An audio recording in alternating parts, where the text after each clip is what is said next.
You may think us Amish are strange and old-fashioned folk, what with our buggies, beards, and barn raisings. But to tell you the truth, we feel pretty blessed with the richness of our lives. Wow. Last year, 5 of our Amish teenagers were invited to experience life in Great Britain. Now we'd like to show some hospitality back and welcome some young English folk to come share in the pleasures of our Amish life. Good morning, guys.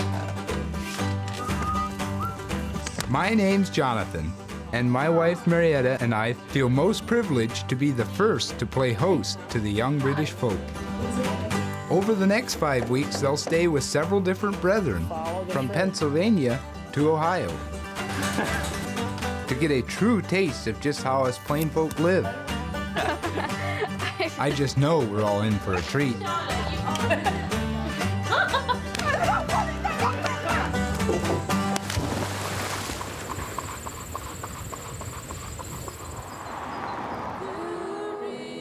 This is Middlefield, Ohio, home to 14,000 Amish folk and our hometown. My name's Jonathan Hirschberger, and I enjoy working in the local timber trade.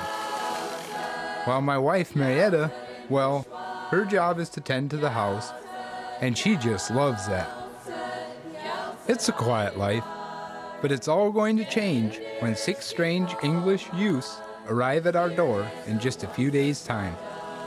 I don't like to think about it beforehand what they might be like, because obviously they're from a whole different country. You really don't know what to expect. All we do know is that these teenagers have been handpicked to represent the best of British youth.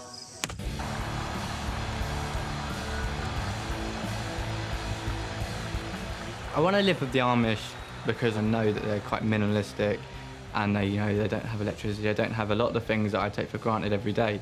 And I want to know that, one, what I'm like, could I survive like that? And then 2, do I like surviving like that? Oh, you can do my fake eyelashes in a minute. Going to live with the Amish hopefully is going to help me build my confidence. I don't have anything in common, really. I suppose my life is nothing like theirs, but I'd like to be able to have that simplified lifestyle, because I think life sometimes is so complicated with all the media and pressure of looking good and stuff. And I don't like that. It makes me feel really sad. Marietta and I have lived in this house ever since we got married 6 years ago. We have always dreamed of having a family, but the Lord has not yet blessed us in this way. I don't really want a big family, but I always thought like 5 children would be nice. I always loved teaching people new things, so it would give me a chance to teach somebody.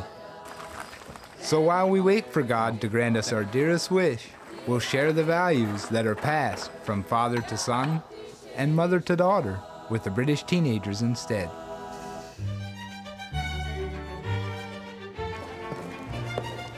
I guess living the Amish will be an adventure in itself. Being able to live in a society which is so kind of insular and such a archaic system, it'll be just very interesting to see and take on board, like, their way of life and how it can have an impact on me. So yeah. I'll bring my sunglasses. Where's my hair texturizer? I don't actually know much about the Amish because they keep themselves to themselves, so like, not much is known. I'm a Christian, but I'm at a stage where I'm really questioning my faith. Staying with the Amish would hopefully reinstate my faith, or maybe even, I might even change my mind completely about God, I'm Hannah. I'm Sienna, nice to meet you. Hi, I'm Charlotte, nice Hello. Be good, okay? I will be good. I'm happy to hear the Amish views on a lot of things, but I just don't really want to have someone preaching at me all day about the woes of my life in sin. Well, I've got to go now.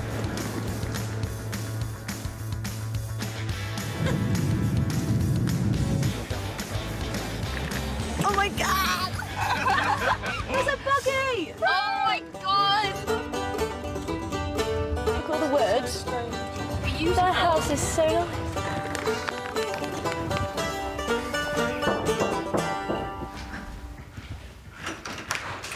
Hello.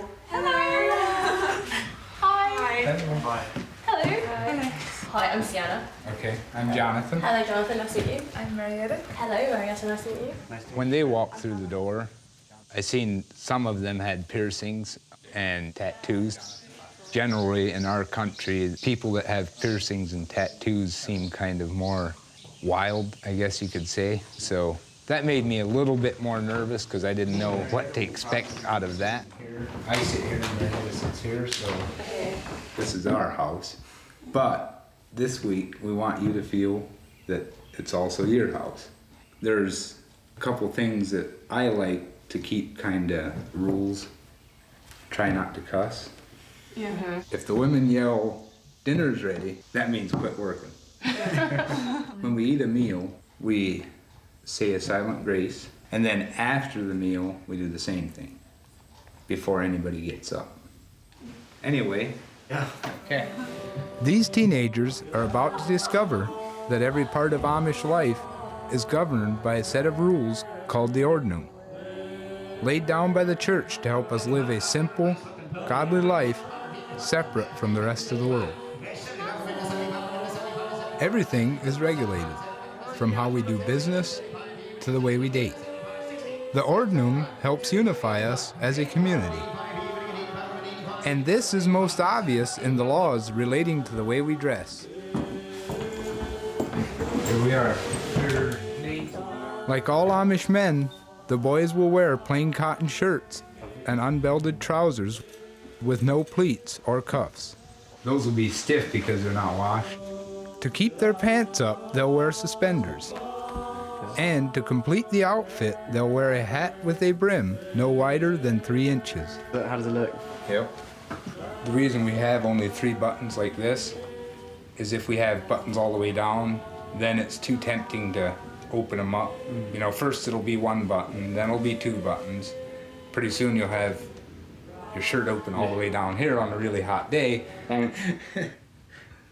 I think it's a good thing that we dress the way we do, all on the same level. That way you don't have somebody rich wearing expensive clothes where you'd have somebody that's not rich wearing clothes that aren't of the top line.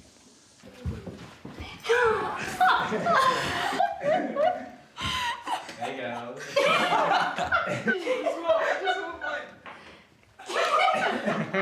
We're off out on the pool.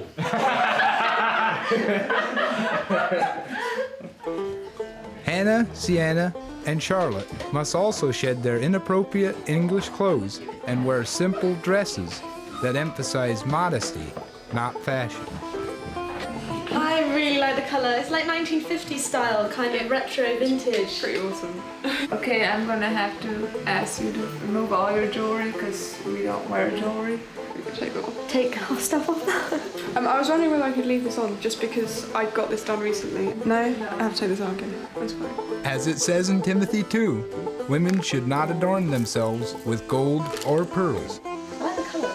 Amish women hand make their dresses, and everything has to be just so. Tight, so probably. The sleeves must reach the elbow, and the hems be no higher than 6 inches from their feet. This is so weird. Pins are used for fastening. We have to avoid the temptation of fancy buttons. I look like a plain Jane.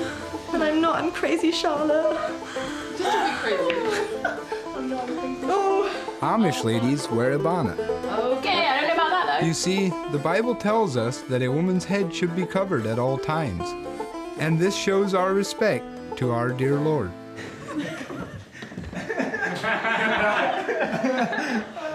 Oh my. So gross. It does not. You look so different. Like about 150 years ago. I just feel like it makes it look very uninteresting, and it's the bonnet. I think I hate the bonnet the most out of everything. I hate it. It doesn't even fit right, but I don't really like the bonnet. I think that's the worst part of the whole look. We Old Order Amish don't have electricity, as we believe it offers up the temptation of worldly goods. Okay, I want you to give me all your electronic things. Camera. Camera. My iPod. That's interesting. Do you want to try it out? Or? No, I better not. Now, I'd heard that the English teenagers might be fond of their electrical devices, but I was unprepared for quite the amount that they brought with them. I think I should be honest on this one and say I've got another phone. 2 phones? Which I could have happily just took, but I thought I should do this, be honest. We'll take good care of them.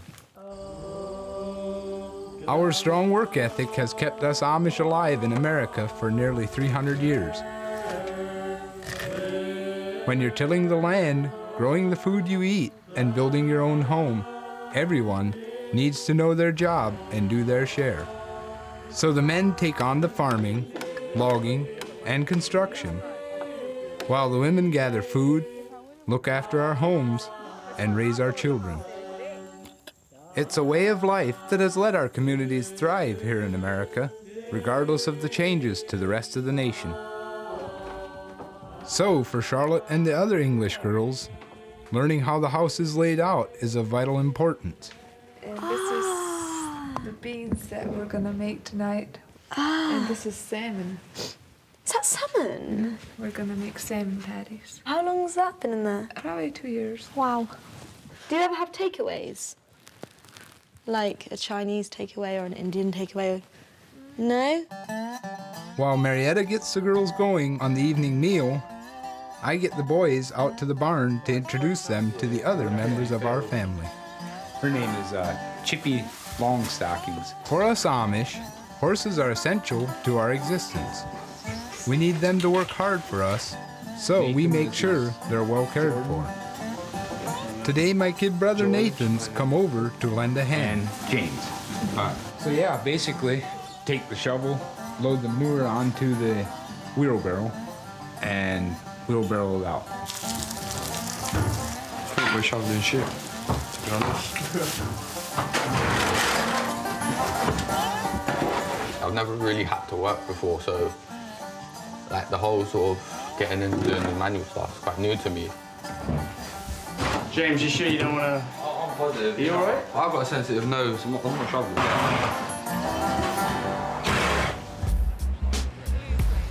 Wait, gee, we're in. They're giving us the eye. I'm a college dropout. I dropped out of college, and I'm not too sure if I'm going to go back yet. I'm quite happy to just do nothing and just sort of chill. Was you checking out our toes or something? I was just checking out her ass. I couldn't read or write till I was about 9. And then I got caught smoking, and I got grounded for a whole month. I sat in my bedroom, sort of doing nothing. And I found a Harry Potter book. And then I taught myself how to read. In that month, I think I got through about 3 pages. I wasn't too good. It took me over a year to finish it. It wasn't because I was dyslexic or nothing, it's just I hadn't sort of been installed on me properly. I should actually stop talking to you. Is it? You actually talk utter shit. And you don't? I reckon I'll just sort of trudge along in life. Just sort of having fun. Okay, what we're gonna do here, James, this is barn dry. You just go along and spread it across the whole barn. James, he seems more of the reluctant one. He didn't know how to pick up a shovel, or much less how to properly handle a shovel, which is quite unheard of in the Amish community. We learn how to handle shovels quite early on in our life. Once the barn's clean, there's a couple tons of firewood that needs bringing in to feed the water heater. Unless the boys want to be taking cold showers, that is. And then just put in one piece at a time. There you go. As easy as that. Okay, well, I think we'll go out and get some more wood. Okay. Do you dip this and that after to get the bubbles off? Ah, okay. Right. Do you use like washing gloves?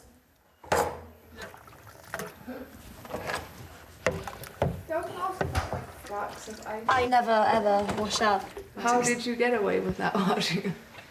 I've got away with not washing up due to the fact my parents just do it for me. They don't nag. They haven't, from an early age, they haven't told me to go and pick up a sponge and wash the plate, so I never have. So is your sandwich nice? Yeah. The last time I did some housework, I can't really remember, to be honest. I'm usually out doing stuff, so I don't really have time to come back and kind of do chores for Mum. It's a really bright blue. I'm quite cross with myself for not making her do anything around the house because I don't think she's really learned a very good lesson. Everything gets done for you. I do like just sitting back and relaxing and having my mum bring cups of tea to me on tap. It's quite nice. There. Done. Ta-da. It's really bad saying that. I feel really horrible and I don't help around, but I suppose it's just the way I am. So, is cooking what you mainly do around the house, or this is your main thing? So how long do you work for? Pretty much dusk to dawn. Don't- I'm always doing something. Don't you get bored? Don't you just want to, like, chill out? No matter what we're doing, come 7 p.m., we put our tools aside and come together to eat supper. David, if you want to sit here. Tonight, our friends David and Rhoda have dropped in to say hi. I guess we'll say a quick prayer.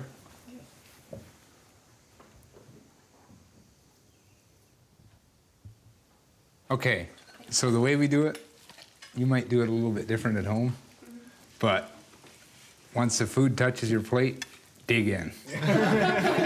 You do not have to wait on anybody. At my house, you gotta eat fast because you won't get enough. That is canned hamburger and also the hobo beans. I think the reason they're called hobo beans is because they're like a bunch of stuff thrown together. Doesn't matter if you- It'll be so fun. Well, are we ready to go out? Yeah. Get that wood unloaded? Actually, the washing up this time won't take long. It's going to be hard doing washing up every day for 5 weeks. Well, you have to wash them up with the bubbles, then you have like a separate bowl to get the bubbles off, and then you have to dry it. But just got to get used to it, I suppose. I don't really have any words to describe it as yet because it's just unbelievably bizarre and so different. I'm trying to take it all in. The main thing I'm feeling right now is tired. I'm not really used to this much work.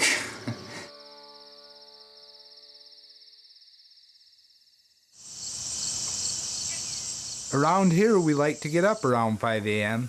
to give us the best run of the day. Ready to get up?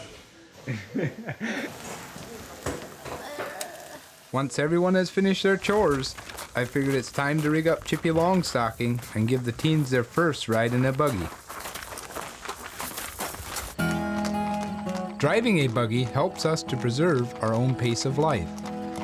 Moving at an average of 8 miles an hour means we rarely go far, keeping us away from those big cities and all their temptation.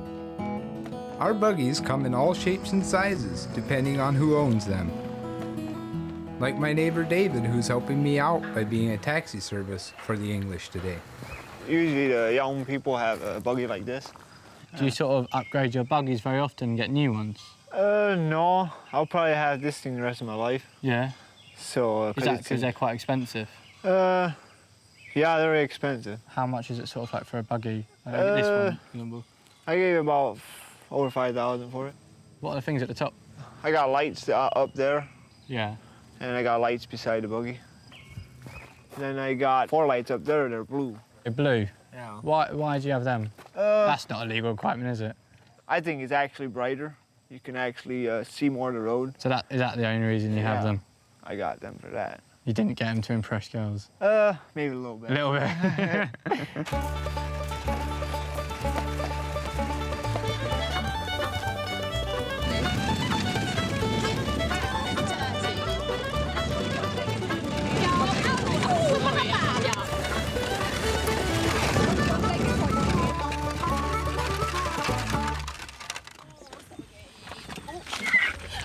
That really was like going back in time. Yeah, I didn't expect it to go that fast. It's almost like a Land Rover, but with a horse on it instead. It goes well off-road. I'm not going to get one, but they're good. Okay, well, are we gonna get ready to go fishing? Yeah. Sure thing. I've been fishing since I was 5, and this pond is one of my favorite places to enjoy the peace and the beauty of God's creation. Get a worm, okay, and then take your hook, okay, like that, and then you cast. It's like £5 something per hour. That's like probably the minimum wage. Yeah, but just because I don't really care, I just want a bit of money. There's one thing I would like to explain to the teenagers is that when I fish, it's not as noisy. It seems to me they're concentrating more on talking amongst themselves and having fun. Wind the bobbin up, wind the bobbin up, wind, wind, wind. Whoa. That was insane. I think they need to quiet down and really hear the crickets and the birds and just enjoy and relax, you know. Okay, so when I come fishing, I like it quiet. So we're gonna try to be quiet for like an hour. That's cool. Easy. I like setting the table. I think that's pretty exciting. Kind of. I'll give you a worm if you whisper. Oh, sorry. Can we get a drink as well? My voice just travels. I can't do anything about it. Even my whisper's loud.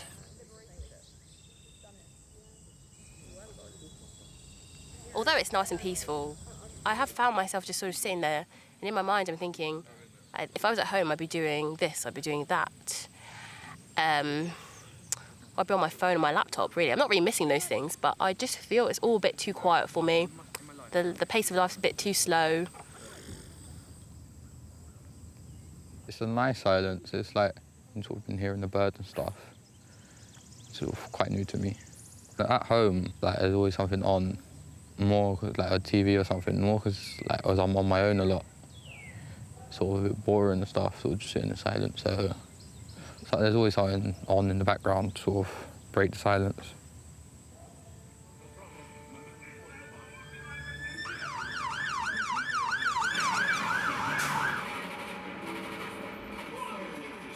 For the last year, I've been living in a hostel in North London. It's quite lonely. You spend a lot of time on your own. It's all right. It's all right. It's just gets quite lonely as well.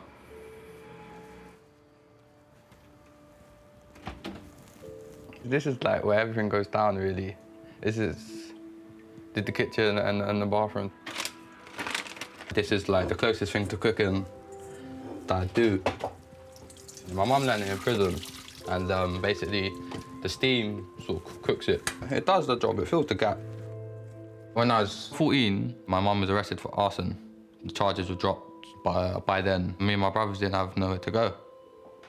So I was too young to sort of look after them and anything. And they went to live with their nan. I moved on into foster care, and from there I moved on to the hostel. Life was sort of, as I knew it, sort of just disappeared. I did actually prefer it though, living in care, just for living on my own. It's more homely, like living with other people. It's all like sitting down and like, watching TV and stuff together, instead of like sort of like watching on your own and that.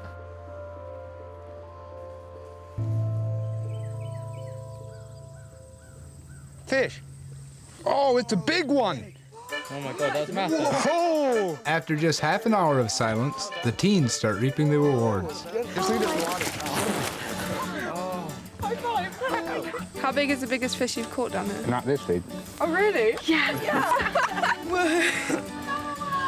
Since they have quieted down, we have caught more fish, and I think they are relaxing and enjoying it more. Whoa! That's amazing. It's a small one, but it's one for the men. Oh, this is too funny.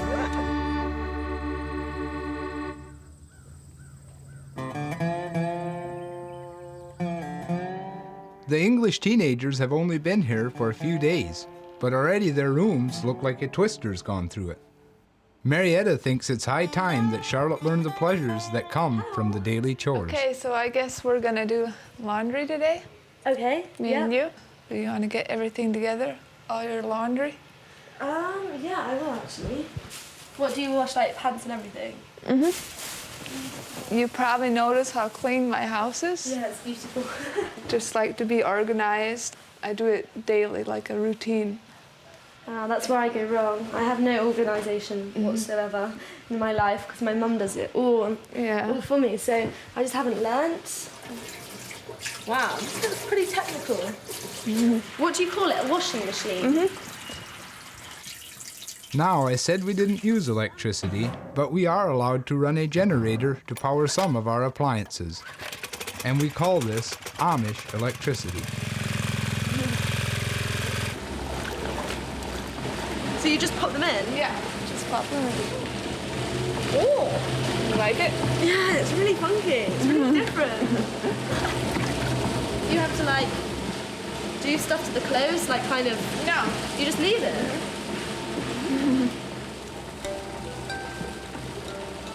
Just like squeeze it a little bit. When Marietta said that I was going to be doing the laundry, I was quite sceptical and I thought it would be quite a boring chore and I wouldn't really want to do it. But as soon as I started, and seeing how organised she is, it was just really lovely to see that. And I know that she's done it every day for ages and ages, but she still is really enthusiastic about it. Okay, now let's go and hang them up. Oh, I hope it dries. Never in a million years would I have thought that I'd get so enthusiastic about washing. No, turn it around. Not like that. It was actually really fun and really like tranquil and relaxing to just check out your washing, which is quite surreal and weird, but no, it was really lovely. There, see, you can do it. Why did you really want to come here and see how we live? And back at home, I find it so complicated. I feel you have to make this major effort to feel accepted in a way, and if you look better, people will appreciate you more. Sometimes I still don't feel happy when I've got all this fashion and makeup on. It's just, I feel like I have to wear it sometimes, so... So you don't feel left out. Yeah. We try to not get overweight and stuff like that too, because we feel the same way if people look at us.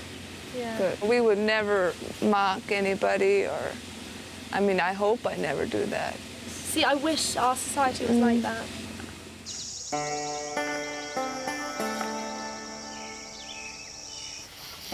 Even at nighttime, there's always something to keep us Amish men busy.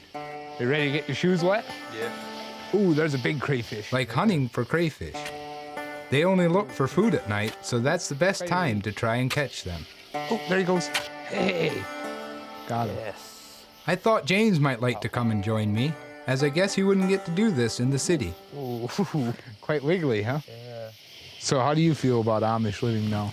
I think like the stuff that you do is sort of really enjoyable. It's an adventure, huh? Yeah, it is. I was wondering what you do for fun, James. What, for fun? Yeah, you and your buddies? A lot of the time, mostly just out, sort of, like, it sounds like we're doing nothing, but we're also just talking a lot. Yeah. And we're all in a sort of big group. And then if anything does decide to pop up, we'll just do that.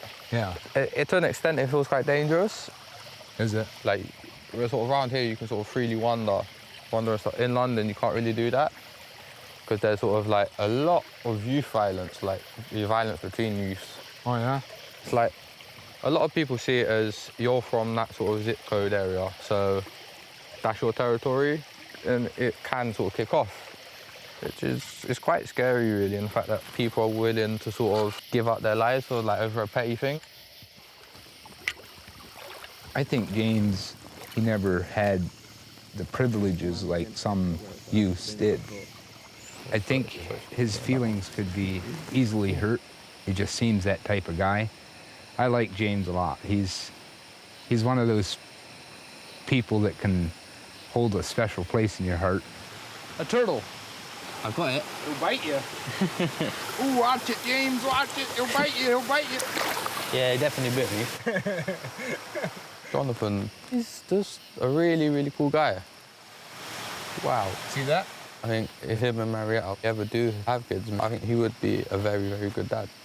Like, he's very understanding, very patient. He's just a cool guy in general. Think we should turn him loose now? Oof. There he goes.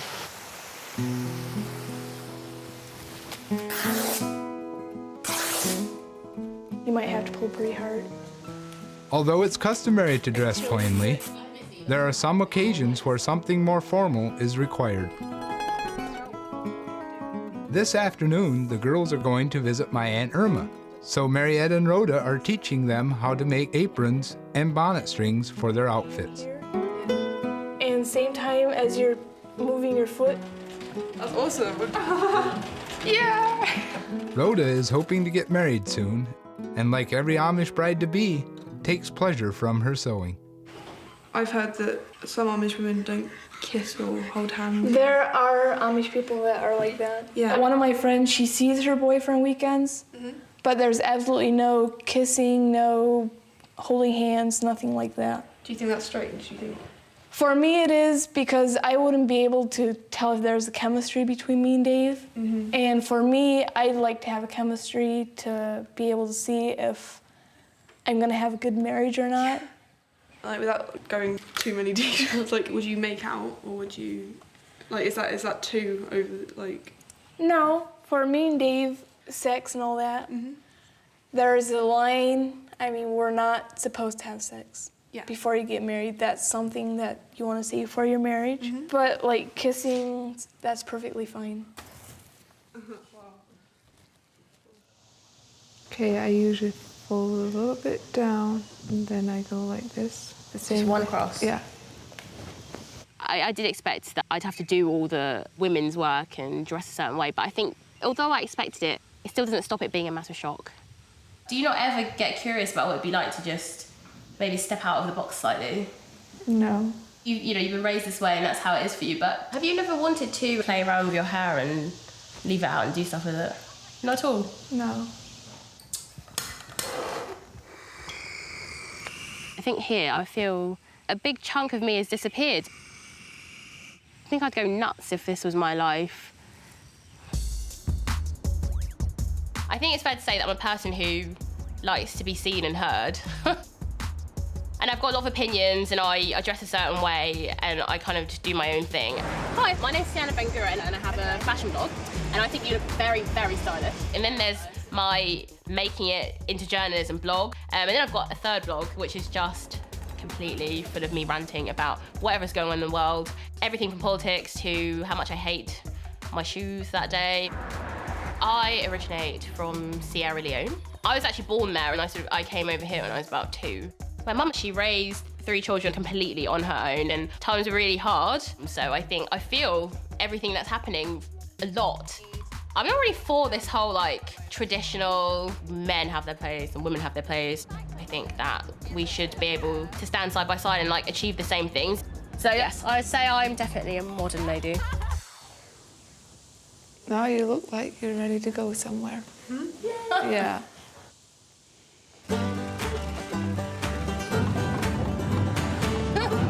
Few things are more important to us than going and visiting friends and family. It's just amazing. This afternoon, the girls are joining my Aunt Irma in what the ladies call a canning frolic, where women join together to make the chores more fun.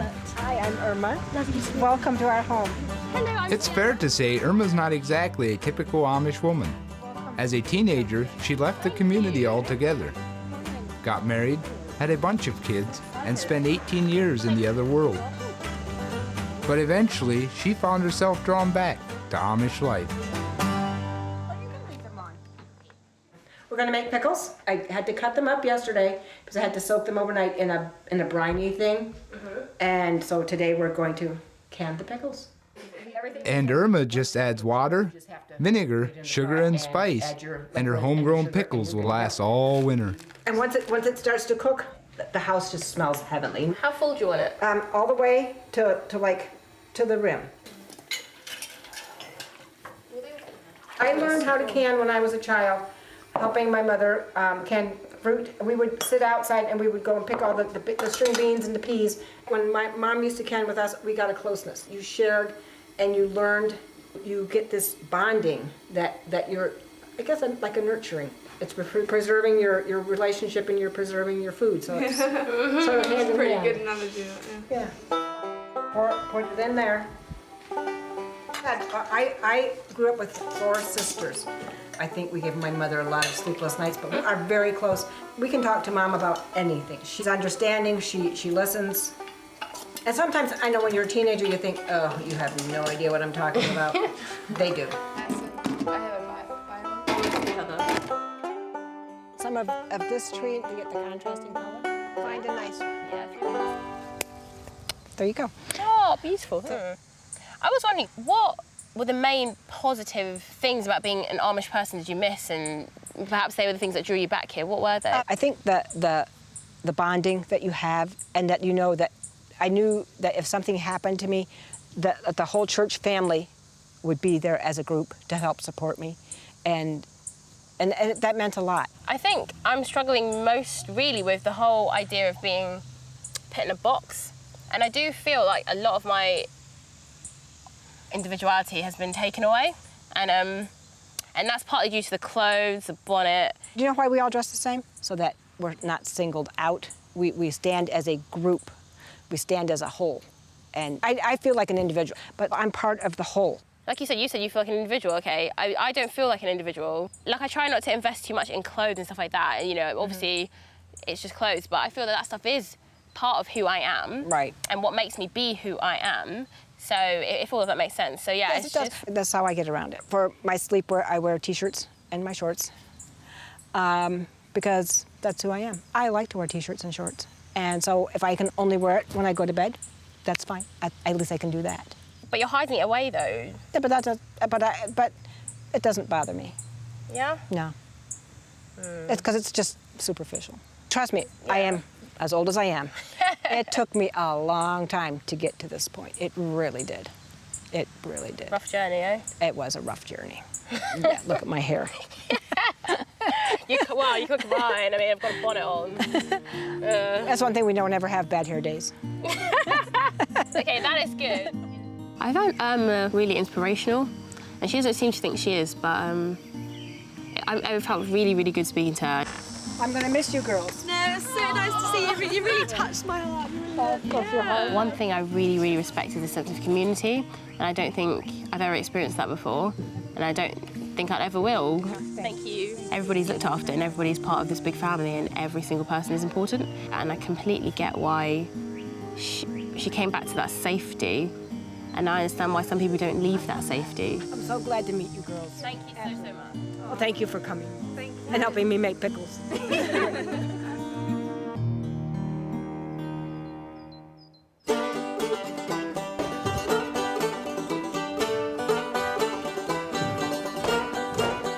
You might have noticed that we Amish men have pretty distinct haircuts, straight all the way around the head and halfway down the ears. It's another way to help us feel that we're part of a community.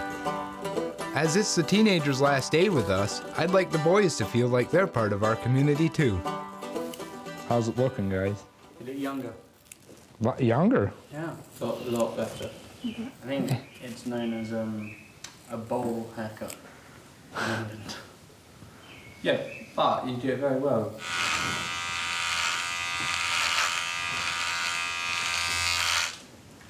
So does it look better? Yeah. What do you think? It's kind of haircut. It's nice and neat. If I had long hair, I wish I could have a haircut and make it look like that. Would you? Please. Not sure you would.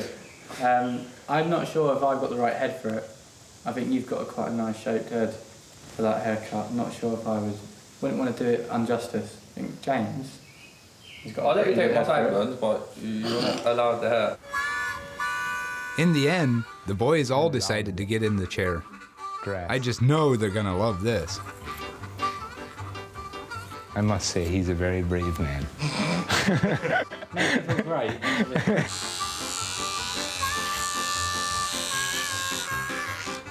Wow. You are looking very good.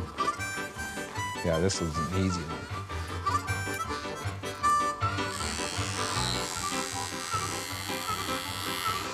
Okay, I think you're done. Here we go. Are you sure? Yeah. Okay with it? Yeah, go for it.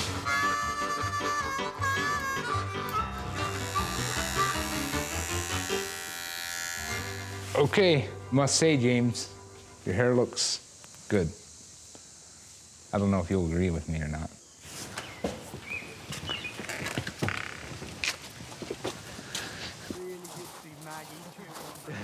Hey, does anything look different? Yeah, the hair. Always on it. Can you take your hats off, please? Oh, you did it! Oh! Oh, I'm so proud of you. But look, I think the real thing is Jonathan's had his cut. Oh. See? Yeah. Why exactly did you get your hair cut like Jonathan's? Like, at the beginning of the week, I sort of made a joke to saying that if everyone else was to get their cut, I still wouldn't get mine cut. But then, like, the week sort of went on, and I started to respect Jonathan, and like really grateful for what he's done for us, him and Marietta also. And I thought that the hair to me is sort of who I am, really. It's like I'm always known for having a long lion's mane type hair, and I thought it'd be nice to sort of pay back that respect in sort of in hair. Like, it sounds quite weird, but to sort of adopt an Amish hairstyle, I thought would be a good sign of a thank you. Aww. Really, and sort of to pay back for what you've done for us. Oh, sorry. I appreciate it. That's right, man. Don't make me do it again. Yeah. Just don't cry. Please don't. Oh, you don't cry. Oh. Here you go. I'll miss you, buddy.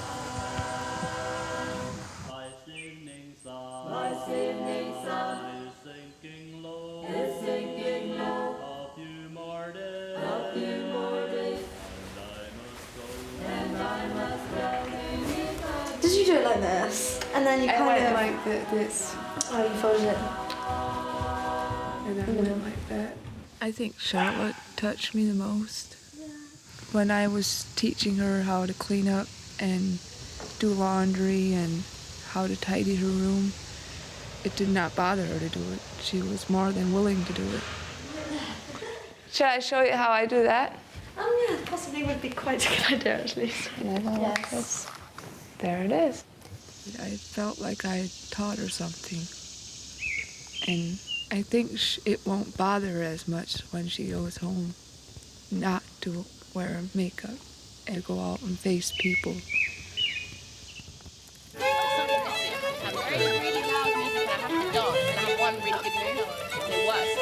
There are few greater signs of friendship than to invite someone to a cookout. The teenagers have become almost like family to us, so I couldn't think of a better way to mark their last night. It's been quite the week. Busy. And we had some fun too, I guess. Lots of fun, actually. On behalf of all of us, I think I'd just like to say a huge thank you, because it's been amazing. The past week has been pretty much unbelievable for all of us, just how amazingly kind and generous and welcoming you have been. I think on a personal level, something I've learned is just the satisfaction of hard graft. Marietta, words can't describe really how amazing you are. And I actually came on this experience to get belief in myself, and that you've already... Oh, no, again. And you've just taught me just how to do stuff that I never thought I'd be able to do. So, thank you so much. Thank you. Well, I would like to answer everybody's thank you, I guess, with a you're welcome. So Man of many words. yeah, I honestly can say that we couldn't have picked a better group of people to be with. I feel even though you are halfway across the world or wherever, if you do come to a point in your life where you might be in a bind, I do truly hope that you won't be afraid to contact us in any way. And we will try to do everything in our power to help you.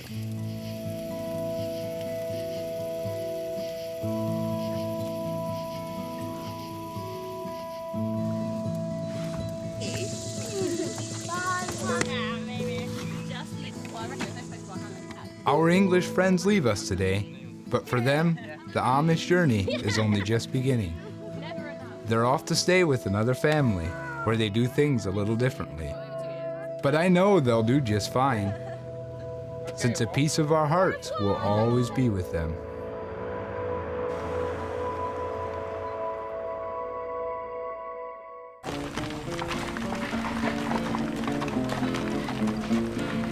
Ever since we Amish settled in America nearly 300 years ago, work has been at the heart of our way of life.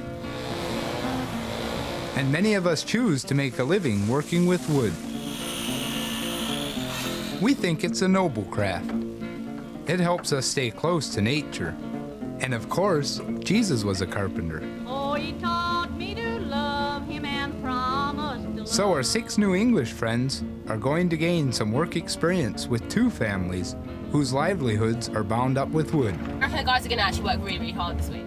He sleeps everywhere. It's like a sloth. By the end of the week, they'll join us in the time-honored tradition of raising a barn. The first to put them to work are the Schlebaugh, who have a family-run furniture business in Holmes County, Ohio.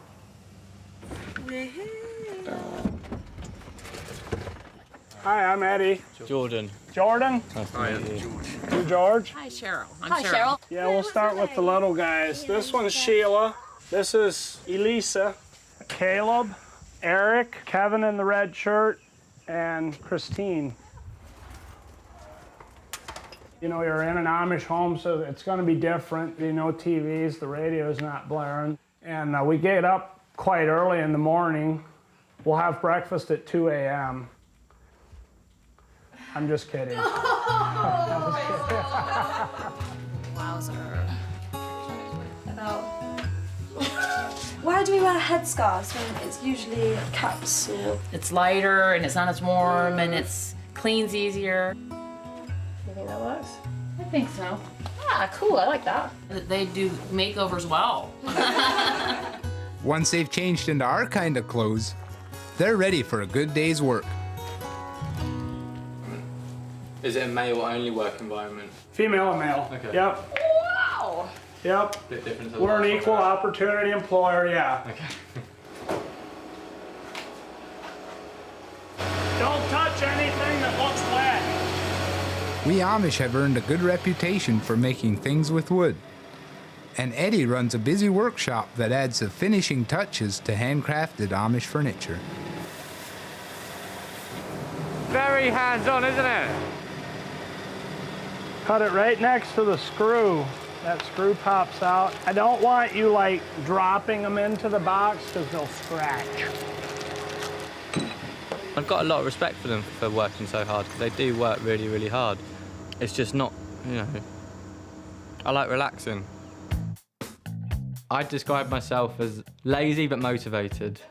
If I can sit down, I'll sit down. I like sitting down. In the mornings, give me half an hour before we chit-chat. Okay. I live in West Sussex, along with my mum. I'm most alive at night. I like going out to meet people, and girls are sort of like a good type of people to meet. I'm at the sort of point in my life, I can either start university in September or I can take a job. I got offered a job in music PR. I'm not lazy in the way that, you know, I won't pull my own load. Like, if I need to do something, I do it. But I can appreciate a good lie down and a good sleep. They are hard-working people. They're very, very hard-working, very fast-paced. They are like ants. They're just constantly moving. You can tell they haven't been born and raised on a dairy farm or in the country, but that's why they're here.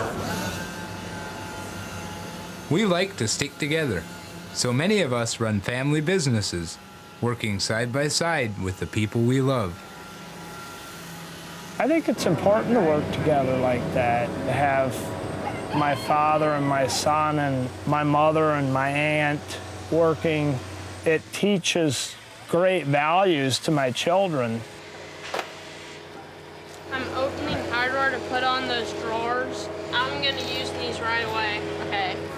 Kevin's an old hand. He's 13 and been helping out in his father's workshop since he was 10. So Kevin, do you sort of do this to earn a bit of pocket money? Yes. How do you balance it with school? I do my homeschool work and then I come out and shop and work. Well, who teaches you, your mum or your sisters? My mom. Quite a few of us are homeschooled, and we all finish our schooling at the age of 14. We feel that by then, we've learned all we need to live a simple and modest life, and that life's most valuable lessons are best taught outside the classroom. Smooth. I was really surprised to see a 13-year-old working at all, especially working in an environment like that, to be honest, where quite a lot of physical work. I'm 19 and I haven't really had a proper job. Puts me to shame a little bit, but then I also think that I don't know if someone that young should be working. At this point in time, I'm a student at Cambridge. This is Peterhouse College, my college. Oh, I want to see the Trinity Hall queue. Everyone's going to be at that. Oh, I have a radio show, Cam FM Breakthrough.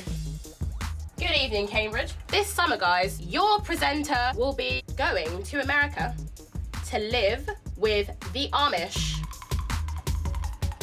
And you know, I'm from a humble background. Times are really hard. I've made it this far, and it's through a lot of hard work. For me, I felt that university was the way. As long as you're educated really well in something, you'll be fine. I think education is a really, really powerful tool. You gotta hold it straight. Hold it straight. And put a little bit of pressure on it and hit your trigger. Good. Woo! I'm loving it. Got to use a drill. I felt very powerful, almost manly, in fact. It's just very stimulating. It's far more stimulating than domestic chores, quite frankly. I know it needs to be done, but I'd rather be in the shop working.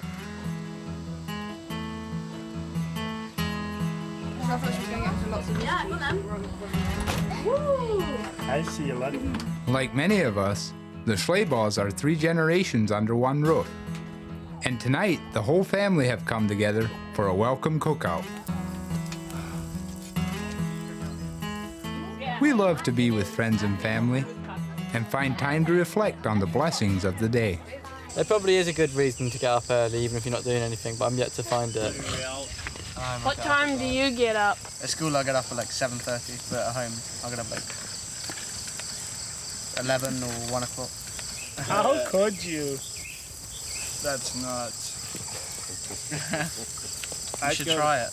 No, I have no desire to try it. If I sleep past 7, my day's wasted. Oh, really? Junked. By now, you're probably getting the idea that we like to devote ourselves to God, our families, and a life of hard work. But when it comes to work, lots of outside folk find it strange that we get started so young. I spent some time in your shop today and I really, really enjoyed myself, but I was thinking about it afterwards and I reckon it's just because it's a novelty to me. Amish teenagers finish school really, really early. At the age of 14. Yeah, and I wanted to know why that is the case. We go to school and we learn the basic skills in life. And I'm not opposed to higher education. I think it's great and I think there's a need for it. But I don't think everybody needs it. For me, it's always been that education is the most important thing. I think education's overrated in a sense with some people. I worked with people that went to college without direction, without a vision. And I'd ask them, why'd you go to college? And I'd hear, well, Mom and Dad paid for it. I can't support that. I agree with you. That's a free ride to a party. There's nothing wrong with going to university not necessarily knowing concrete what the final outcome will be, but I think it's wrong to go if you're not bothered. I support my children. I don't give them a lot of handouts. I want them to support themselves too.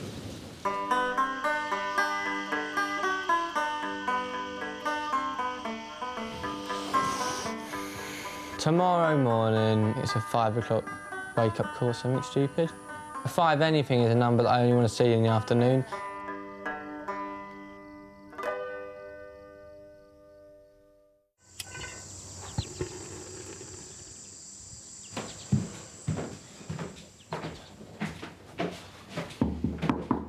Good morning. The break of day seems to be something our young British friends don't see very often. Good morning, guys. Jordan and George. Yeah, I'm all right. No, you're not. You will be. Time to get up. Let's go. If you miss the early mornings, you miss the greatest part of the day. I couldn't imagine not getting up and working hard. I love it. But before they start a long day in the factory, Eddie, as the head of the household, leads them all in prayer. We'll have a brief devotion, and then our day is rolling. The runner in an earthly race does not carry unnecessary baggage. In the spiritual race, we must get rid of excess weight that would slow us down. Amish people love getting up early. I'm just not really an early morning sort of person. I don't actually fall asleep when I shut my eyes, I just rest them. The Bible tells us that those who work hard will prosper and be satisfied, while the lazy will want much but get little.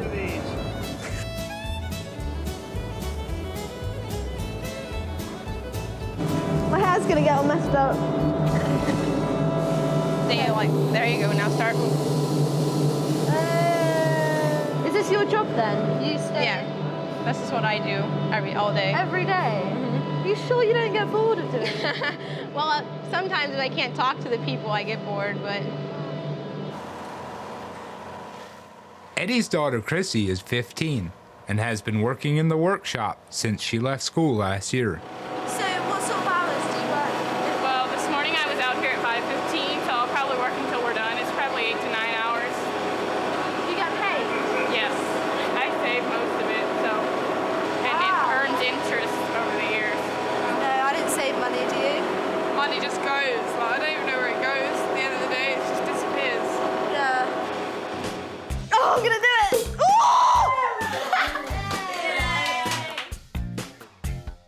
I got these instead of actually having a horse, which was quite annoying. I asked my mum for a horse and then budgies turned up.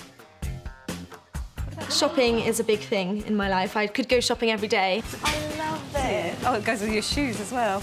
This one's funky.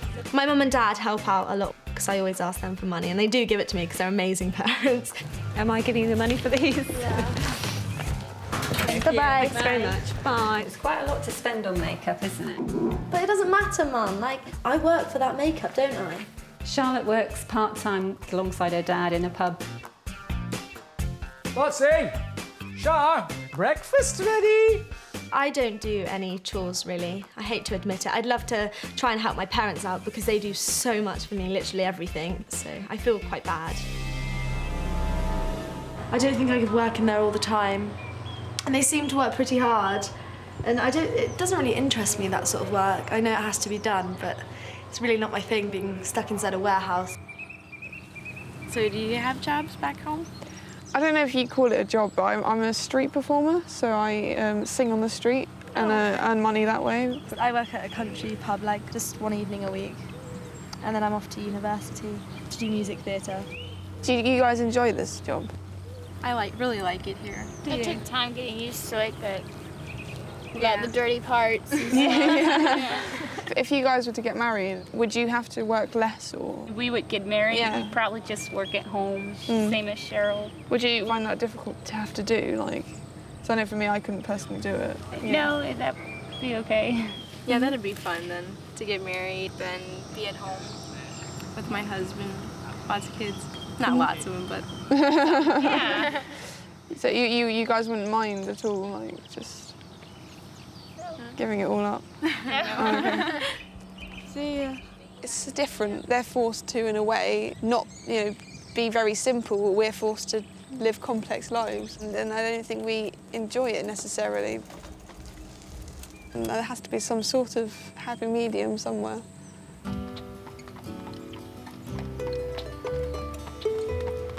We don't have radios and TVs, so after a hard day's work, we enjoy the simple pleasures of a country life.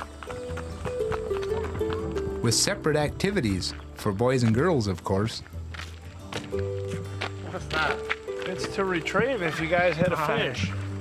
Every good father will teach his son how to fish. When you see a fish, you pull your bow and you follow the fish. And you don't stop when you release. When you're following that fish, you just keep swinging. You guys rollerblade? Oh, you have fancy ones. I got them for my birthday. Now just walk like you got shoes on. I'm not sure who bought the first pair of rollerblades, but I've been told that you can go twice as fast as a horse and buggy. Sienna? Better not. I'm fine though. Yeah, don't get close to the bank, Eric. You'll scare them. I think the water's a bit murky at the moment. You see it? I still see it. We've got a tough night.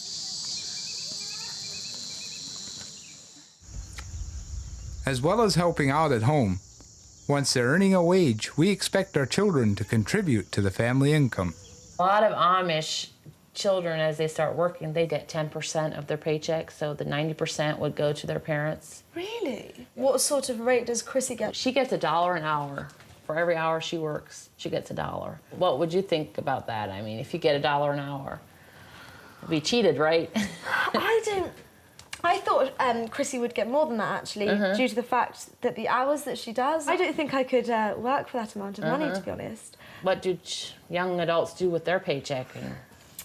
I tend to, as soon as I get my wages, spend it on unnecessary things, really, like clothes and makeup. I don't contribute to food or anything either. You just get a free ride, huh? Yeah, basically. We have it easy. It hadn't crossed my mind that I should pay for my living. I've never given it a thought at all. I've always, been there and haven't had to pay any money towards the cost of living. So no thoughts of that have come into my mind at all.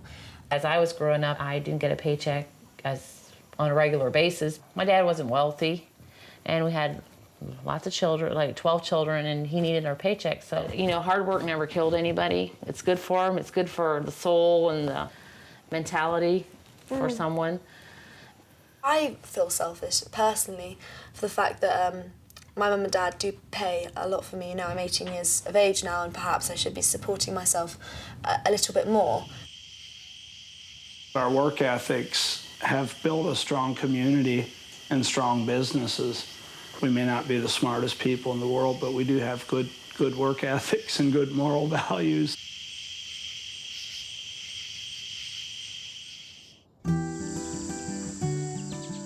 Yeah, we're heading off to a new family today. Eddie said it would be exciting. Thank you very much for having us. Hello, Eddie.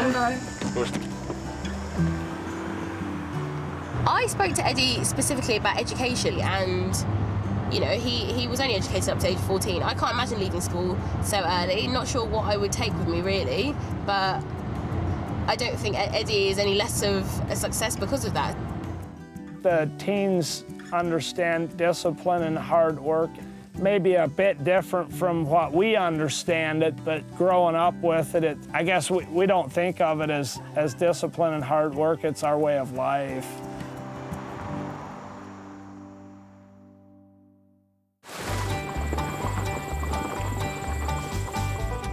We Amish do like to help our neighbor. So when someone needs a new barn, we all pull together. We call it a barn raising, and it's one of our most cherished events. Our 6 British guests are on their way to family in Coshocton County, where they're in for a real treat.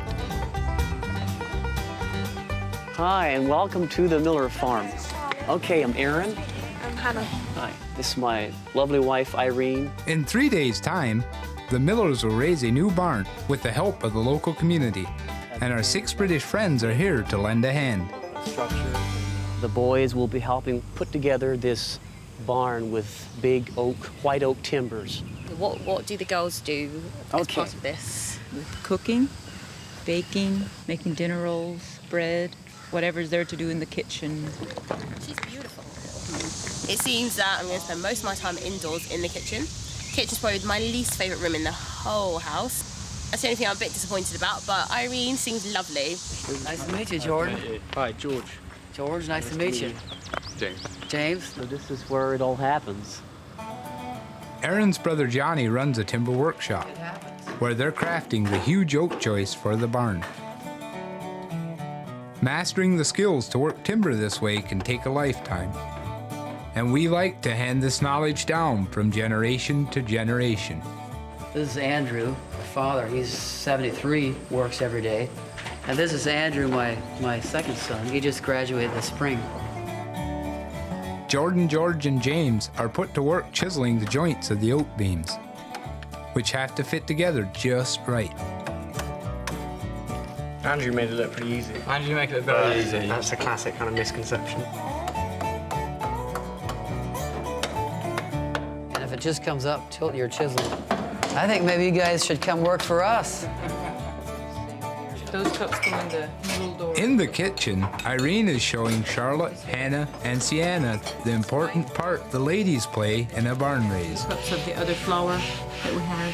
This here means pounds. I'm really excited about Friday, actually. Well, so you're going to have 80 people just outside your house? That's including everybody. Including the women, every person. children, and everybody. How many? But as far as just men, it's going to be a good 40. Do women ever help? No, women do not help with the barn raising. They help by preparing the food. It's something I haven't quite got my head around, really.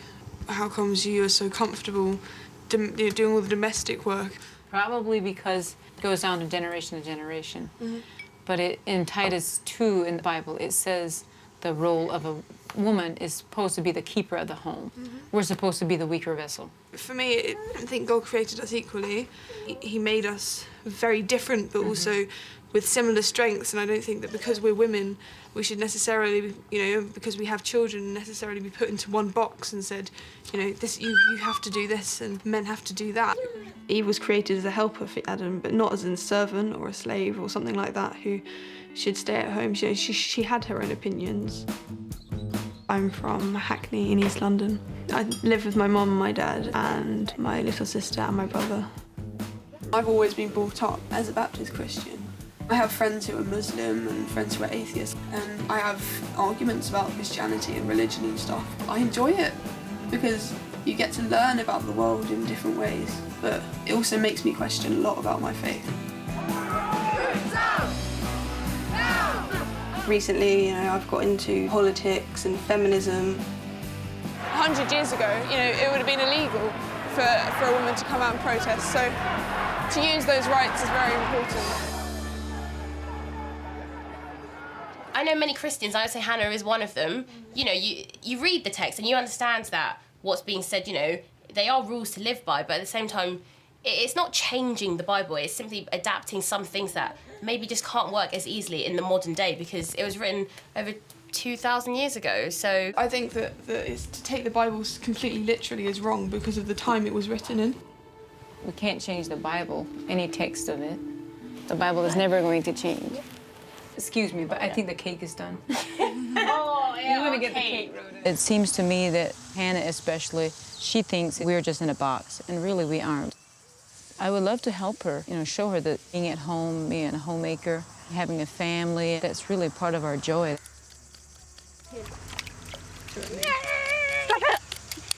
I'm like a ninja potato peeler. You're just going crazy with the peeler. Basically, we're just here to feed the men. That's it. I can see it. I can see where they're coming from. No, I can see it too, but I honestly do not agree with it at all. Some respects I do, some respects I don't. But they're very respectable people, they admire their homes and their lifestyle. Somewhere under the apple tree. My Amish man said to me, peel your potatoes, do all the work, because I'm going to bring home the bacon. The bacon? As the good book says, whatever you do, you must work at it with all your heart. Awesome. I think Amish goes hand in hand with carpentry. What do you think sort of makes a difference between something sort of that you would make or sort of something from IKEA? The way we look at it is everything we do, we should do in the honor and the glory of God. I think having a clear-cut purpose, you're motivated to do things the best you can. We think part of our work is part of our mission here. Is that the same with sort of like when you make dinner or sort of? Correct. So it's almost everything you do should always be to the best of your ability. Correct. The Bible tells us, do all in the name of the Lord. So whether we're working the land, harvesting produce, or setting the table for new friends, we always take a few moments to remember all we have to be thankful for. Hi, boys. Hi, guys. Hello. Hi. We feel blessed to have you here. It's something new for us, and so we'll treasure this for years to come. So we'll pause for a word of prayer. Amen. We don't have these things as far as I know. And the sort of temperatures that they find. I remember well, a tornado went through back in 1985, I believe, 1 mile north of where I grew up. And it totally flattened the huge barn, my aunt and their farm. And the day of their raising, it was a huge barn they put up. And there was probably, I'm guessing, 300 people there to help. How long do they last for, normally? If it is being built right, it should last for 1,000 years. Yeah. Wow, it's amazing. It is. I think I got a bit carried away a little bit with my conversation, but I think that there's nothing wrong in debating. That way you learn more. And I came here to listen. I think their views, on the Bible and Christianity are very different and also very similar to mine. So it's quite interesting to discover the differences and talk about them. I don't think we've got up later than 6 a.m. any time this week, so I am tired, yeah. But I am quite oddly almost getting into the routine of waking up stupidly early. So I am finding it easier and easier every day.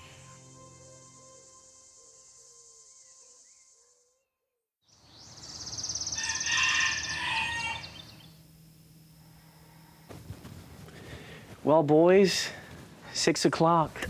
Time to get up. Time to get up, girls. Okay. The barn raising is tomorrow, so the oak timbers are being brought over from the workshop. We're just going to assemble everything on the ground so it'll be ready to bring it up and erect. Okay. That's what it is. We mark all the timbers either with a number or a letter, and they all have their certain place. But to set up the timbers, we'll do it by hand. It's a bit like when at home you get like a gazebo and you've got to put A1 into B4. If you want to stand there. Celery. Potatoes. The English girls are helping the women in the kitchen. There'll be 80 mouths to feed, so there's still a lot of work to be done. And God loves a cheerful giver. If I never see another dish again, it'll be too soon. It's just taken for granted that because I'm a woman, I'm perfectly happy to cook, clean, and wash up dishes. At times like these, it's a blessing to see all the women pull together. Girls, I would like to introduce you to my first cousin, Leah Miller. Hello. Hi. Nice to meet you. I'm Charlotte. Sorry, I'm Charlotte. What was your name? Hannah. Hi, Hannah. It looks like you're busy doing dishes. Yes. As per usual. I would say doing dishes is probably the least interesting part of my experience. Yeah. I quite enjoy doing dishes. I used to hate it when I was younger, but I like it. It's like you're doing something, you're making a difference. I could never be a housewife because it is boring, quite frankly. I think we stereotype genders far too much. For me, women and men are quite equal, I suppose. It does kind of feel like you're restricted to the home. Women aren't so sort of equal to men.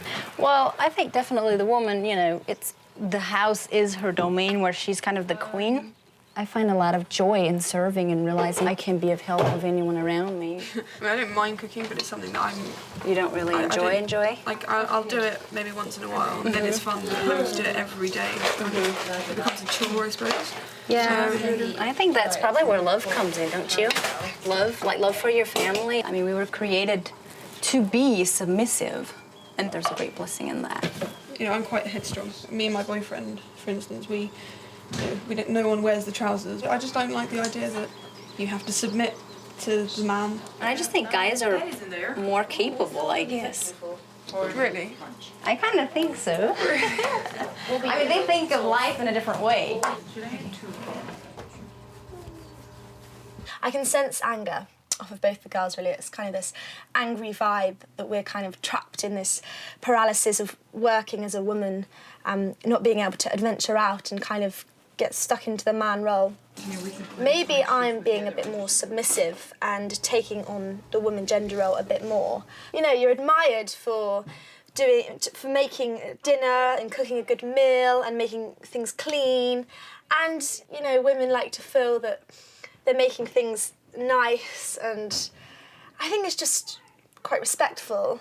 I feel quite respected.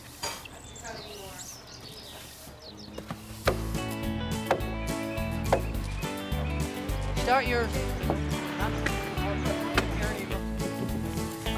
Hannah, would you want to sign a pin? Yeah. It's a Miller family tradition to sign the hickory pins that hold the timbers together. So the girls take a break from their valuable work in the kitchen. Sienna and Charlotte, you want to sign a pin? Yeah. I'm going to put love heart, so love is from England.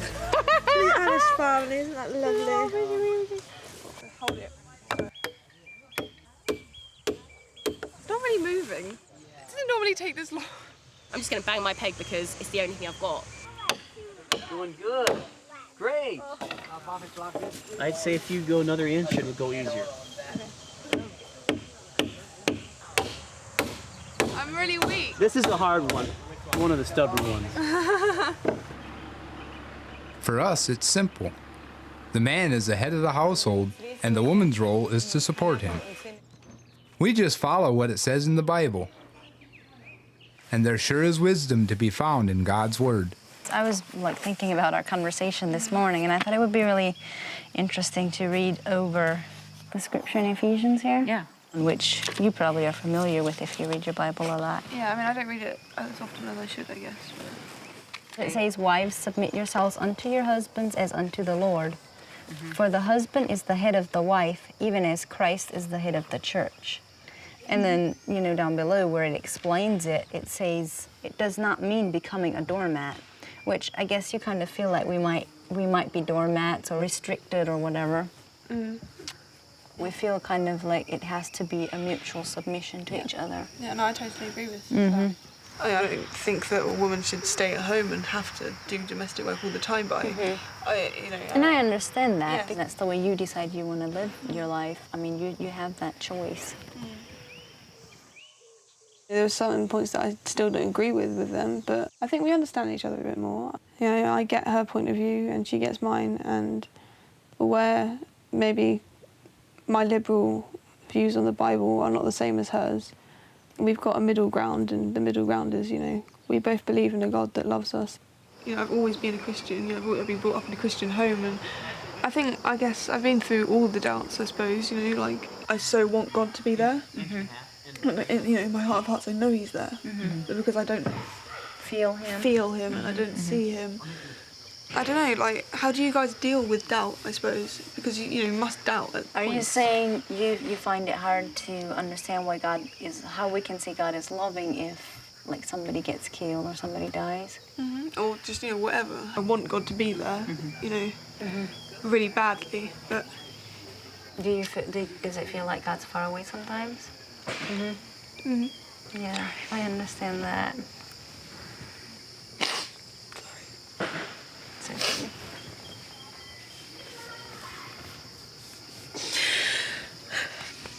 I do not want to cry. When, like, the worst of that trial passes, you look back and you can tell that God was close. Yeah. God's way of shaping and molding us to become stronger and having a greater faith in Him.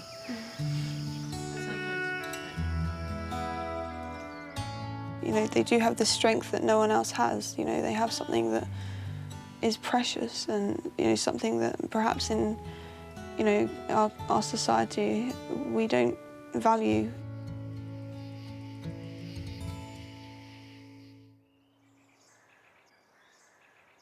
When Simon Peter walked abreast, putting his faith unto the test, he said, Master... Every day for the Millers starts with singing and devotions. But today there's something extra special to be thankful for.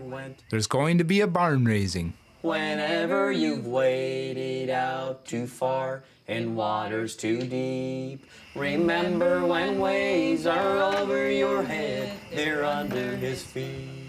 Yeah, it's like 6:15 a.m. and so there's a number of people here already. We want to get the potatoes over, get them starting cooking so we can mash them like maybe 10 o'clock, even then just keep them warm. Then we, you know, after we have everything done, we're free to go outside and watch. So we're aiming to work as quickly as possible? Yes, thank you. No problemo.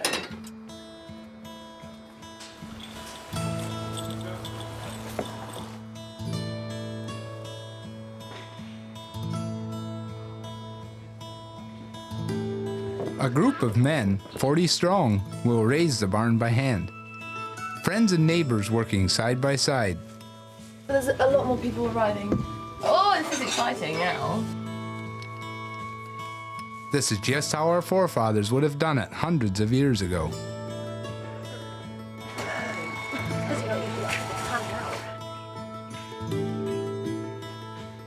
I can feel the tension. Good tension there. Yeah. It's adrenaline. I'm gonna build a barn. How do we say it in an English accent? Barn. Barn raising. Barn raising. I don't want to miss out. I was chomping at the bits. Let's go.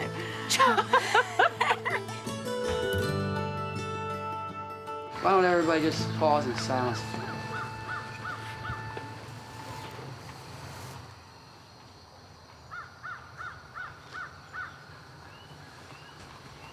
All right. Just don't go real fast. Just go up slow. And listen for the time when I say grab your spike poles. You know, everybody confident? Ready? Just go slow. Here we go. On up. On up. Spike pole. Push. On up. Keep going. Keep going. Keep going. Whee! Wow. On up. Easy.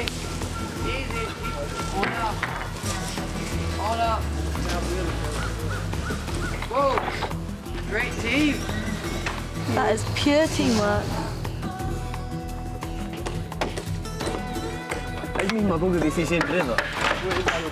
Yeah, it's good. It's really nice to see all the men like working together. It's good. There are 4 frames to raise in all, and the men mustn't rest until each is up and securely held in place.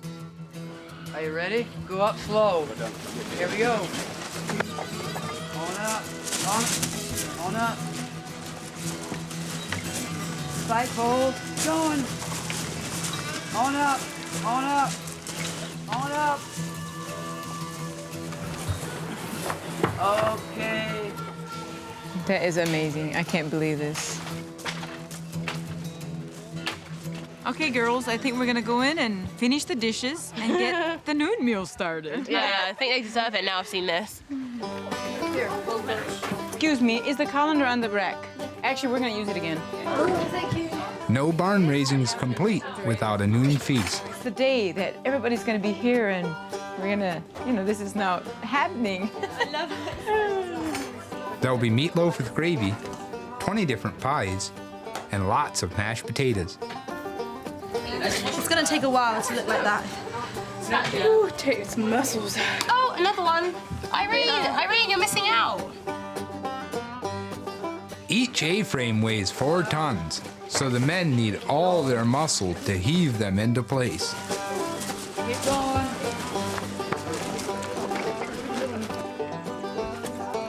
It's been amazing. You know, one of the best experiences of the trip. Where every man's kind of effort counts, I think. What do you enjoy about it? I know. It's, Like, I just quite like the hard work. Yeah? Really, it's quite weird. Only when the crossbeams are secured in place That's fine. will the structure be strong and true. We're just going up. I think it's going really, really well. It's such a quick build. It's meant to be back to basics and sort of slotting things in like Jenga bricks. The pockets we made yesterday, all three of them fit perfectly, so I think we're all quite happy about that. Okay.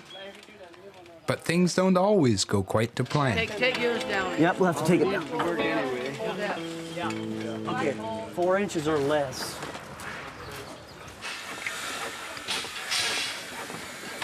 We'll give it another try.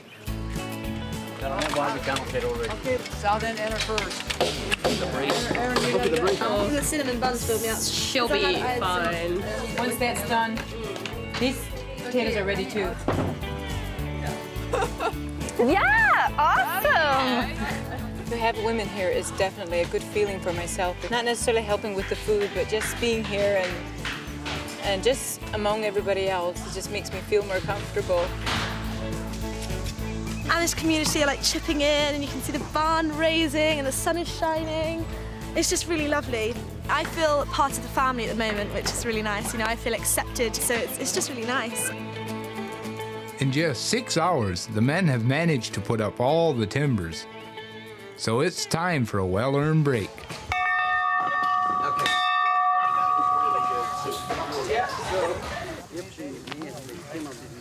We'd like to take this opportunity and this time at the noon hour to express our gratitude to everyone for the help we've had this forenoon. We don't feel worthy of all. Thank our friends from England. I thought maybe at this time we'll pray.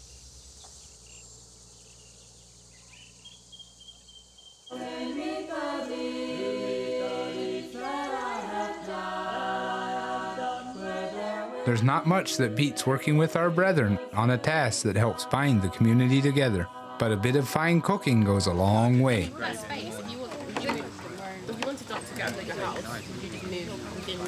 To build this barn, you know, it just goes on from one generation to the next. All the women seem to love to cook and bake. When we just live for ourselves, we don't have that connection. But when we live for each other, we have that connection. And it's just such a satisfying feeling. It's a day to celebrate all that we have. But the men's work isn't done yet.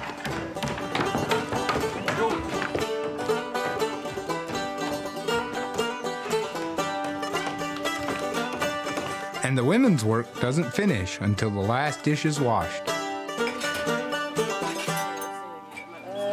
Amazing grace, how sweet the sound that saved. The barn stands as a solid reminder of what can be achieved if we all stand together. It just reminds us what we really have in the Amish community as far as being able to really depend on each other and come together and help each other out. After a week working with wood, we hope our teenage guests have learned something about our Amish way of life. It is really, really unique. I think in England there'd be a sense of cynicism if it was even possible, which I really do doubt, just to get 40 people to your house to do something for free. The reason you would be doing it is because you want something in return. The way it is here is they don't do it for that. They want the sense of self-satisfaction that they've helped someone, and I think that's really, really amazing. That's all they need. I think it really is amazing and really spectacular and quite inspiring. I forgot about myself and how I felt. Became a little bit less selfish, I think. I was genuinely just really proud of the 3 boys, that they got the opportunity to do something like that, and they got a chance to build something that will be here for a really long time. Wow. yeah, I felt quite humbled by that. The barn raising has really, heightened my emotions to the very max. Being surrounded by the Amish people and seeing how content and happy they are in their society, it gave me hope to believe in something. Kind of spark went off in my mind. That's something that perhaps I'd like to do, to just have that, comforting. It is comforting to have someone there, God, to speak to. Kids I've met seem really happy and really content with their lives, and happiness is the most important thing, I would definitely say. But if I had my way, I think I'd show them what else is out there, and then see what they choose. And I would hope they would maybe choose their communities, but I think it would just be really important that they would know that there was another way.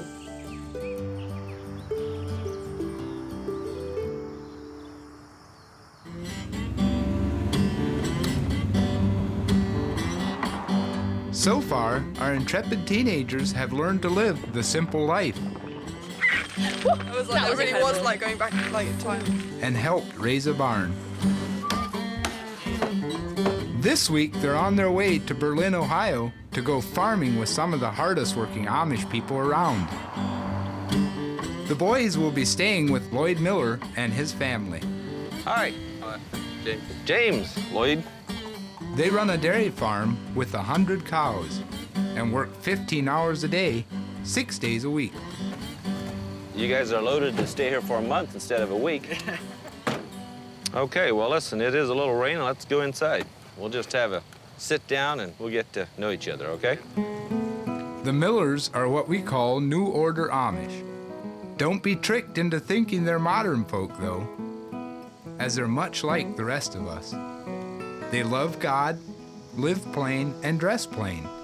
Although you'll find a little less facial hair around here. Just don't be, just relax, okay? We don't bite, we don't bark, but we are a dairy farm. We milk cows for a living. We run it as a family operation. We don't have any hired help, and we always get up on time, okay? You didn't get enough sleep last night, I can see that. We do get to bed real early. We never sleep late. Milking happens twice a day. Everybody pitches in and helps. So, James, what are those? Headphones. No, they're from my iPod. A what? iPod, like. iPod? Yeah. You carry with you all the time in London? Yeah. Sort of plays music on it. So, we just leave that in the room then? It's going to be quite unusual for me to have it away from me. Oh, yeah? So, I'm not trying to intimidate you. I want to be your friend, okay? Yeah. We just, we don't want any of that. Living under Lloyd's roof this week means living by his rules.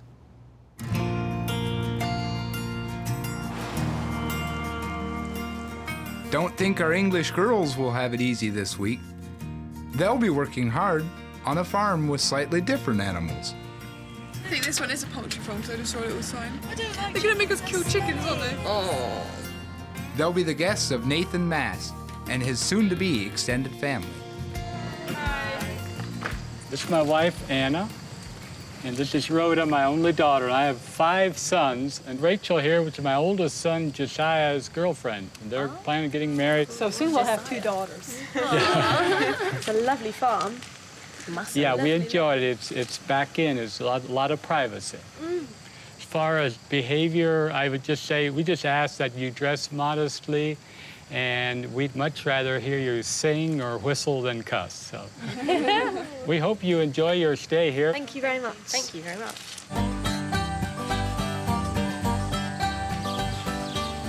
So you guys familiar with milking cows? I don't know. I've never done it. Never done it. Milking cows and mucking out barns takes up most of the day. So 3 fresh-faced, hard-working Englishmen are like manna from heaven for Lloyd. This is a milking unit, and you just put it on right between their hind legs. And right now we're doing 70 cows, and time is important to me. We need to get the job done. So we'll get you to sweat a little bit. The Bible says the sweat of your brow, you're gonna feed your family. I believe that. I think that's good for everybody, and I think we should sweat and know what it is to sleep good at night because you've worked hard, and that's a good feeling. So you guys didn't necessarily grow up with any livestock? I sort of mainly grew up in the countryside, so I was near with cows and stuff, but not to such an intimate level like this. So is this something you look forward to, or is it like, oh, I don't even want to go there? Still trying to adapt to it, really. Okay. It's still quite a shock to me, sort of being out here, sort of doing stuff like this. My religion is to do whatever I want. I've never worked in my life. Because I don't particularly enjoy it. I live on my own. My dad's in the army, so from like 6 till I was about 15, I hadn't really spoke to him. My mum's more sort of, I don't know, like, sort of we only really speak if we need to speak. I quite like it because it gives me a lot of freedom. Do you live with your parents, or where do you guys live? I live on my own. I've been living on my own since 16. You lived on your own since you were 16? Yeah. But we have these things called hostels. That is more because I was in care up until 16. So from 16 you get moved on. Okay. I didn't actually want to go into one, but social services decided it was best. So I had to sort of follow. Okay. Well, I don't know of any single case of that type of scenario among the Amish culture. I don't mean that to sound, we've got this thing together, because there's other issues that crop up. You know, I have a heart for James to the point that, you know, I would like to sit down with him and just try to be there, because I think he needs somebody. Check out the number, Gerald. Farming provides not just food, but work for our families too. Lloyd's eldest son, Jamin, works away from the dairy farm, leaving 14-year-old Gerald and his younger brother and sisters to help out. So he grabs the irons and she records it. This is my secretary. It's a pretty important job. If she messes up, the whole thing is junk. We need to start over.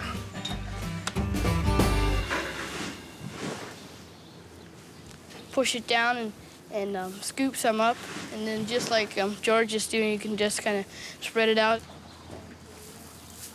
So you guys, do you have any chores or any responsibilities like this? We've got a dog. I try and take him on walks if needed, but I guess that's quite small in comparison to sort of 19 cows. What about you, James? No, I don't really have many chores. I have no set chores of my parents or anything like that. I can imagine. Being an outsider and sort of never having to do any of this, I'd sort of judge it as quite bad. But obviously, their dad Lloyd seems to think it's a good idea. We'll get up early, we'll do the chores and spend some time together. I hope they can benefit. That's the main thing. I don't want this experience to be empty. I want it to really carry some weight and makes an impact. Like most Amish farmers, the Mass family grow crops and rear chickens to help feed themselves and their community. But there's one big difference in the way things are run around here. The ladies work on the farms too. I do laundry and breakfast, and then I come out to the chicken house. Ah, so you're in charge of the chickens then? Yeah, that's what I like to do. Really? Yeah. I don't know why, but I do. A righteous person cares for the needs of their animals. So even the chickens get homes around here. And this is where the girls will be working. It's going to smell a little bit, and it's a little noisy, but they will absolutely not hurt you. Then go ahead. Oh, that really does smell, doesn't it? Is it too strong for you? A bit strong. Whoa. How many is there again?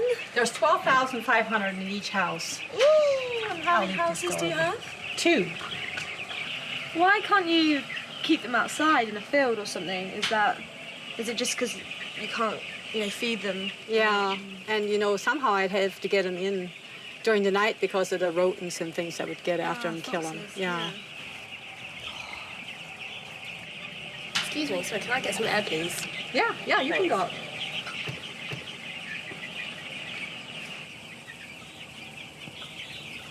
It's everything I knew it would be. It's disgusting, it's horrible, pretty inhumane, really. It was overwhelming for them, but I don't really know why. I think that the birds you know, they're comfortable out there. That's why I'm vegetarian. I am bold, loud, and I sort of, whenever and wherever possible, follow my own path. I originate from Sierra Leone. I'm from a humble background. I'm a student at Cambridge, and I've got a lot of opinions, and I think it's really important, especially for like young people like me, to do something that will make a change for somebody. Students and workers, unite and fight! I've always had a revolutionary spirit. I think it is really important for people to believe in something enough to fight for it. Unfortunately, that's how we get chickens. It's a bit weird, isn't it, seeing it for real? Like, you wouldn't imagine, you don't think about it. I have to dig deep into my soul. Do you think they're planning to escape? No, I'm being serious. I can see this is going to probably traumatise me.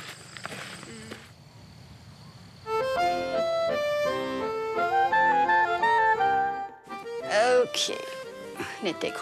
Your top and bottom is the same, right? Yeah. Okay. When they're not working, Amish ladies love nothing more than to weave a quilt. It's a chance for them to be together and share in the word of the Lord.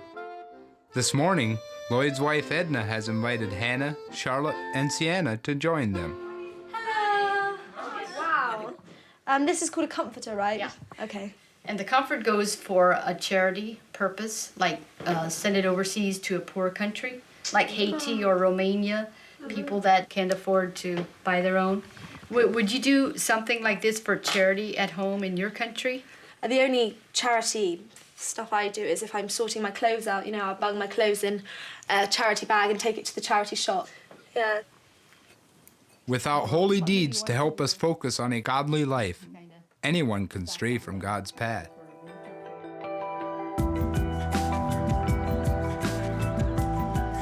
I'm kind of bored of the way I live at the moment. It's kind of very samey and repetitive. You're like the higher, Maybe there is something missing, you know, going out all the time and partying and being out with friends, you know, it takes up my time, and I want time to spend on something that I can really hold on to. I have a sort of emptiness inside me, which I can't describe.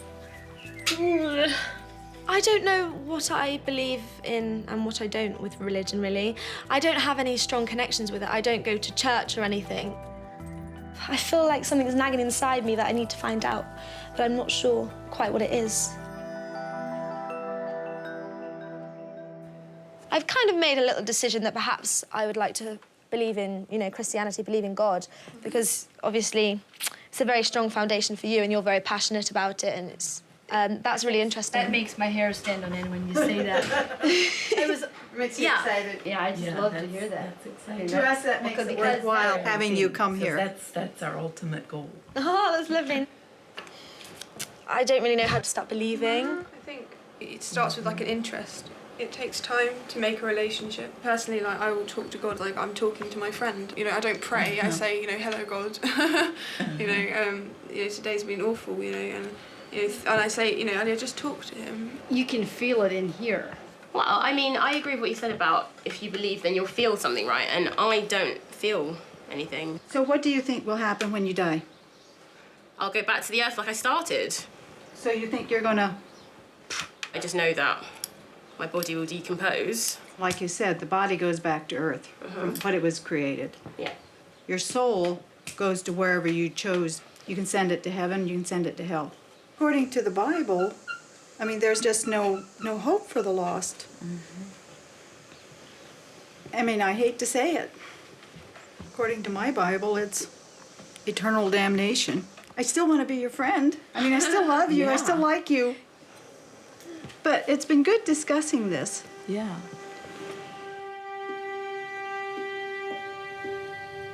I'm surprised people don't believe. Especially growing up the way we did with nature out in the country. I mean, for us to say there's no God might as well say there's no gravity. I mean, Charlotte's searching, and she's so hungry for this, and Sienna's trying to push it off. It's kind of a mystery to me. I liked how much passion they have for their religion and God and Christianity. I want to know sort of where this longing for faith kind of came from, really, because it's all just come from almost out of nowhere along the way in this trip. So I was wondering where it came from, really. Yeah. I think it's kind of started with the whole belief thing, not believing myself. It's an empty feeling, you know, I don't have any beliefs, so perhaps that would fill my emptiness and my doubt. Well, I'm willing. If they are that passionate about it, you know, I'd like to be that passionate about it and go on a journey. It would be incredible if you were to become a Christian, for me.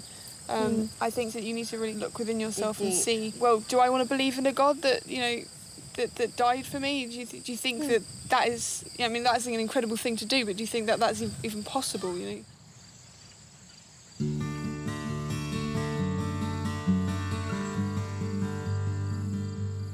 The fact that Charlotte wants to believe in Christianity is really wonderful, but I also think that perhaps she doesn't know enough about, you know, why she wants to believe Christianity. I think she needs to be in it for more than just the fact that she wants to feel a bit more confident in herself. Okay. So today was a very, very deep day. I think the key word was challenge. I was challenged quite a lot today, and I challenged people quite a lot today.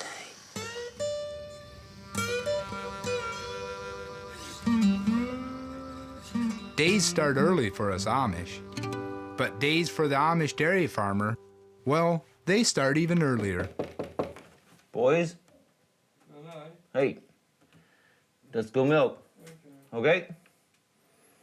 Okay.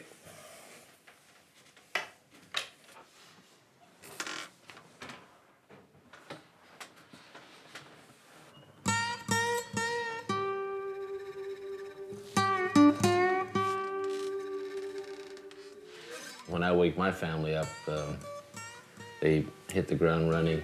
We'll be out in the barn, you know, in 5 minutes.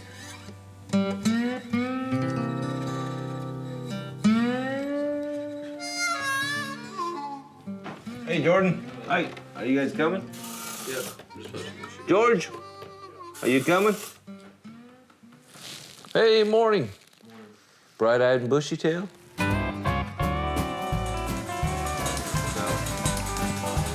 Dairy farming is exhausting, even if being part of the new order means you get to use electricity.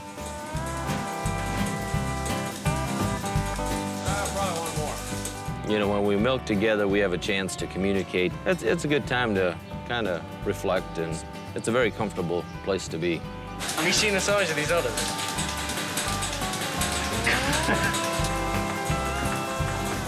I think it's going well. How are you doing, James? I'm doing all right, actually. I ain't started yet, so... Oh, yeah. A cow just sort of pooed on me and Jordan, really, so not too happy about it. I think the whole kind of process is a bit foreign to me, so finding it a little bit strange at the moment. Bring it over and put it on this one. Push the button in. There you go. Look at that. You squeeze it a little bit and puts out more of the stuff. You might end up getting a little dirty hands. That's all right. Dirty jobs are the fun jobs, mate. Remember that? Yep. It's good for your skin. Okay. It's good for your skin. Yep.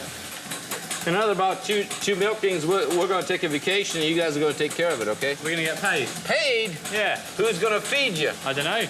Yeah, of course. Everybody wants to be paid. How do you know? You got to get paid.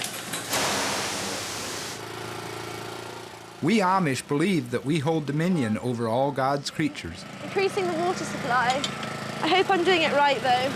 It seems that Charlotte's the only English girl who agrees. She's doing wonderful. She would make a good farm girl. I think they enjoy their life as well as they can, because a chicken does not have the mentality to enjoy life like we do, you know. All they know is eat and drink. Even if they would be on the outside, that's all they would do. Definitely. Anna explained really well how they're brought up and how well they're looked after. They do have a very good life, and you can see that. They have loads of space, loads of food and fresh water. So all in all, it's been a really good morning. It's not just animals that we Amish care for. We like to keep our guests happy too. And there are few things worse than an upset visitor. So what did you think about the chicken operation? Massively uncomfortable, to be honest. We try to be very careful that they always have water and food, so they're comfortable, yeah, but they do have a short life. Yeah. It raised a lot of questions for me, really, to be honest, and kind of confirmed a few of my beliefs. To me, they seem like a commodity. So I was just wondering sort of how you look at them. I don't know if anybody has a chicken for a pet. It's just, you just, like a cat will come up to you, but a chicken runs away from you. They won't be your friend. No, I just don't feel like they should be commodities, quite frankly.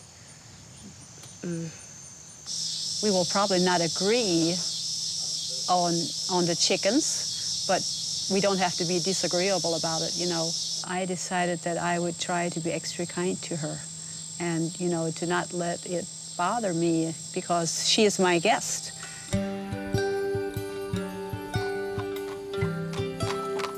Respect and togetherness come high up on our list of Amish priorities. It's the same when it comes to dating.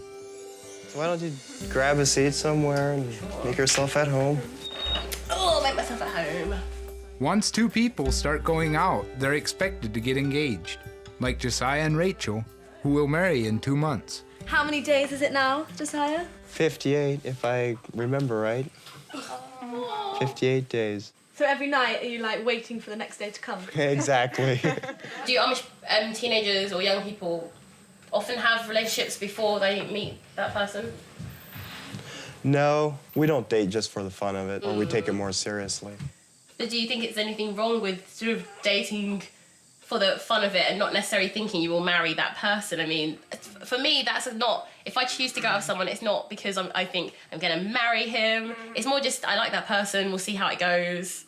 What percent of the people in Britain divorce, or what percent of the couples separate? I don't know the statistics, but I think it's very high. Marriage doesn't mean as much in England. I think that, you can say to someone, I want to spend the rest of my life with you, doesn't necessarily mean you have to get married. We believe that once we get married, it's going to be written down in heaven that we've become one. And God's going to hear our vows so that it can be a lifelong life filled with blessings. How old are you both? I'm 22 and she's 20. That's insane. I'm 19, I'm always 20, and marriage is not even at the top of my list at all. It's not even an option right now. God is great and God is good, and we thank Him for our food. Just as our families work as a group, we also eat as a group. It's another way that we like to stick together.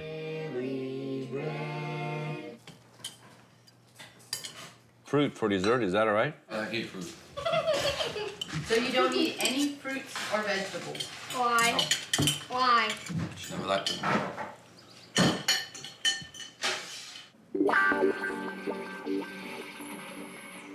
From 14 to about 16 and a half, I was living in care. My mum was arrested for arson. The charges were dropped within 6 weeks. But by then, me and my brothers didn't have nowhere to go. And sort of, day after my last GC exam, my social worker called me and he said, how would I like to live in a hostel? And I was just like, I don't. And, but sort of social services sort of moved me on. It's quite lonely, but it gives me a lot of freedom.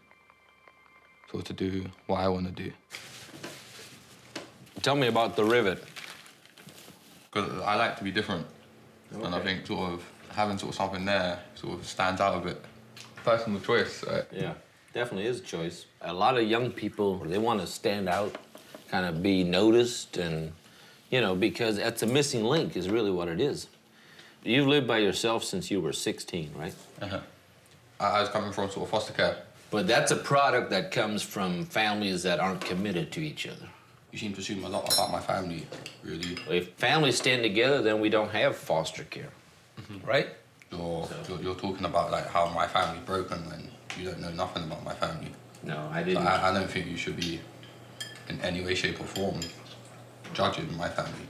I thought you crossed the line there, because you don't know nothing I'm sorry, about James. I didn't know anything about your family. And you're talking about how my family's broken when you don't know nothing about my family, and I'm not too happy about that. He cut me off very short. I definitely didn't mean it to be belittling or to be over-inquisitive. I would like to spend a little time and sometime be able to just share with him more of just make sure we understand each other. I just really sort of ticked off with it. He needed to know, and so I decided to tell him. I slightly regret doing it at the dinner table. I think I maybe should have pulled him aside a bit, but I don't regret anything that I did say, and I'd say everything that I did say again.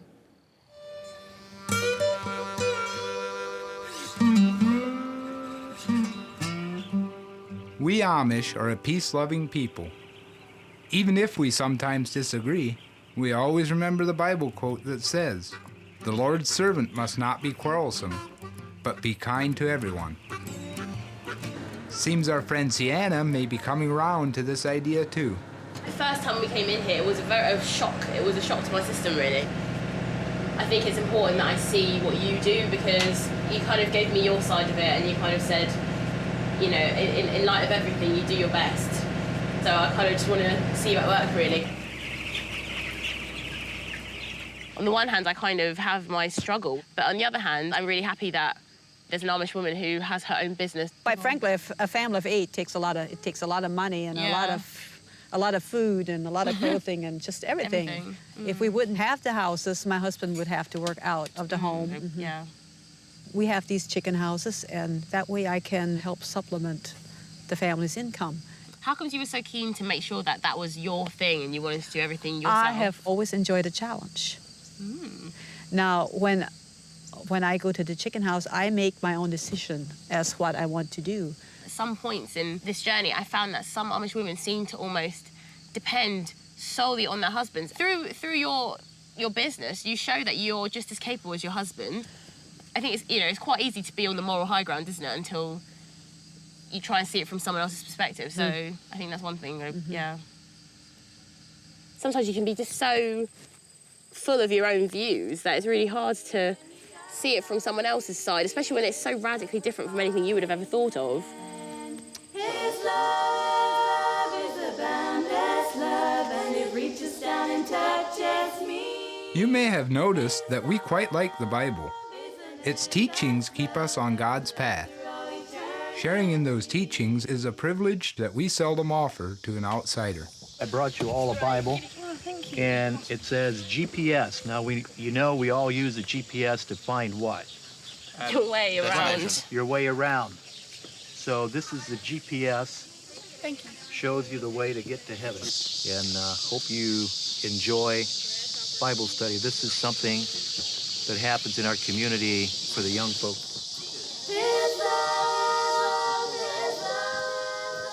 These Bible study evenings allow young Amish men and women to get closer to each other and to God. Welcome to our Bible study tonight. All thy giants of fear and unbelief, God is bigger than any mountain that I can or cannot see. And we hear the term world peace all the time. You know, what would it take? I think the answer is right here, where it says we are to live humbly and not to think that, hey, I'm better than you, but realize that we are all human beings, we're all on the same level. That reminded me of a former president, John Kennedy, who once made this famous remark, ask not what the country can do for you, but what you can do for the country. And this evening, I'd just like to take it one step further. Ask not what others can do for you, but look what you can do for others.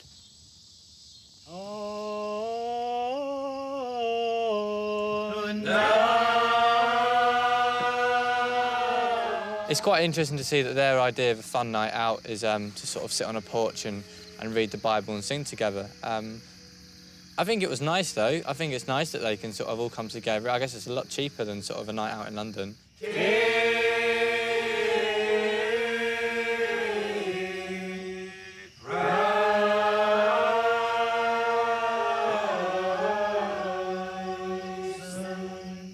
I just want to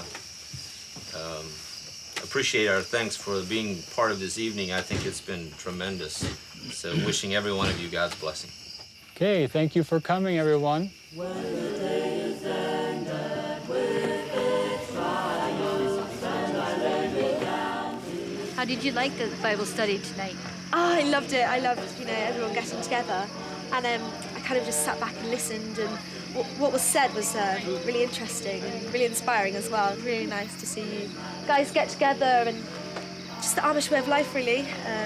So, yeah, no, it was lovely. Thank you very much.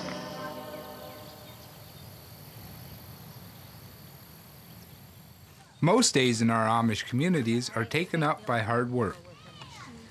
But every now and again, we, like Josiah and his brother James, take the chance to relax and unwind by enjoying nature. Well, it's a nice day. Good day for swimming. Looks like it. You got frogs in here, tadpoles, you got wildlife in here. So why don't we change and go swim? Yep.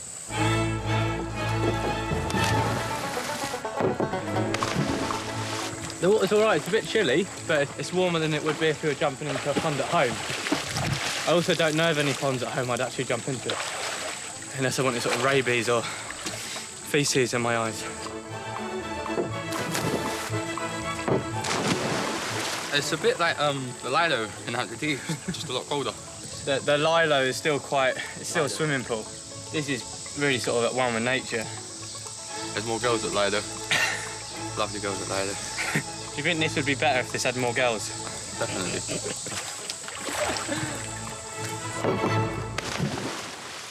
It's pretty obvious, I guess, that girls and boys don't mix too much around here. We try to keep ourselves as far from temptation as we can. I've heard you're getting married. Yes, you heard right. How long have you been together? About 10 months. 10 months. And I can honestly say I've never touched her on purpose. Do you literally mean actually physically touch, as in Physically touch. as in almost sort of fingertips touching? I never intentionally touched her. I think I can honestly say I can see my girlfriend more clearly in a hands-off relationship, and if you would not have a hands-off relationship. Rather strange, different. Yeah, that was. I had an idea that you had a no hands-on relationship, and in my mind, I assumed you meant sort of sexually. So I mean, like a hug, even a handshake is too far. A handshake is too far. Any touch will arouse a guy. It will lead you to somewhere you don't want to be. And yes, it's hard, but on the other hand, I can see the benefits. If you can love a girl without touching her, without having a sexual relationship with her before you get married, why couldn't you have an even better relationship with her after you're married? I understand it from Joe's point of view. Even the smallest of touch creates temptation, and temptation leads to sin. For me, I don't get aroused from shaking a girl's hand, but I can understand the logic behind it. He seems quite happy with it, and I guess he's looking forward to sort of his wedding day, where he gets to shake hands with her for the first time.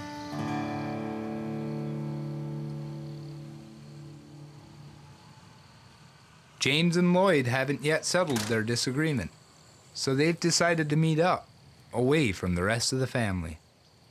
I was quite annoyed, very frustrated in the way that you felt that my family was broken, because my family isn't broken. Okay. Yeah, we're just independent from each other. In the Amish society, we would promote that the children live with their parents and have a union and work with them. It was just quite annoying that you sort of assumed stuff, really. But it's just quite commonplace in England and everywhere else that these things sort of happen. You know, our home here has not been the perfect home either. My oldest son. But there was a time when I could not connect with him. I could not relate with him. I could not even talk with him. He spent a lot of time partying and doing drugs. He came in the wrong crowd and they went a little too far, and they broke into a couple local businesses, and he was involved, and the law got behind him, and his jail sentence was for 180 days.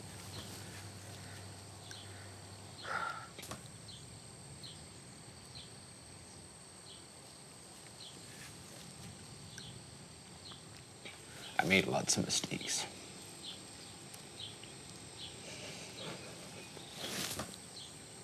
I was definitely shocked to find out that his son had been to prison. In the Amish world, that is unheard of. It was nice to be able to have that sort of bond with him, especially after he'd made all these assumptions that, you know, after my mum had been into prison, we were more or less sort of in the same boat. I mean, I didn't want to hurt you. I want to be a friend. I think we may have got off on the wrong foot, I guess, sort of when I jumped out of the van in a bright pink hoodie and these loud headphones on. Woo. Maybe we are certainly too quick to jump to conclusions, and I can see that's what happened, so I apologize for that.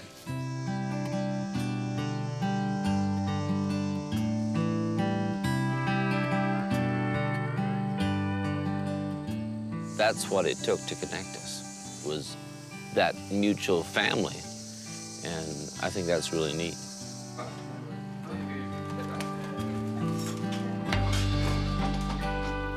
There are few greater signs of friendship than for one person to break bread with another.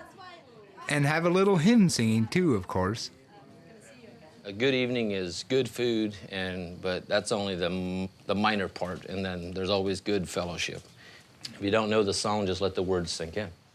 Oh Lord my God, when I in awesome wonder consider all the world thy hands have made, then sings my soul, my Savior God, to thee. How great thou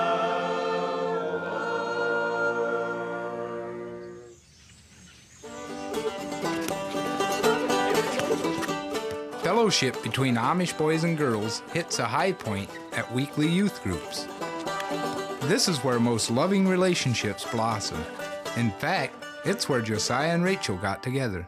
How did you get together with your boyfriend? So we asked for my friendship. Yeah. Then we had a date about a month later. My parents often tell me I'm going too fast with my boyfriend. How long were you dating already? We've been dating now for about 4 months. I mean, I know I've talked to a few of the old order, and like some of them do kiss on dates, and I know you don't kiss on dates. We have a hands-off courtship. Completely hands-off. Why do you do that? Like, If we ever marry or anything like that, it would be more special. No regrets. Yeah. Yeah. No regrets. For me, like personally, I have had sex with my boyfriend, but I can see exactly where you're coming from. Like, you know, I mean, there was a time where I wanted to save myself. And, right. Right. If we would do it, and the relationship wouldn't work out, we have no regrets. If you would start it, and then would just go further and further. Yeah. You know, I've then once you experienced get that. married, it wouldn't be special anymore. Yeah.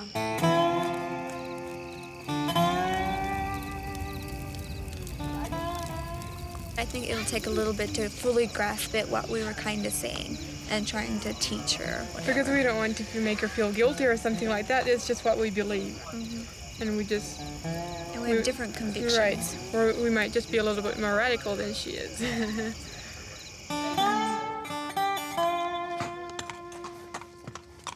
Because, you know, there was a point in my life where I thought, oh yeah, I'd like to save my virginity for marriage. But, you know, obviously it didn't happen. You know, and they want it to be special, and they want it to be something that, you know, they will treasure forever, because, you know, no one else has been able to kiss them, no one else has, you know, been able to touch them in that way or whatever. So for them, that's going to be something quite beautiful and something that means a whole world to them.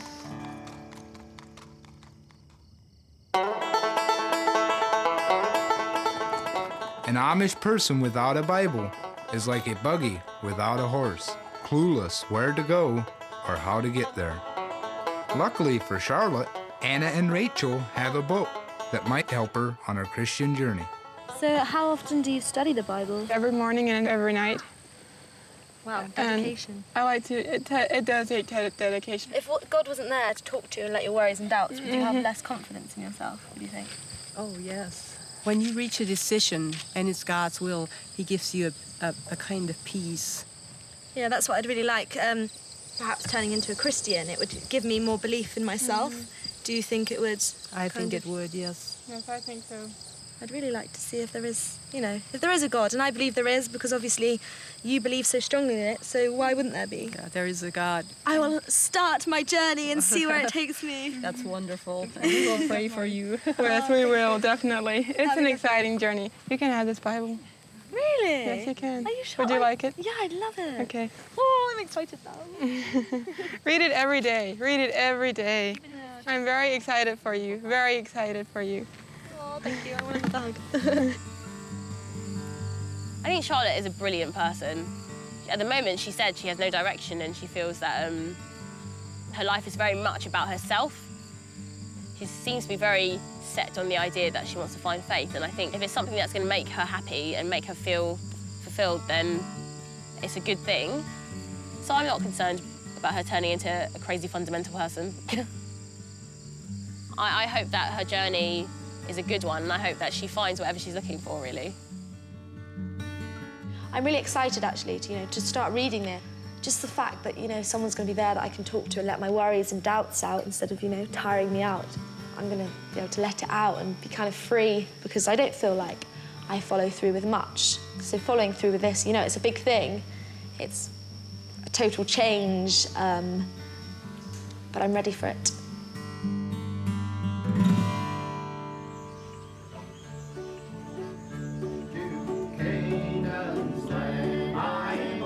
Reading the Bible and working hard keeps us plenty busy. But every now and again, New Order types like to come together to sing Christian songs and let off a little steam.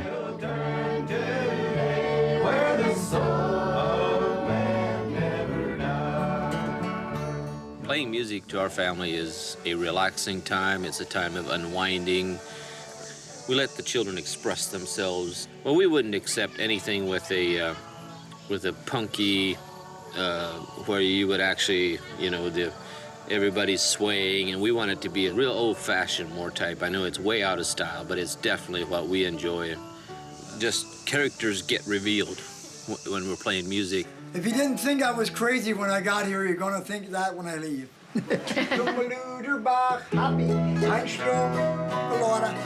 Kauf mir ein Schlumpf für mein Bein.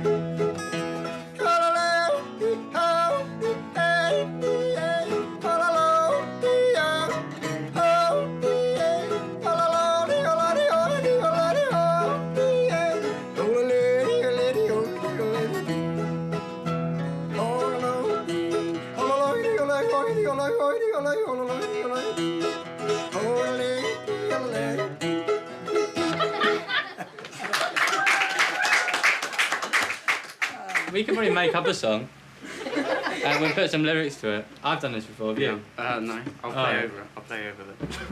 We could let's make up a song about someone. How old are you? 14. What's that?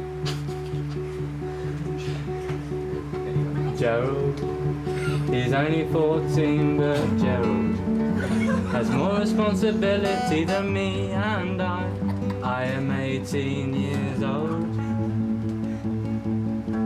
He wakes up in the morning at 5:30, doesn't even bother drinking a cup of tea, doesn't need it, unlike me. All of us from England would like to say thank you, welcomed us into your home, and it's been great. I'm just mumbling, there's nothing to say, but thank you very much, I'm gonna leave today, thank you. The end.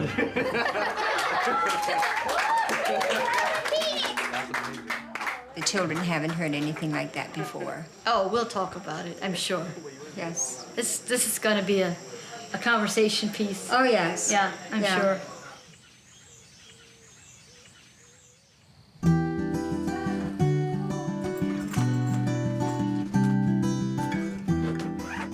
I don't think it was Jesus, but someone clever once said that the journey of 1,000 miles starts with a single step. Sienna is back. Yeah! The road might be long, and we may get lost from time to time, But with a little help from God and each other, we'll all get to the promised land. This week I've surprised myself. I successfully managed to really see things from someone else who has a very, very different opinion to mine. I managed to see where they were coming from, that more than one person can be right. So I definitely I'll take that back with me. Thank you very, very much for everything. Lloyd, thank you for a very interesting experience, I think. Thank you. Thank you. I personally wasn't expecting to make like a connection with Lloyd. Our religious views and our lifestyle are miles apart. In a weird way, it was nice to be able to make sort of a communication like that. We shall never forget you, boys. All right. Yep. See you again. Bye-bye. See you later.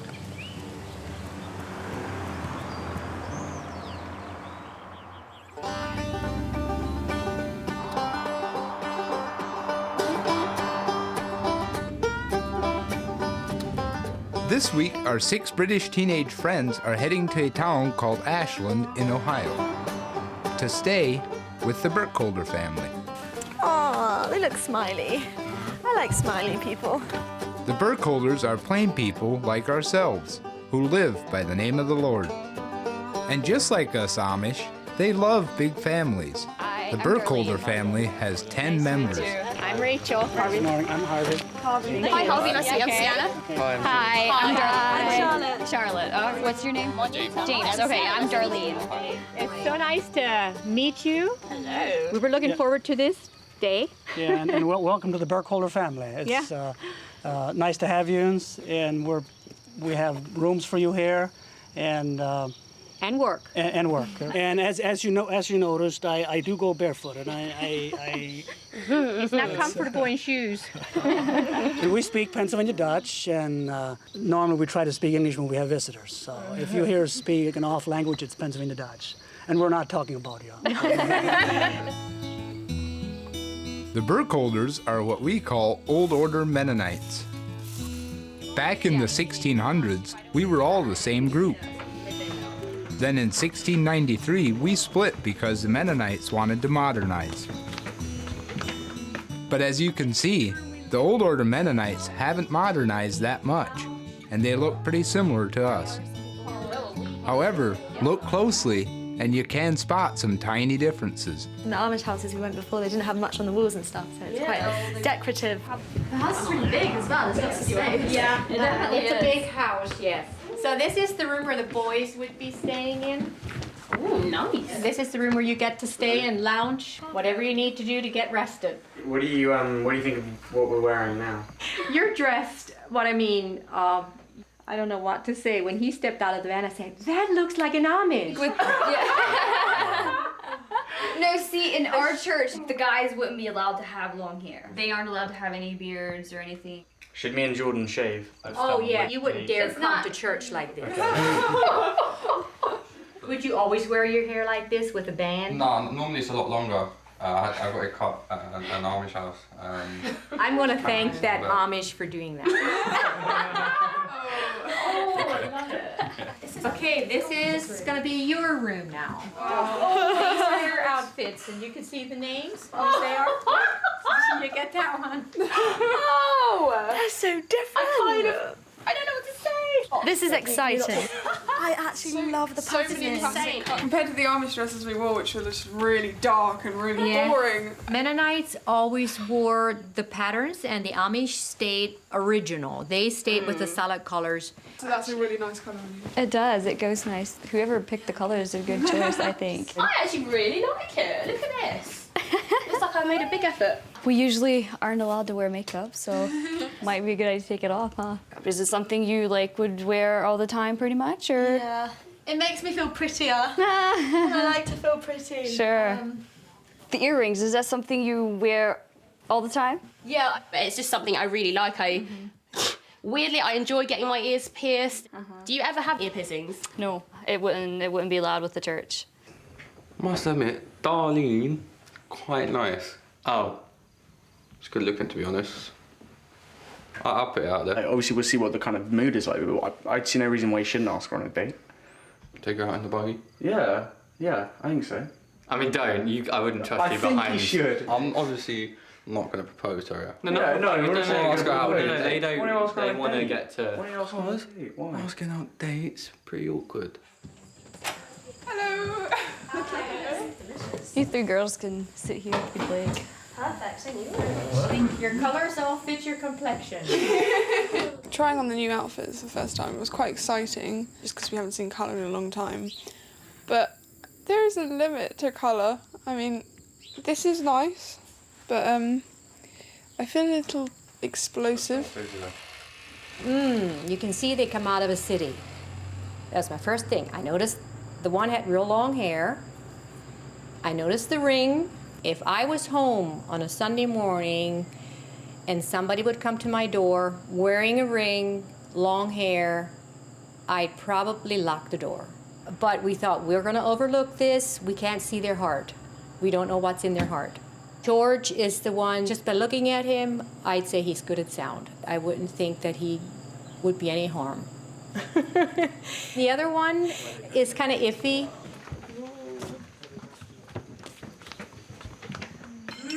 You're all dressed up and you're shaved and you look like farmers. This is totally new for them, to be this close to someone with sort of lip piercings and stuff like that. And I think, first impressions is everything, but I wouldn't change the way I am.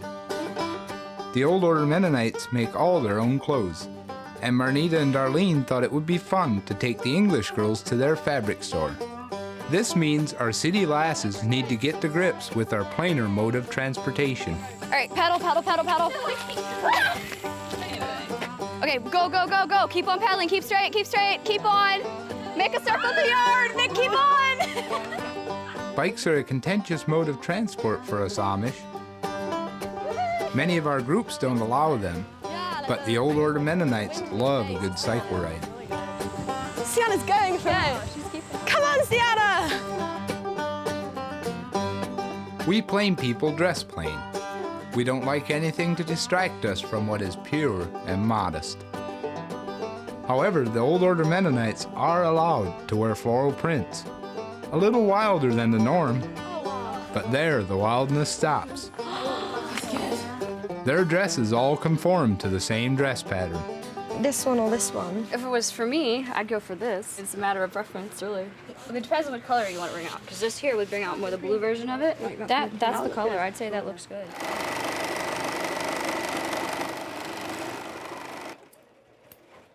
What are your favourite colours and patterns then? Wild stuff. I really don't know bright, colourful stuff. Does your mum let you get whatever fabric you like, really? Not at all. Because I like stuff with big flowers, but we aren't allowed to have those. We'll try to stay with more like the medium to small prints. So you don't, like in a crowd, everybody's like, oh, who's that girl? She's got a really wild dress on, What's she trying to be? That's really interesting, actually, because I'd wear something completely different from my friends to stand out. Shopping is a big thing in my life. I could go shopping every day. Look at this. I like this. I like that. Thank you. Probably all my money goes on clothes, to be honest. Hold on, a lot of it goes on makeup. And makeup. She feels she needs to be wearing lots of makeup all the time. When I was younger, I was a bit of a chunky monkey, really. I was a bit of a big kid. And I think with people judging me, the makeup kind of acted as a disguise. It's kind of a mask that I have to put on to have this confidence.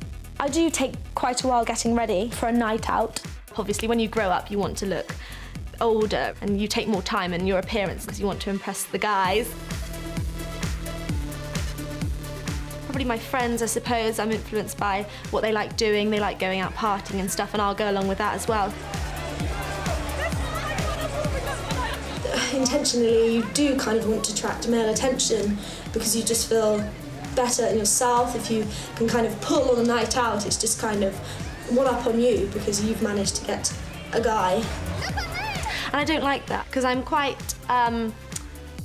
scared, I suppose, of talking to boys in a way. I'm quite nervy because I never know what to say and I never know what they make of me.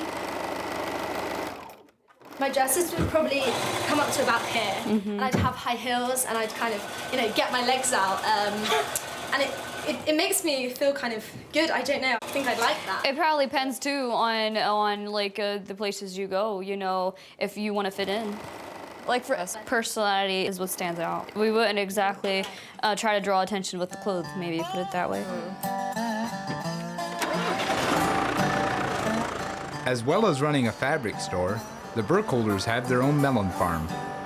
Old Order Mennonites don't own cars, but they do own tractors. They see them as friendly technology, which helps their communities to harvest food from the rich Ohio soil. I need to drive tractor. One of us will drive the tractor. Well, neither of us know how. If you can drive a car, you will know how to drive a tractor. David is 24, and he's been working the soil since he was 5. I mean, the first year I ran tillage equipment and tractors, I was 12, which is pretty young, but I guess Dad trusted me. I don't know. I loved it. It's a very good life. That you're your own boss. It's kind of a family thing. Me and my brother and Dad work together. We love it. We love it. The Old Order Mennonites cherish the family thing. But I get the kind of feeling that life isn't quite the same for George back home. For me, it is quite different because I've been to boarding school since I was 10. So for about 8 months of the year, I'm in Eton, 250 miles away from my parents. It was always my parents' decision. For them, it was kind of Eton or nothing. I feel that it's giving him a real sense of his own individuality. I think when they're away at school, he can think who George is rather than George just being number 2 out of 4 boys. Excuse me, the dog's just disappearing. Coco, here! Coco, come on! Coco, here! Being away from your parents can be quite difficult. It means I don't have as much of a chance to build up like a close relationship. Listen, I would like you to come and stay at home a little bit during the holiday. Do you think you can give me a couple of days either side? Yeah, no, I will. I'll be back like late July, but I wanna like see people and stuff like that. My mum gets quite frustrated, definitely, with my lack of presence, I guess.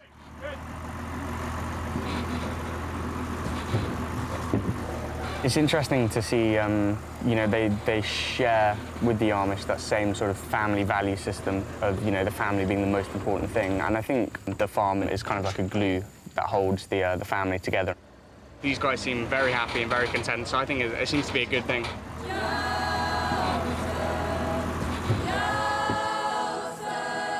All the hard work we put into the fields ends up here, on the dinner table. Meal times are a chance for us to get together, be with our families, and discuss the important things in life. So we've got Mountain Dew energy. How do you evaluate, or how do you look at happiness, or what is happiness to you? Oh, it's such a big question, Harvey. Why? Let me think. I'll help you out a little bit. I think you're always happy. I think maybe to live, laugh, and love, maybe. Like being able to sort of live freely. George? I don't know, I think I'm really struggling with it.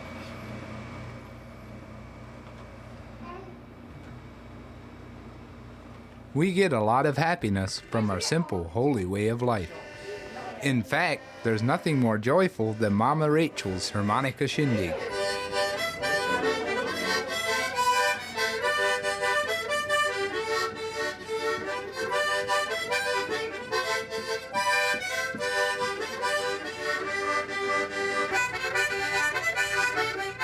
The harmonica is one of the few instruments us plain people are allowed to play. It's a good way to exercise our country lungs. Perhaps not so easy for the city folk. That's on the high side, you start on the low. Yeah, that's better.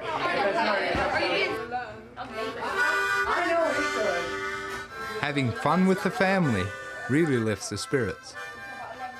But of course, what gives us true happiness is being at one with God and reading the Lord's Word.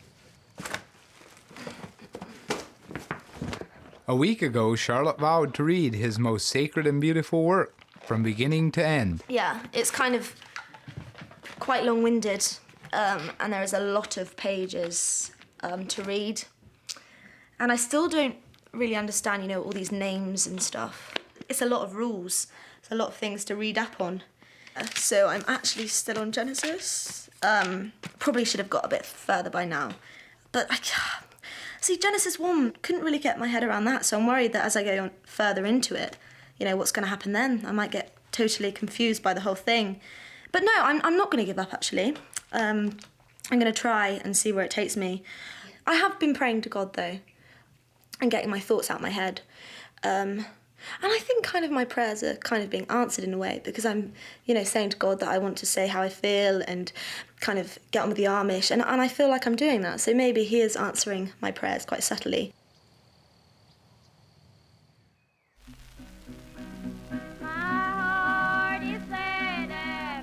The Burkholder family come from an order of plain people, known as the Horse and Buggy Mennonites.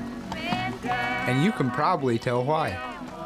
We worry that cars bring us close to temptation, and so we prefer to go the simple, slow way. This makes me feel like I'm out of period drama now.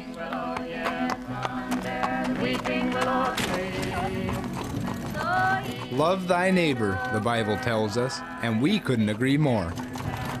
We like to come together in good times and bad, and let each other know how much we care. Hello! Today, the girls are taking time off from their chores to join a scrapbook party. Making cards for a special occasion? We had talked about making some for a boy that fell down from a construction job and broke both his wrists. That's cool. It's nice to know you're being thought of. Yes. You just pick a card that you would like to make and we'll help you.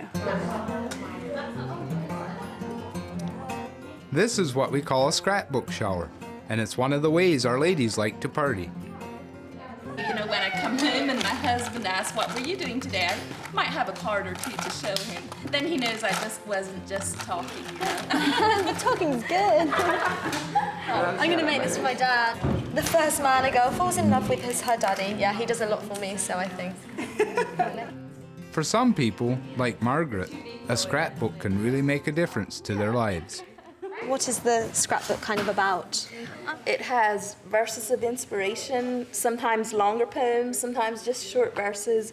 My husband, he had cancer, and so we really appreciated all the scrapbooks that we got, and I think there's over 500. If I was feeling blue about everything, I just had to look at those, and it kept me floating through hard times. He eventually improved, you know, and now we have those scrapbooks as a memory of that time, I guess. It's really touched me, actually. I didn't think a card would, you know, touch me as much. They're all very personal, and obviously they spend a lot of time on that, so it really shows, you know, that they care. To Daddy Cool, I hope you've had time to refuel your batteries. I really have realised the amount of time and effort you put into allowing me to live my life just the way I like it. All the love in the world, Shah. They're cute. He'll definitely feel love when he gets that. Right, okay, so this is the outside, very adult. And then we go in, it's like, BAM!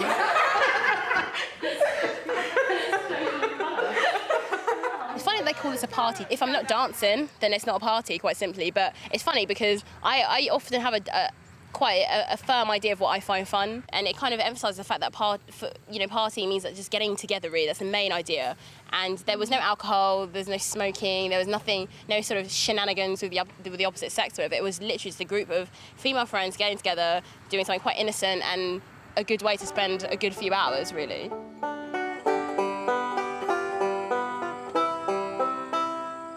Us plain people love to live simple, pray simple, and work simple. It would seem George has been taking this all in, and the plain living lifestyle has got him thinking and wanting to know more. I always enjoyed this life. I just love it. We were born that way and we live here, and it's all we ever known. And I mean, I always loved raising plants and crops, and I guess it was my blood, and I just love it. So what about the faster pace of life? I don't know. Well, if I'd have a job, work in an office all day, and kids be home fighting, and I mean, soon they won't get along with each other, and well, 40 years down the road, where are they going to be? But where am I going to be? I mean, home was always back on the farm. I wouldn't want it any other way. How many bad days do you have a year? I don't know. I would have guessed probably 10, but I have no idea. I mean, I don't know. Just look at the bright things in life, and I don't know. The rest of the day goes better. I don't know. How many bad days do you have in a year? You know, it's hard to kind of qualify what a bad day actually is, but I'd say at least twice a week, probably. So that really starts to add up, I think. Probably Maybe at least 100, probably. I don't know. Okay. Well, that's kind of interesting. I thought you as the happiest-go-luckiest person in the batch. I was surprised to hear that from you, but. For me, and for I know a lot of my friends as well do feel very pressurized by their parents and having to go to be number one and be at the top university and be at the top of the class and stuff like that. And obviously there are so many doors open at the moment that I could choose to pursue many different career paths and stuff if I wanted to, but I'm relatively clueless as to what path I want to choose. If I do American history, then I can go potentially for America. What American history would you do? Wild West, American Civil War. That's pretty cool. I think that's one of those sort of funny subjects that universities aren't that impressed with, or employers aren't that impressed with. Cowboys and Indians. And when you get to Mallorca, you can... Ned, by the way. Why? You got top exam prize. You're kidding, Ned. You got the maths prize. In the entire year? Yeah. How big is the year?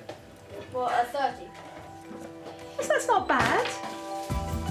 There is a weight in the sense that you don't want to look like you wasted your time at the school because you are kind of bestowed with all these opportunities. So I try and do as best as I can. What are your predicted grades, George? I think I predicted 3 A's. I think at the moment I'm finding it quite hard just to kind of stay on top of work. It all just kind of builds up, and before you know it, you're staying up to 2, 3 in the morning, just drilling into this mountain of work. I just look on the bright side of life. If there's somebody that needs help, like I said, if your brother needs $1, give him $20. I've never met a greedy person in my lifetime that's happy. It's just the more they get, the more they want, and the grouchier they get. I guess that might be another right reason I like the simple life. I don't know. But I think someday you'll think about that. You cannot make happiness. Happiness comes from within. There's just no two ways about it.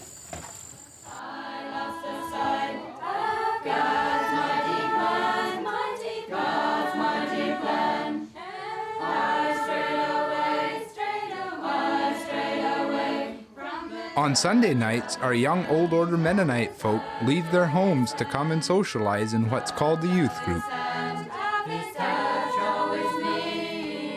This is how they like to party in the evenings. They sing, play volleyball, and if they're lucky, get to meet that special someone.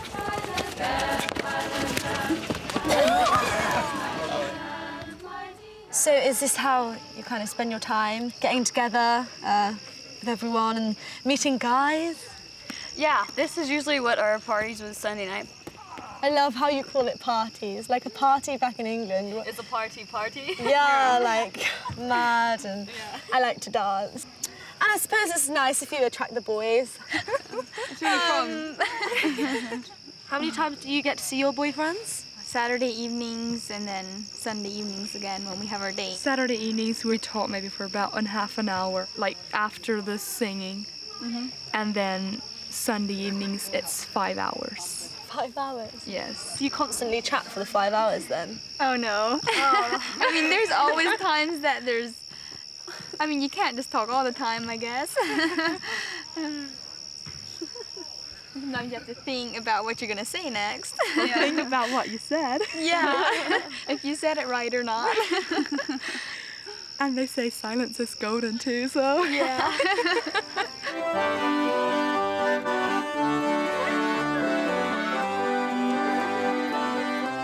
With the girls, I just really like talking about dating because they all seem kind of really innocent about it and they're all quite giggly. They don't seem that confident with talking to guys and stuff because they seem to be quite separated. It's quite formal, they have to do a 5-hour date and the time they spend together is really for getting to know each other. And I find back in England that sometimes, you don't really get to know the person that well. It's just kind of, on the surface, it's only kind of skin deep. But perhaps here they really do take time to get to know who you are inside. Hey James, love it. How you doing?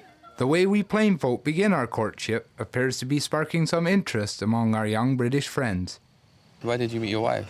We were in the same youth group of about approximately 180 youth. So I wrote her a letter and requested if she would want to be in a relationship with me, and she answered with a letter in return as we started dating. What did you actually write? Was you quite sort of open with your feelings towards her, sort of from the off? It was only a couple lines long. I mean, usually if you write a letter requesting a relationship of a girl, they generally know that you put a lot of thought, prayers into that thought before you actually write those words and send it in the mail. So if you were back home in England, how would you go about asking a girl for a courtship? Back in London, James doesn't have a Christian youth group to help him find a wife. Instead, he has a friend called Jack. She's nice. We're basically at the bridge where I like to take my dates. It's kind of romantic a bit. I've heard that nearly 8 million people live in the same place, so you'd think it would be easy finding the right partner. That one. Then again, perhaps not. I find it hard to approach girls, so I sent Jack out. Basically, I have to sort of like get it started for him, and then I sort of just leave him on the spot, and then I just go away. Once he's got it started, I'm alright. And then I have to come on the dates and... No, it's only with that one girl.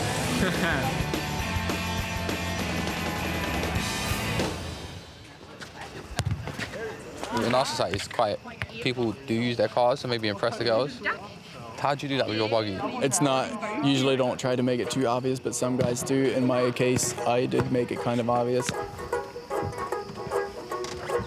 This is like a crushed velvet interior, and I also have a sunroof up here. And that one, that was also custom built. You have a touchscreen in your Yes, buggy? I have a touch screen in here to control my lighting system. The strip lights on the side, if I turn those on, we're required by law to have flashers of some sort, but I got a couple more than some of the buggies. And I also have some underbody lights on it. And with a stereo system, it would flash with the beat and all that. I never got to work with the horse's hoof beats, but I always thought it would be pretty wild. Were you jealous? Just a bit. And you've got a provisional, and he's pimping out his buggy. Why does he do it like that? For the girls? No, it's not actually for the girls. It does obviously help a bit, but it's not intentionally for the girls. And then it had this Ferrari. What? At the Ferrari horse logo on the metal mudguard. This is something that I've never ever associated with Mennonites in it, pimping out their car, the buggy. It's getting more and more modern, but you're keeping the core value of the horse. You're still sitting behind that horse and still driving that horse at 10 miles an hour. So I need to take my wife home. She's tired, and we're gonna head for home. I definitely think that having that type of buggy will definitely increase your chances of getting a date.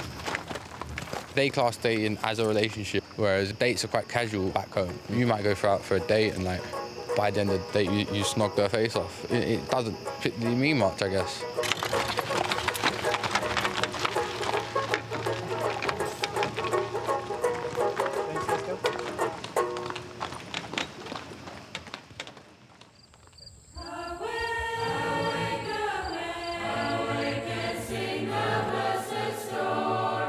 The good book tells us, the Lord God took the man and put him in the Garden of Eden to work it and take care of it. Our cornfields may not quite be the Garden of Eden, but it's the land that we harvest and care for. Are these for lunch then? Yep, these are for lunch. And would you say a lot of your food is kind of self-produced? Probably during the summer months, 75% of the food is self-produced. Would you say you're content in the farming lifestyle? Yes, very, very much content. Why is it that farming makes you so happy? You can be happy in whatever you do. The key to happiness is love. If you don't have love, opposite of love is anger, and anger is depression. If we live in anger or if we live in doubt, if a person lives in doubt, he can't be happy.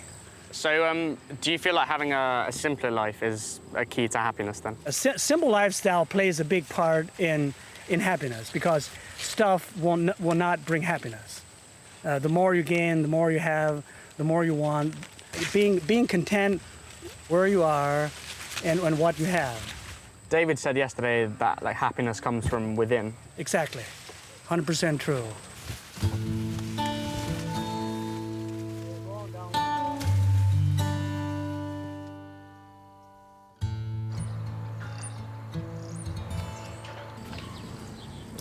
I think to meet someone who claims he only has 10 bad days a year, it just sounds mind-blowing. But I didn't even know if that was, like, you know, possible. Being content for them is being pleased with what you've got and not being envious of what others have. I think for me, I'm always kind of wanting more, and I never feel like I'm content with what I have. It's funny, I've never actually thought, like, I've never actually had, like, a serious think about what I want in life and stuff. And, like, what the bare minimum for me would be in terms of job or family life or who I am.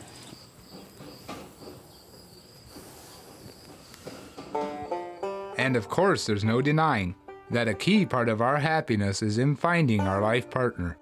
This couldn't be done without the parlor, a specific room that exists in every Mennonite household and only used for courtship conversations. This is the eldest daughter's domain. She can decorate it to her taste and entertain her special guests there. And when she gets engaged, it passes to her younger sister. Nice. Really pretty. Once you're dating, that's where you have your dates, like It's like Sunday your night dating dates. room. Yeah, basically.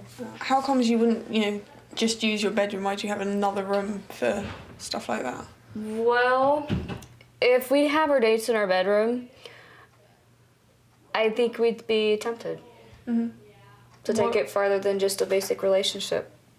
I don't know, maybe because our houses tend to be a bit smaller, I'm not sure. But we tend to just have a bedroom and, we would just go to our room and that's our personal space. Yeah. Do you know anyone where their boyfriends would stay over at all? Oh, no. Not at all. Zero. No. In our society, sometimes I feel that the boys kind of want you to perhaps have sex quicker than you feel ready. Do you kind of have that peer pressure and to kind of lose your virginity or? There's nothing, no. Zero. It's just something you don't talk about, really. Is it really important for you that you take it as a slow pace and you really kind of soak up what you mean to each other then? Yes, very.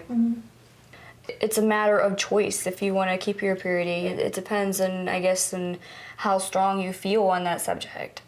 To the majority of the people, it's not important anymore to keep your purity, to wait until after marriage, and therefore marriage is kind of a lost art, really. I mean, it still happens, but anymore you hear so many people, they're not getting married until after they've had a couple kids, and it's just kind of, it's really sad if you really think about it.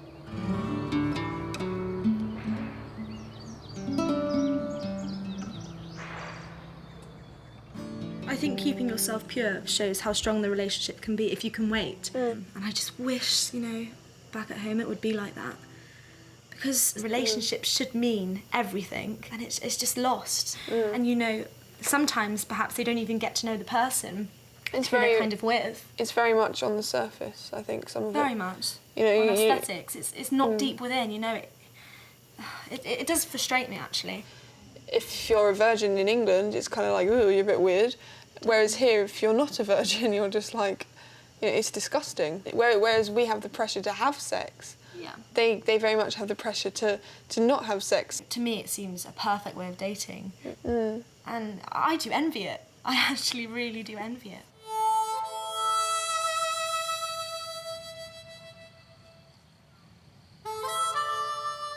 You may have noticed that we plain people cherish our marriages and our families. They're the cornerstone of our communities. And the closeness of our community provides us much comfort and normally protects us from the world's more surprising experiences. A lot of people seem to judge me quite early on because of my appearance. I was wondering what was your first appearances of me? Well,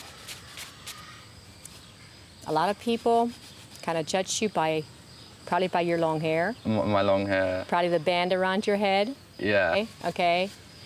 They probably looked at that and thought, is he really going to help on the farm? The thing that's on your lip, is it the peer from your friends? Not really, because a lot of them don't actually like it. Okay. But my mum was quite supportive of me getting it. She actually came with me to get it done. Okay, so your mom was not against it? No, she wasn't against it. Okay. But had I got it done, and she said that she didn't like it, and she wanted it out, I would have took it out. Then you would have made a different decision, probably. Yeah, well. I was wondering. I asked sort of your eldest daughter sort of for a date, and it's sort of the first time you see, and I turned up with obviously my hair long. I'm guessing that you wouldn't let her go on a date with me. We would probably share with her. Could you ask him to cut his hair? Could you ask him to take the ring out of his lip? We don't know what's in your heart, but usually we were taught what's in your heart will shine on the outside. And if you would be willing to change, we have no right to say that's not okay. What would your advice be for me if I was to ever consider sort of marriage at this age? That's a good question. Look for a very decent, not wild, but decent and sincere girl. If she smokes or drinks, then you can probably tell too if she's a decent girl or not. You know what my mom always said? What? It is really funny, but it probably has something to do with, she said, if you want a nice, kind-hearted husband, watch how he treats his horse. While James learns about the art of old Mennonite courtship, the girls are being taught the art of canning tomatoes, something all Amish and Mennonite ladies hold close to their hearts. For most of us, it's important to have a property large enough to have a garden to raise food for our families, to be able to preserve that food. We just think it's good to learn to kind of live off the land. Then you're not in such a pinch, like when the economy goes south or something. Whilst I've been here, I've noticed that everybody is an individual, but you've come together to be in a community in which, where you value every single person and try really hard to make sure they stay in your community. Riches are fleeting. What is there to riches? They can be gone overnight. It happens sometimes. And so we don't really build onto earthly riches or anything. We build a secure community for our children, the community of tomorrow. Then when the children are older, they'll learn to work together for the good of the community. And if a community is all pulling together, you can really go places. I would say I definitely come from quite a me generation. And again, I'm not saying that Mennonite society is perfect and it's got it completely right, but the fact they understand the value of community and they understand the value of sharing the wealth, you don't need to always think about me. I just think it says a lot about our society, really.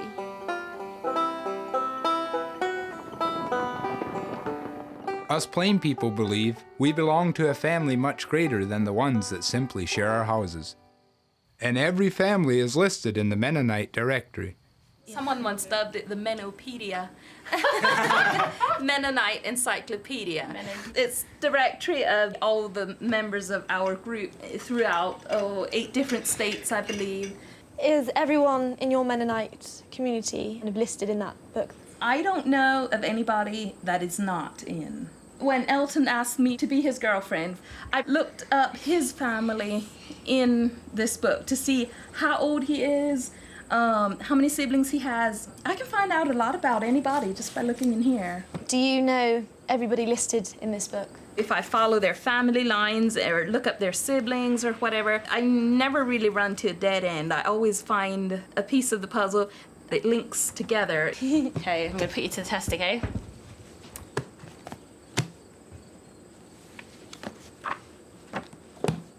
Wherever my finger is kind of closest to. Oh, yes.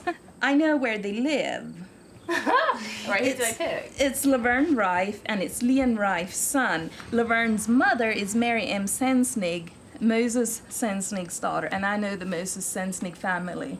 Yeah. I went past their house all the time when I was a girl. Me. Can I do one? Yeah. Oh, I'm astonished. How about? It's crazy. That one. Lester Newswanger. Oh, how many miles? They live about 3 miles from here. I couldn't do this in Yellow Pages at all.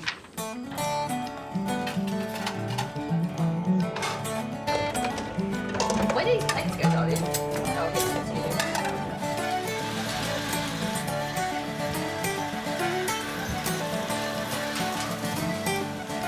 James has a soft spot for Darlene, but knows he can't do things the English way.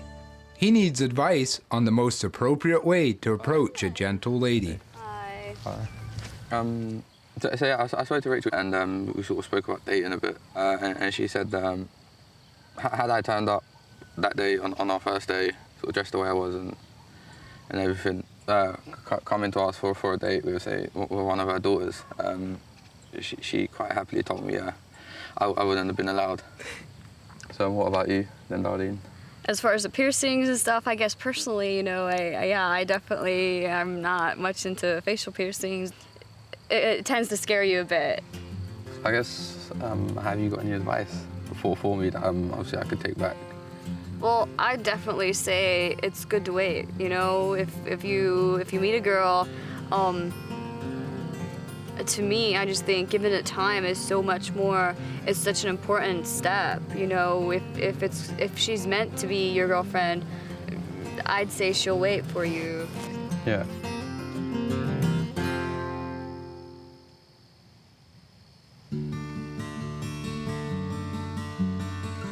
Our English friend's time in the gentle Old Order Mennonite world with the Burkholder family is slowly drawing to a close. I think my general perspective on a lot of things has changed. Something that I'm clinging onto still is the idea of you know, what makes you happy. And I wouldn't want to make a general kind of rule, but they definitely seem to be happy, and it does prove that, you know, the things that we hold high in our society as important, for example, education and being independent, doesn't necessarily make you more happy. As well as getting to know us plain people, our English friends have been getting to know each other, even though they're from very different backgrounds. When was the last time you ate an apple? Year 4, I think. Year 4? Yeah, my teacher made me do it and I threw up. Didn't like her after that. I dare you. Dare to eat apples. To eat one of these.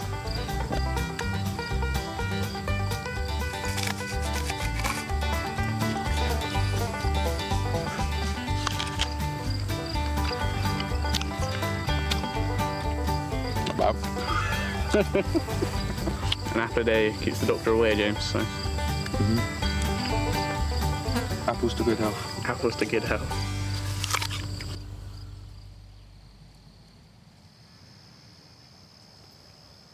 It seems that time spent with us plain people has inspired our friend James to try a different approach to dating.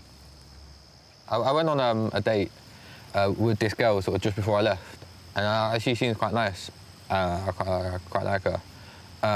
So based on my chat with Rachel yesterday, sort of speaking to Jay, maybe the letter would be quite a good thing to do. This is definitely probably the first time I've ever wrote someone a letter and sort of asking them out, I guess. Because I think it shows that you've taken your time. But I like to think that she'll say yeah, but sadly I won't sort of know till we get back to England. So yeah, she might. This modesty thing's really got to me. I think being surrounded by modest people has really got me thinking about some of the clothes that I wear. So I don't actually know if I want to wear these shorts anymore. But they did cost me quite a lot of money. Yeah, but you have nice legs. Yeah, but it doesn't mean you can get them out. I definitely think I made her think a little bit. Really, you need to wear short skirts all the time, show so much flesh. I think it really did kind of, you know, face her being with the Mennonites here for a couple days. Obviously, I still will dress to impress on a night out, but I wear a see-through shirt sometimes which shows my bra, and I don't think I'll be doing that. I think I'll cover up more. And I think perhaps guys will respect me more. I just want to go out there and be totally who I am. Makeup doesn't mean as much to me anymore, Sienna. I like what I'm hearing from you, girl.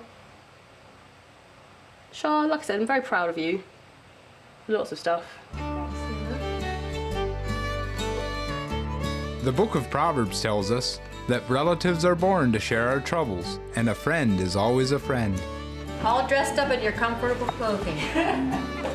They may look funny, dress funny, and have curious ideas about life.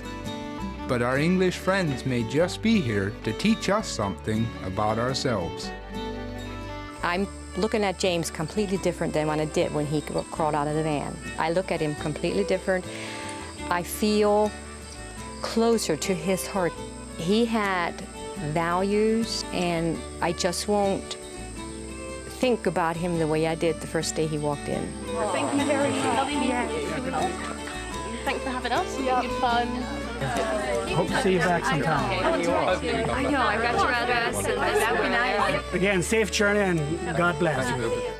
I really enjoyed introducing them to my friends to see how we do as a youth group. Bye. Safe journey again. It really made me appreciate what values we really have.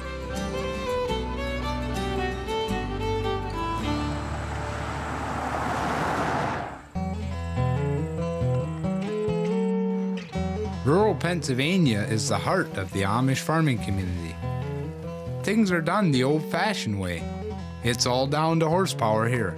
And that's exactly how the Zook family farmed their 40 acres of corn, beans, tomatoes, and pumpkins. Becky and Ephraim have been married 14 years and have 6 children between the ages of 2 and 13. Our 6 English teenagers are arriving in the thick of it. It's harvest time. Yeah, it's definitely tomato picking.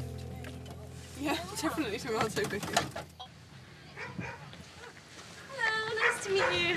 Hi, I'm Becky. Hello, Becky. Hi. Hello, I'm Charlotte. I'm John Mark. John Mark. Hi, John Mark. Hello, I'm Martha. My husband is out baling hay. Oh, right. And 2 of the other children. The Zooks are what we call born-again Amish and take their Christian values very seriously. We're hearing that you boys want to help. Is that how it is? Yeah.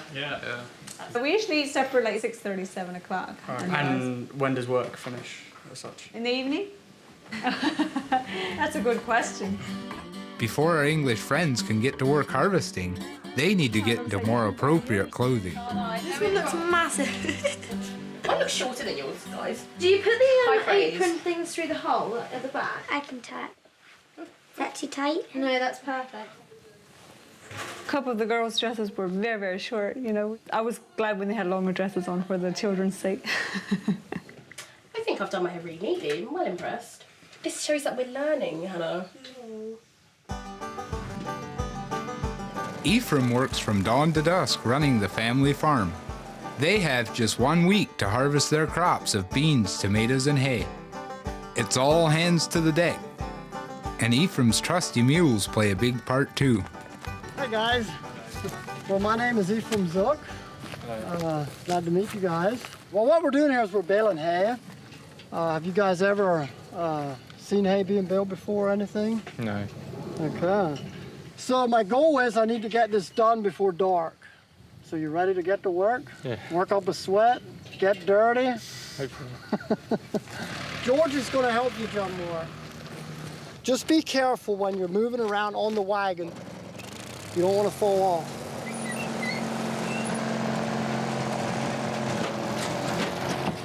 When I'm busy and I'm looking to get the job done, then I'm looking for people that can just come in and get in the swing and just make it happen. It's just kind of business as usual. We have work that needs to be done, and we're going to try to get that done. He seems quite nice, doesn't he? I think he's pretty cool, to be honest. I think he's got a strong work ethic, though. Yeah, he's definitely got that strong work ethic. I wasn't expecting to just jump straight in, though. Bit of a tough one. Okay, guys, you ready to work? The way you handle hay bales is you pick them up and you throw them. There you go. Ephraim has a workforce of 1 horse and 4 mules. He depends on them for just about everything, from the planting to the plowing to the harvesting. We value our 4-legged animals for keeping us in bread and butter, and that means they need a whole lot of hay to keep them healthy too. The true test is endurance. Anybody can do half a load. Most guys can do a load. But once you do 5 or 6 loads, that proves whether you're a man or not. You know, like they're not too heavy. There's just a lot of them. I'd like to think I could do maybe sort of like 4 or 5 loads. I think the problem with me would be my stamina. I think actually I could probably only do about 2 or 3 loads before I had to have a nap or something. It's rare that Amish girls and boys work together. We tend to our separate tasks.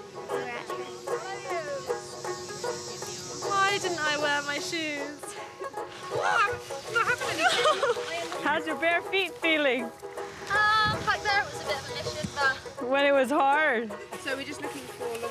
Yeah, and you kind of have to hold the stalk so it doesn't just break I see. off. They're very tender.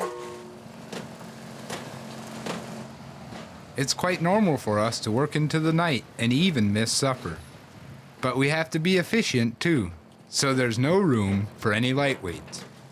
The kids seem to have that natural Amish work ethic, and they seem to be, you know, all pitching in. I think Elizabeth had been there since 4 o'clock, and she was still more than happy to keep on going. I think George gets chosen more for the heavy stuff because I think he looks a lot more built than us. Let's be serious, you know. You're a skinny guy. I'm just overweight. George is perfect build, isn't it? Every family we meet, George is a doppelganger of someone's cousin, sister or brother. They've always got some sort of relation that looks like George. What was George like? He was awesome. Oh, I didn't get an awesome quote. Would you employ George? I probably would. Good. Thank you. Good. That's flattering. Put that on the CV. I know. Possible employment for an Amish. That's good. Okay, yeah, I think our bucket is full and it's time to go. Okay. And one thing, just a tip, when you bend down with your dresses, make sure that it's down here, or boys and stuff, other people could just see right down underneath there. Not the best idea. Not the best idea. Thanks for that tip. So, like tomorrow you might be helping in the tomato field and you might want to be careful with that. We're very careful with that, with our children and things, to be pure. As Ephraim's house only has room for the girls, the boys will be staying with his friend and neighbor, Aaron. Actually, we're pretty good friends and cousins and brothers. We're actually, we have the same daddy, believe it or not. Not in the natural, though. No. Father God in heaven, he's our daddy, both of us. That makes us brothers, right? Yeah. So he'll take good care of you. He's trustworthy. It was nice to meet you. Yeah. We'll see you tomorrow. Good job, guys. See you in the morning. All right, see you. Yep, see you, Aaron. See you, Johnny. Something I noticed about Ephraim, he loves to work. Or even today, he sort of skipped dinner and just carried on working, like, even into darkness, sort of with his bare eyes. So he is a workaholic type guy. Home on the prairie, where does my life go? Home on the prairie, home, home, home. Well, there you go, number 1 hit, all the way home, right now, Pennsylvania, here we go. We were talking about when to go to bed. Yeah. It's almost 9 o'clock now already. And we usually like to be bed at the latest at 10. So if you want to shower down here. I mean, all I need to do is wash my hands. I'll probably just do it in the sink. Yeah. I'm not as dirty as I... Tomorrow you'll get dirty. Really? Yeah. I'm looking forward to it. Yeah. Becky, I was just wondering, out there you said you want to make sure your children are pure, whatever, and I just wanted to know, what do you mean by pure? How would you define that word? A lot of our convictions are our convictions that we have gotten just on our walk with God. So we would really appreciate, you know, if the character, the things you say and do, that they're upbuilding for our little children. And that's why I brought it out in the field about keeping yourself pure, so that your dress covers your under parts and stuff. I think we can do that. Yeah, don't you worry. Hannah was the one I would have guessed was a Christian before she said. Really good, so I was very excited about Hannah. Charlotte, I see her as searching. She wants to know more about God. I don't know what I believe in and what I don't with religion, really. I feel like something's nagging inside me that I need to find out, but I'm not sure quite what it is. For Charlotte, time with the Amish has allowed her to experience Christian values for the first time. And over the last couple of weeks, she's been exploring how she can become a good Christian. I've kind of made a little decision that perhaps I would like to believe in, Christianity, believe in God. That makes my hair stand on end when you say that. I want to know sort of where this longing for faith kind of came from, really. It's an empty feeling, I don't have any belief, so perhaps that would fill my emptiness and my doubt. I think that you need to really look within yourself and see, well, do I want to believe in a God that, that died for me? Unlike her two English friends, Sienna is very clear that Christianity isn't the route for her. Sienna, I would have a lot of questions for you. She was like, oh, by the way, make sure you pull your skirts down because I want my children to be pure. And I was like... The people around, you know, the family are all very modest in what they wear and stuff, so for us turning up in our dresses, maybe she's like thinking about the society where we've come from and she's scared that we will bring an influence. I think we have a lot to learn about this family.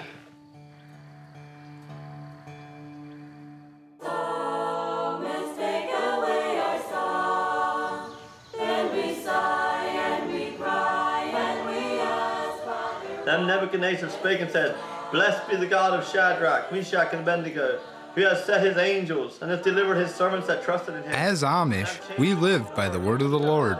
And so to set us on the right course, we like to start each day with a Bible Make reading. a decree. There he's saying that after this all happened, he made a decree that anybody that doesn't believe the way they do is going to be killed. The Zook family take their religious observation one step further, with individual prayers being said at breakfast. Heavenly Father, bless in Jesus' name. Amen. Lord, I thank you for all the people who've opened up their homes to us. I thank you for the gifts that you've given us. Lord, I thank you for letting me be here today with this wonderful family. I also thank you, Lord, for allowing me to start this new journey and perhaps believing in Christianity, because it's something I've always thought about, Lord. Amen.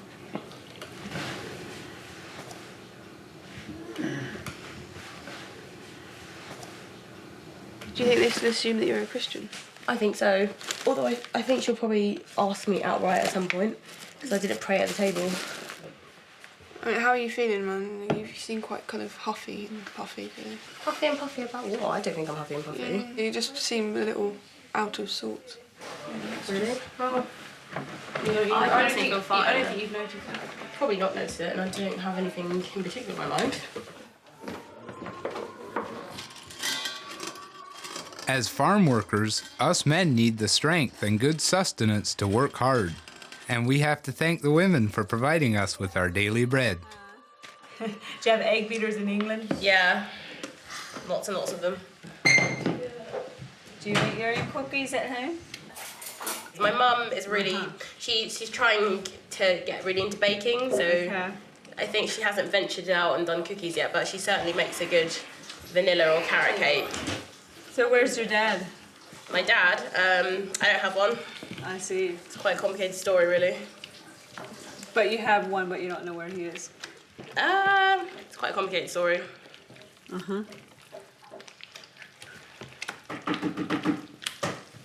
Well, at least you have a mother that you know. Yeah, my mum suffices and does everything that a man and a woman could and more. My father was in my life, but my mum had a difficult time. I haven't lived with my dad since I was about 12, really. And now my mum looks after me, my brother and my sister on her own. My mum is small, but she's mighty.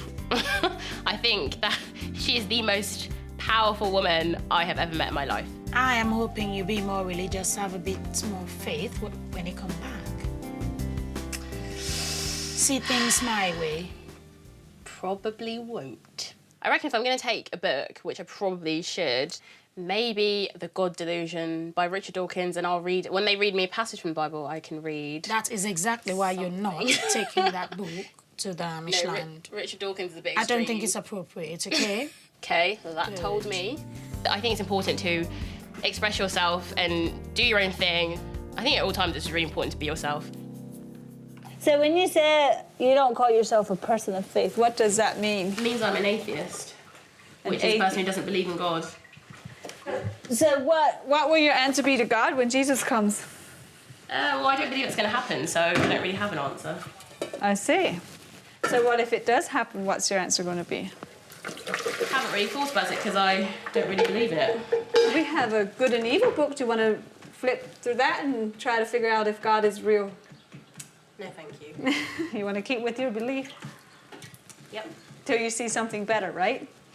Not really, Becky. I think I've already said I grew up as a Christian. Right. So I am very, very familiar with the Bible and biblical teachings. I have, however, chosen that that's not the right path for me. Keep searching. I think at this point she just doesn't think she needs God or whatever. That's what I see in her. If she doesn't know where her daddy is, you know, she definitely has some pain because of that. Right now I'm annoyed. I think she's got a very firm view of the way her life is and the way life should be. None of my experiences are the same as hers, and we are two very, very different people, so we probably will never see eye to eye. On an Amish farm, there's always so much to do in the day, we can't afford to have any late starters. Good morning, Jordan. Good morning, James. So you guys ready to do some tomato picking today?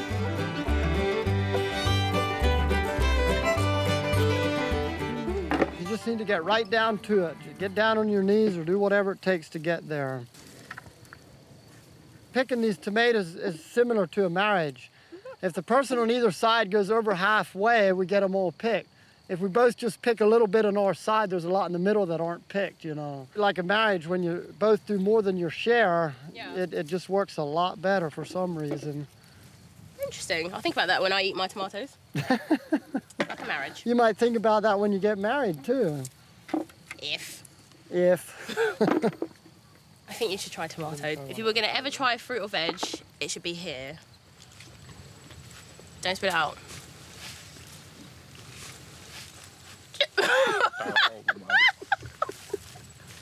So how'd that go over, James? I believe it. It's quite nice. I don't taste like ketchup. It's nothing like ketchup. Ketchup tastes nice. Ketchup's mainly sugar.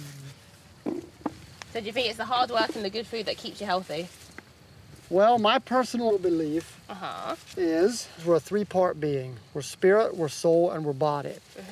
And when we focus on being healthy and we focus all on the body, we're focusing on about 1/3. Okay. But I also believe we need to take care of the soul realm, which is our mind, will, and emotions. And if we have a lot of garbage in there, a lot of hurts, a lot of anger, bitterness, unforgiveness, it will affect our health. I don't care how good you eat. If you're a bitter person, you're not going to be healthy. You are eventually going to get sick. Are we good? Are we good to the end of the row? Good to the barn? Ephraim spoke about forgiveness, and I'd love to be forgiven if I do something bad, but someone does something like unbelievable to you, I personally would have said, I think they don't deserve forgiveness. I think a Christian would say that I'm quite wrong because everybody should be able to forgive. I know my mum is one of those people, but I think one thing we will never be able to forgive is perhaps what my father did to us. And what I would just do is I just bury that issue, really. I think I won't ever be able to forgive that, really.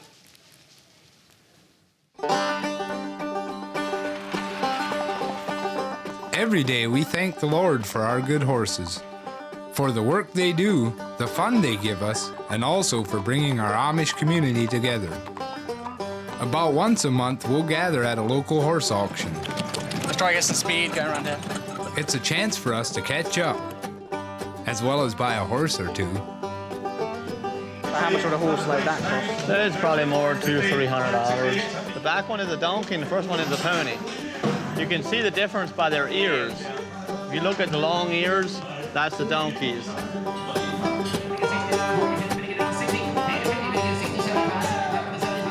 It's pretty exciting, I thought. Just when you come in and it's so confusing and you've got no idea what's going on. There's the auctioneer. I thought he was singing. It does sound a little bit like a country song.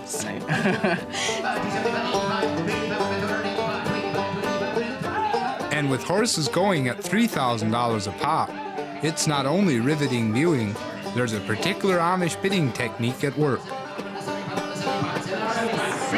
he looking at us then? Did we just buy a horse? I didn't really realise how much horses meant to them. I knew that they rode about on them, and now I really do understand that they are a central point. It was definitely more kind of exhilarating than I thought it would be.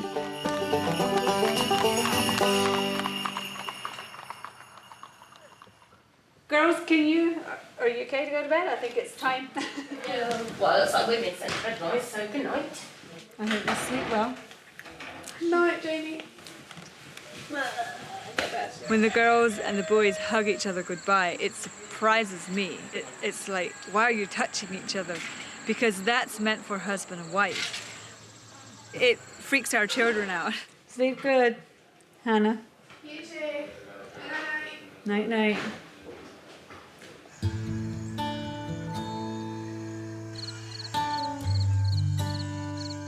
If we see temptation getting in the way of our family or friends, we see it as our job to pass on what the Lord judges to be right.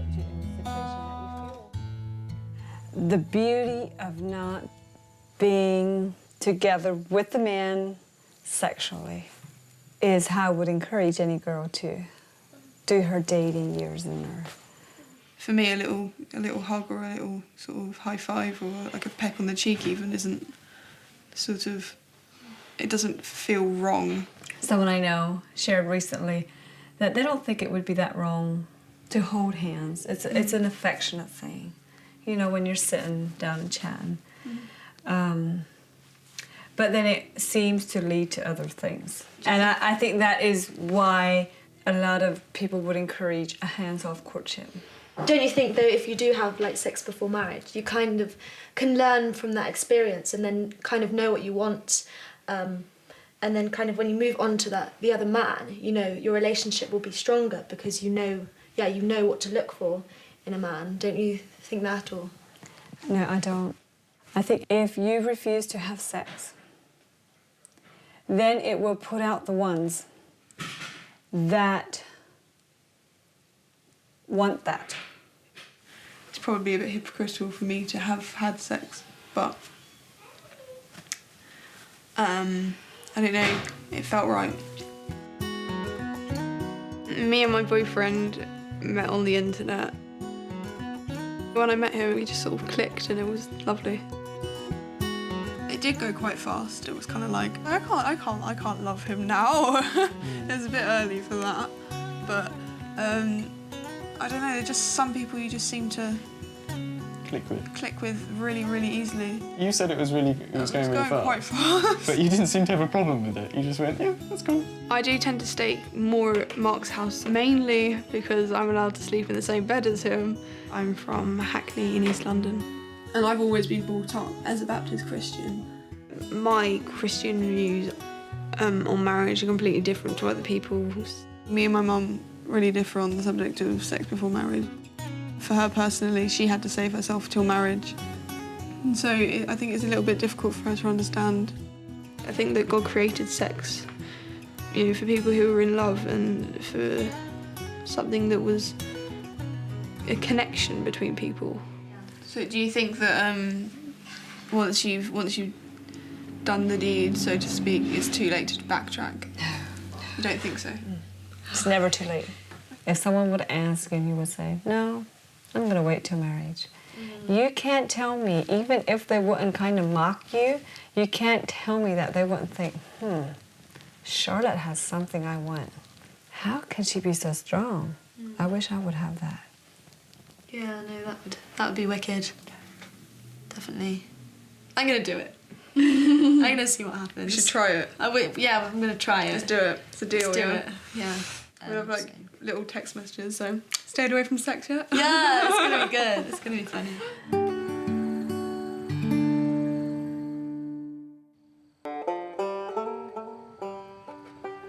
Forgiveness is a value us Amish hold very close to our hearts. Back in 2006, our capacity to forgive was seriously challenged when a local man walked into an Amish school and a tragic event unfolded. There was a little one-room school. One morning a man shows up and he had a gun. And he basically ordered everyone, you know, to follow his commands. And so he got them to completely board up the schoolhouse and, you know, like barricaded himself inside. But the teacher and one of the younger girls managed to slip out. And they ran for help.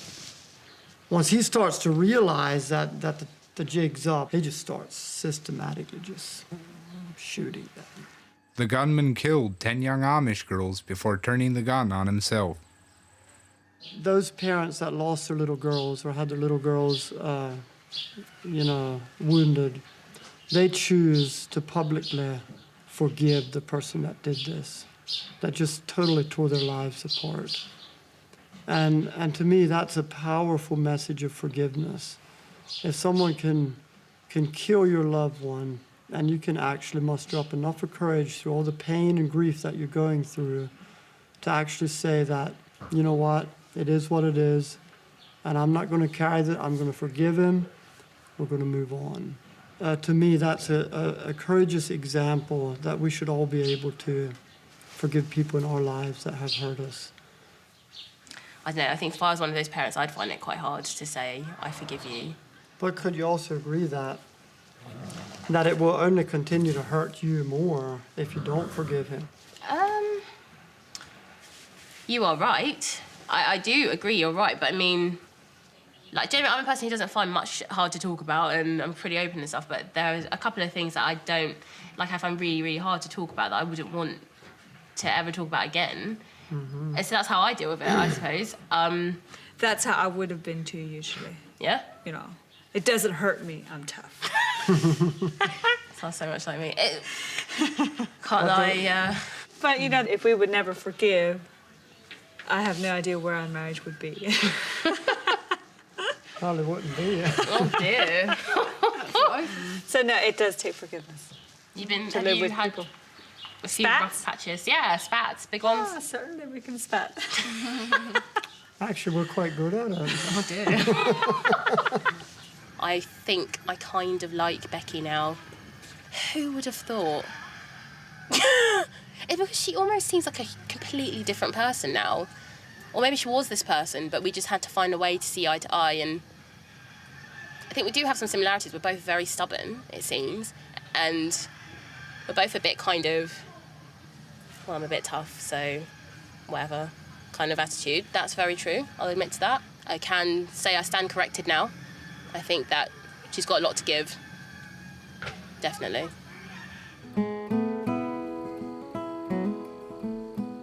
In the Amish community, we really value our parent-child relationship. And so many of us choose to homeschool our children. We teach them everything from math, Pennsylvanian Dutch, to buggy driving. I mean, what was the reason behind your decision to homeschool your children?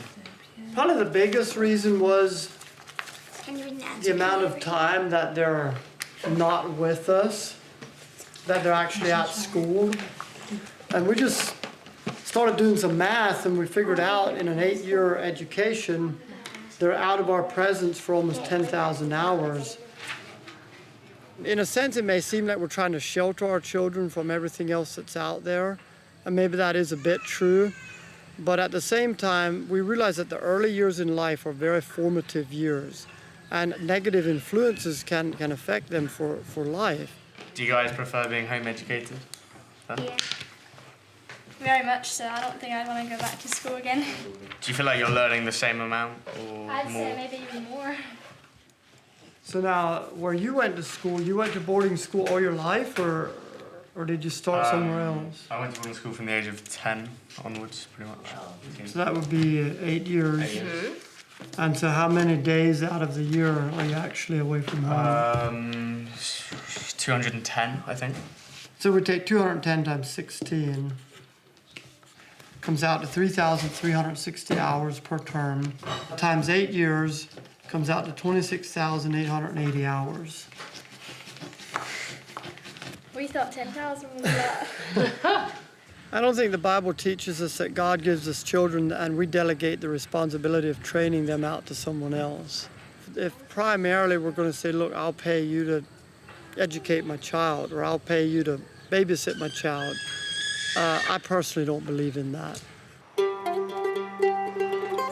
As we leave school at 14 and have been helping Dad out ever since we can remember, for us boys, it's only natural to follow in our father's footsteps. If you could have any job in the world, this is any job, I've given you a massive free pass here, what would you pick? I don't know. I kind of like construction, but I don't know what I'd pick. Probably construction or concrete. That would be your job. Yeah. So I think back home, if I was to ask an 11-year-old if he could have any job, what he'd pick, they'd probably say a footballer or like I don't know, a millionaire. That would be their job. If you had the option to never work again, but you had a lot of money, so you could do everything you wanted for fun, would you take that? Probably not. No? I'd rather work too. Yeah. What is it that you like so much about working then? I guess I grew up just working a lot, and I guess I just learned to like it. Even at 11 years old, he's got this real strong work ethic. You know, I think when I was 11, thinking about things like working hard is going to make it more satisfying was not something I would even sort of, you know, imagine to contemplate. It was just, you know, when I was 11, all I was thinking about was having fun. But life isn't all work and prayer. We recognize the importance of having some fun time with our children, too. That guy needs to have his love tank filled up. He's just doing all kinds of basically crazy stuff to try to get attention. And all he needs is an hour or two of unconditional love, and his love tank fills up and he's fine. He can run off and play. Nathaniel?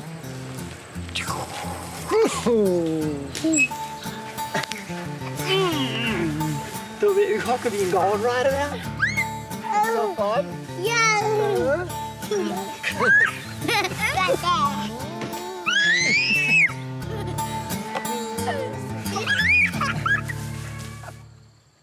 Another way of filling up our love tanks is taking time to listen to each other, to share our joys and sorrows. I'm so thankful that I don't find myself today in a situation married to a second or third wife. I think that's powerful. These boys and girls that are growing up in broken homes, there's many things that they're not contributing to society like they could. A lot of the time, and maybe in my case, I think that the role of the man never filled it ever. I personally don't feel any worse off than anybody else. I think I've done just fine, and I think my life is just fine. You have a good home? My family home will differ slightly to an Amish family home in terms of, I wouldn't for a minute say it wasn't as strong, but in terms of his actual logistics, my mum and dad were split up. When I was 13 or 14, my parents split up. My dad moved away. I think my mum brought us up all very well. There was 5 of them, so she had quite a lot of buggies, but she done it well. I wouldn't change her, even if I could. For me, when my parents sort of split up, it was difficult, but I felt my life was still quite stressful, and it was actually easier to not see him completely. I mean, I genuinely can't remember when I last saw him. I think it was around 2 years ago. So how has that affected your life? It hasn't. It hasn't affected it? No, and I'm the same person now that I would be had my parents have not fallen apart like they did. How do you know that you wouldn't be different if your dad would have continued to live there?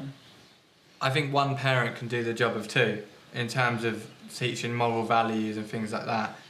I just genuinely sort of believe that I don't think I've missed out on anything. But it is such a common thing back home. I think it is so great that you don't feel that you missed out. You're not growing up with, I didn't have a daddy or I didn't have a mommy and therefore I'm here where I am. You know, you don't have that mindset. You're going to make the best of it where you are. And I thank each one of you for that. I think that's very great. I was quite shocked that so many of them thought that it's just okay to have a single-parent home. That's kind of the way things are done in our country, and it's not unusual, it's not unheard of, it's actually okay. To me, that was shocking. I think it will motivate me to try to be a good papa, because there's many areas I can improve on, many areas. So. Jesus loves the little children, all the children of the world, red and yellow, black and white, they're precious in His sight. Jesus loves the little children of the world. You've got a very angelic voice.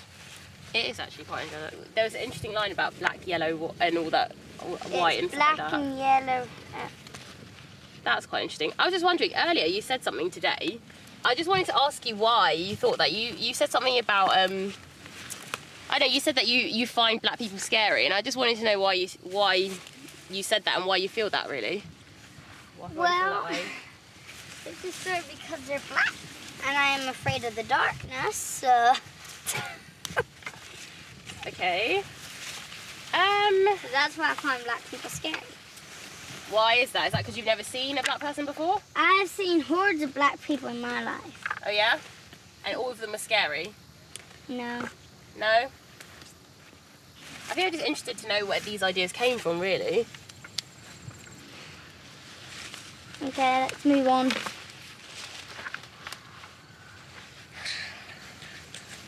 Shocking. Yeah, one word. She's a child, but it's quite ironic that she's been taught a song saying that all people are equal, and then straight after she comes out with stuff like that, so I don't really know what to say, really.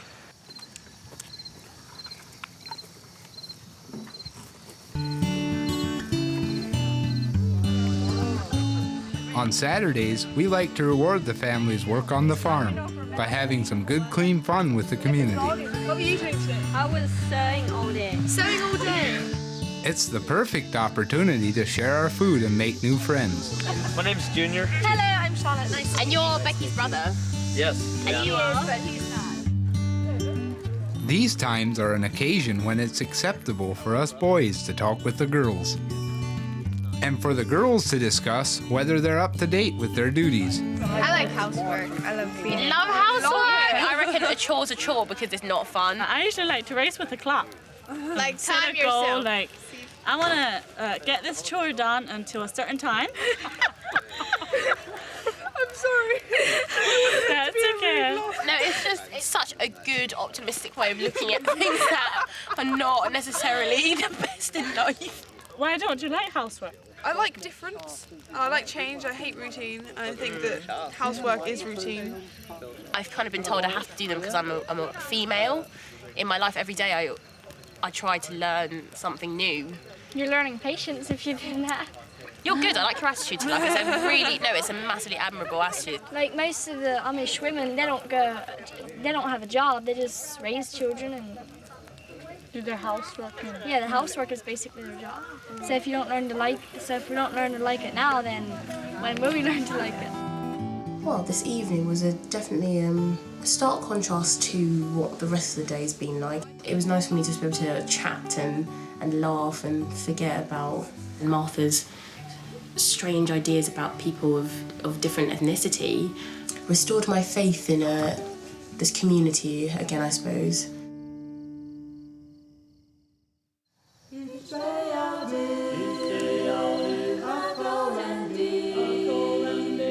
Sunday is a day we really look forward to. Not only is it the day of rest, but for many Amish youth, it's the time they can meet the opposite sex. I'm pretty nervous because I don't actually know. I don't know how talkative he's going to be, and if it's just me and him like sat in a buggy, like what do you do? So what he's looking for in an Amish bride? Vaseline? Yeah. Smooth? Usually I'd take like quite a while to get ready, but this is the quickest time I've ever got ready in my whole life when I'm about to chat to a boy. Oh. Hey, hi Charlotte. How you doing? Nice to meet you, Junior. Again. Want to have a buggy ride? Yes. I'm Really? excited. Oops.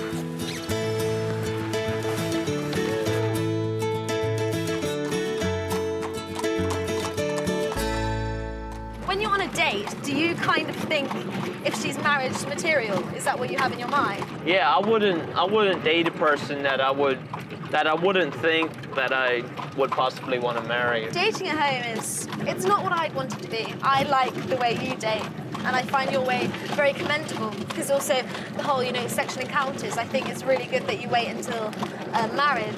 Yeah, as far as purity, I think that's very important in relationships because it only causes heartaches and stuff. Like if people have sexual encounters before they're married and I am not going to have any more sex before marriage. I already feel more confident. Before I came out here, I wouldn't have thought that. But now I've made my mind up, and I think this decision is right for me. I really can say no. As our English friend's time with Ephraim and his family is drawing to a close, it's never too late to raise those burning issues and put them to rest. Always. Do you have 5 minutes? 5 minutes? Real time. Always. Can I have a quick chat with you? Sure. God. It's quite an uncomfortable issue for me, and I understand it's probably quite a sensitive issue. Like earlier on in the week, we were out in the fields, and Martha said a couple of comments like, well, she's scared of darkness, and she believes that, you know, she believes because of that, you know, she should be scared of black people, and she thinks, she associates them with being like bad people and stuff like that. Yeah, well, I'm very grateful that you brought it to my attention. It's certainly not my view, so I'm not sure where that came from. It's something we need to definitely discuss with her. Have you been able to forgive her for saying that? I was really hurt at first, and I did find it quite hard to look at her and be around her. Really? Yeah, which is, I feel bad about saying, but I felt really uncomfortable being in the same room as her after she said it. But well, I thought about it, I went to bed, I woke up, and yeah, I was able to forgive, really. What I've learned in my life is that if I'm going to allow other people to hurt me by their thoughts or remarks or whatever, that's going to be pain in my life. They're going to walk away, and they're never going to know the difference. If someone has hurt you, or there's hurts that you've stuffed because I'm not going to deal with them, I'm just going to be tough, as long as they're in there and someone says something like that, it's going to attach, and it's going to bang, it's going to trip. It's going to trip you up. Okay, and my challenge is, and I'm not taking away anything from what Martha did, that was wrong. I apologize for that. The reason that you got offended is because of some buried hurt that's in your life. And that one will return to England with you, unless you get rid of it. I think you're right. And I don't want to take you on a guilt trip or anything. That's not my intention. My intention is only to challenge you. I know you're open-minded, and I think you're going to find a way through it. Oh, you're brilliant, you. You are. Well, you know what, Ephraim? I think I'm going to miss you. Thank you. Just a little bit. Early on in the week, I just couldn't stand being here, really. And now I see things a lot clearer, and actually, unknowingly, I've kind of gone through the process of forgiveness, and I feel a lot better and a lot happier. So, yeah. I don't know what to make of that, really. I just find that quite interesting. I've sort of been through a very important process without really realising that I have. First, I felt that there was definitely something that didn't connect with Sienna, but I think something has changed within her. And if she can forgive her dad, so much more things are just going to unfold within her. And yes, I see a very big potential in her. I haven't had the best overall opinion of men. And so to come here and meet so many very, very good men who respect their wives and know their duties as a man and as a husband and as a father, and I am astounded and very privileged to have seen that, and I'm glad that I've seen that because it almost puts some of my bitter feelings to rest. To an extent, they've restored my faith.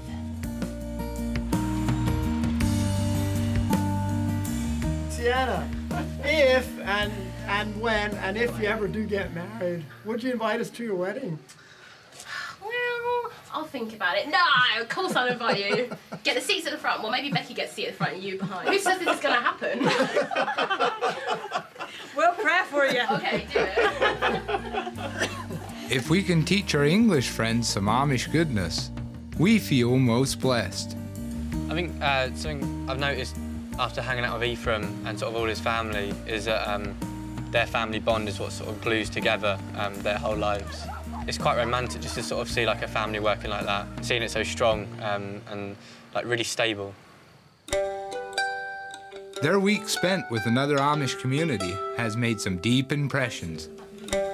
But some habits just don't change. You should have heard John Martin. He goes, oh no. Boy, they waste a lot of time. Oh, I love him. He's right as well. He's so right. And sometimes the most unexpected friendships are made. God bless you. Yes, thank you for everything. And thank you for getting me on. See you, Sienna. You take care of Give yourself. me that look. What? Look, come here. You're too tall. God Mother! My darling. You be good, okay? One thing I'm going to miss is just sitting down and taking time out to just have some of these interesting conversations. And that really make you search and make you think, what do I really believe? You know, what really is the truth in this? And I think I'm going to miss that. That was kind of fun. We have decided that we are have no more sex until we're married. I almost feel like you've just made this decision and almost in the heat of the moment that Becky said something to you. I've been thinking about it. Do you think some boys back in England will like run a mile once, if I say no? I'm sure they will, but if they do, then it kind of shows they're immature and you wouldn't want to be with them anyway. Me personally, I'm not open to that idea. Where are we, guys? We're in Intercourse. Intercourse Village Centre.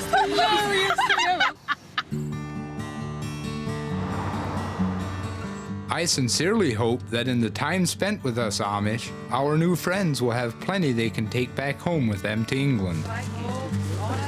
From the great rewards of working hard and working together, to the simple pleasures of a plain life, That's amazing. and having faith in your heart and family close by your side. As the teenagers prepare to leave the Amish, they're going to meet some families who have also left the Amish, but have decided to keep much of our plain simple way of life. And I pray that after meeting them, our young friends might choose to do the same. First up is the Miller family from Richland County. They've recently left their church, but they hold many of the traditional Amish values close to their hearts. We have 13 children altogether, ranging in ages from 28 to 2. Martha being the 28-year-old, and Josiah, the 2-year-old. Okay, this is my room, and 2 of you girls can sleep in here. Your room is amazing. My room isn't always this clear. I like this, Martha. As soon as I walk into like an Amish home, I feel like I should change because I just Oh, feel really? out of place. Yeah, even though it's me, I don't know. It's quite strange. Can't say I'm with you on that. Let's transform, girly whilies. After leaving their old order church, Martha and 2 of her sisters are now joining a local new order church, so they continue to follow the Amish rules, such as those on modesty. I like to see them without their makeup. And as far as their clothes, showing breasts and wearing too short of a dress, that would feel like I might be tempting some man to lust after my own body. Hey there, Amish dress. I love this dress. You love the dress? Okay, Charlotte. Put it on the wrong way around. Mine's on the wrong way around too. Oh, I always do this to myself. That does not look right. Well, you looked in this one. Oh, that's Andrew's, all right, yeah. Without the Amish church for guidance, families such as Ira's must find their own way of doing things. I noticed that sort of these clothes seem a bit more not what we're used to when it comes to Amish clothing. So which of your family drive? Andrew, me, and Dad. Do you like driving? I drive like an hour and 20 minutes every day to work. How long does that take on a horse and cart? Probably around, probably 6 hours maybe. I think I'm finding it a bit confusing. They're like halfway between like being Amish and not being Amish. Would you call these this family Amish though? I don't know them well enough to decide if they're Amish or not, but you don't have to live in a Stone Age. They like this sort of slow-paced life, but you can have a slow-paced life with technology. It'll be interesting to find out if we chat with Ira and see what he sees himself as. Meal times are an important part of our day. We give thanks and eat together, no matter how many of us there are. How big are your families? Just me, my brother, my sister, and my mum. We live in London. In the town of London? Yeah. Okay. So how do you feel about the quietness of the countryside? I like sort of having a slow-paced life, but I can't have it as a permanent thing. I really like being busy.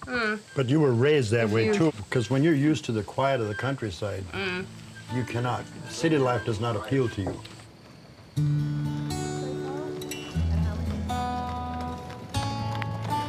All of us Amish live by rules made by the church. These are set out in what we call the Ordnung. You could see it as a sort of guide to the way we live. The mound goes straight down, just kind of work it back and forth. Ira Miller fell out with his church by questioning the rules of the ordinal and decided to move his family to another state. But as far as I can see, in most ways, he's still living the Amish way. Plain and simple. Which kind of aspects of your life would you say are still Amish? I'd say most of it. It's still a part of our life. It's still so many things that we don't want to really leave. We want to instill that in our children too. I was wondering if you could explain the kind of the technology sort of rules in your house as such. To deal with having technology in the house or not having it is where we find our biggest battle in life. Because when we were in the Amish, we had lines where we knew we had to be. When you're removed from an Amish church system, you're forced to daily make decisions. To live this kind of lifestyle without a church is actually a challenge on our part.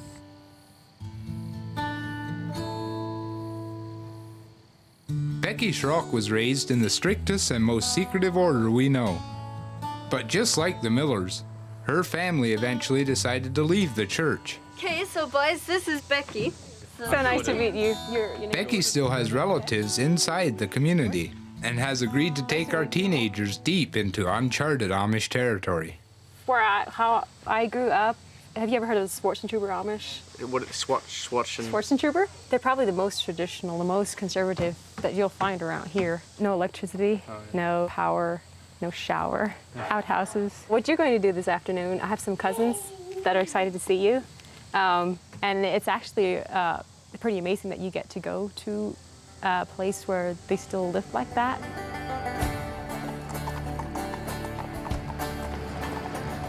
100 years ago, the Schwarzentrubers decided they wanted to live an even simpler life than the rest of us Old Order Amish, with even fewer newfangled gadgets.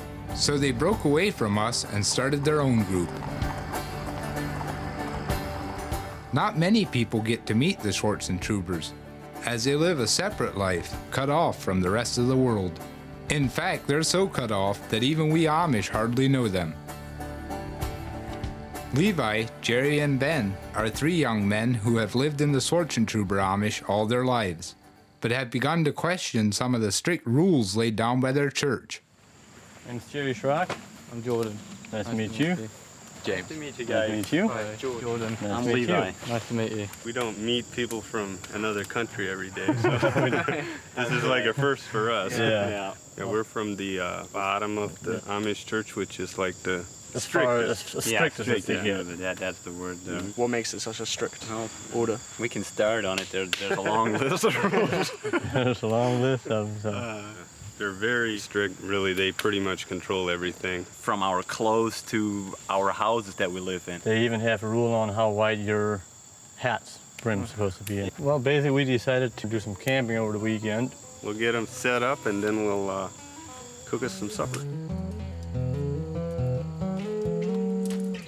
If the bishops or the elders of the Schwarzentuber Church knew that we were talking to your teenagers, they would really, really frown in disbelief that we're doing something like that.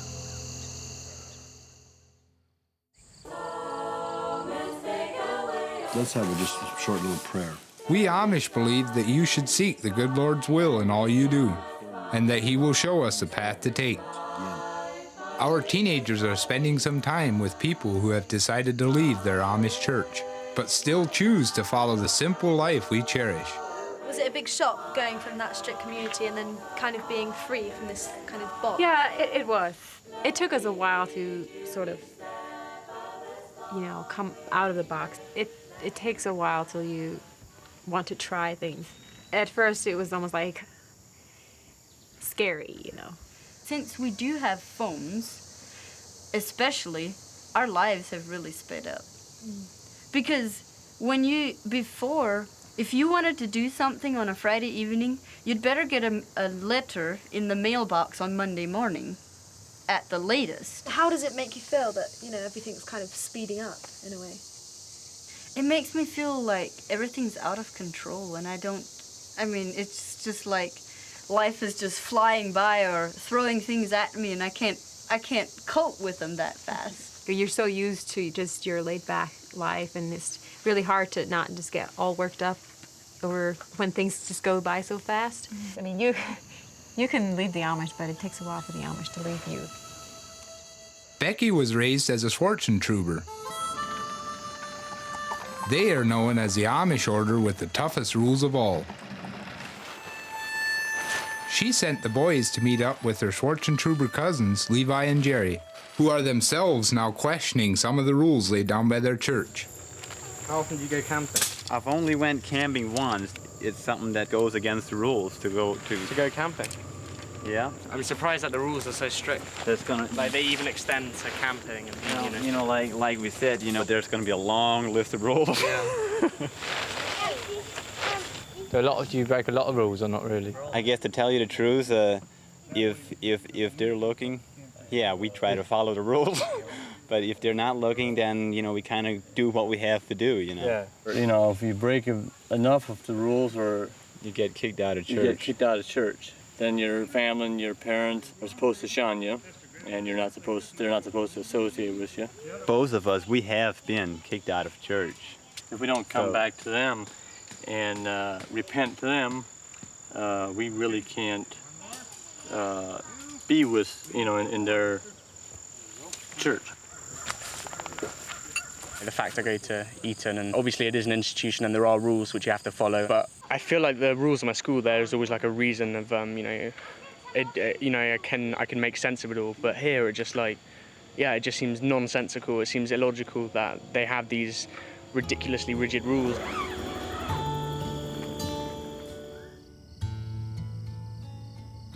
Father in heaven, thank you again for this wonderful, beautiful, lovely day that we're seeing that this is coming to an end. Amen. Amen. It is really good. It's important, I think, to have a family meal. We don't eat in shifts. No. It's just, can you imagine what it would be like for my mom? She'd be like running a restaurant or something. Becky, how big is your family? My mom and dad had 12 children. 20 years of child rearing. Sounds stressful. They call themselves progressive, which I really like, but they have got the kind of typical Amish things, they're rural living, they grow their own vegetables and things like that, and they've got a really big family, and I've come through the few weeks learning that there are just, fundamental things that make you Amish. They seem to feel it in their heart to me.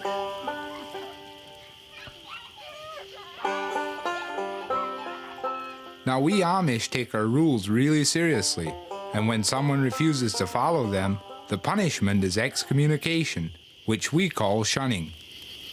What does it actually mean to get shunned? What are your limitations? You can't eat with your family.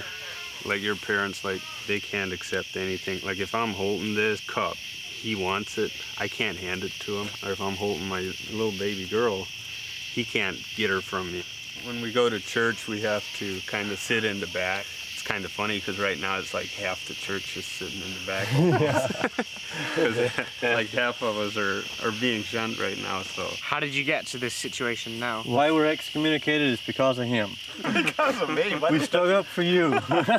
He bought a machine to cut pallet boards. They actually came to the sawmill and looked at this piece of equipment to see if it qualifies. This piece of equipment is not run by any electric, it's run by a gasoline engine. Then after a while they decided there's a part on this piece of equipment that needs to come off. So some of us youngers just said, no, we're not going to put up with that, and they said, well, you can't be in our church anymore. Do you still have to follow all the rules, or are you allowed to sort of do more or less what you want? We necessarily don't have to follow the rules. It's up to us, but they still want us to follow the rules because they actually want us to come back and repent to them. We are supposed to feel guilty. They put us in this situation, because we stuck up for what we thought was right.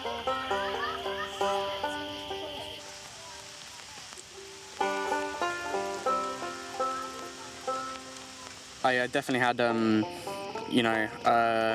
huge amount of sort of admiration towards towards these four, and you know they're like a group of radicals, and even though they're being shunned by their family and shunned by their friends, and they have to go against everything they've been taught.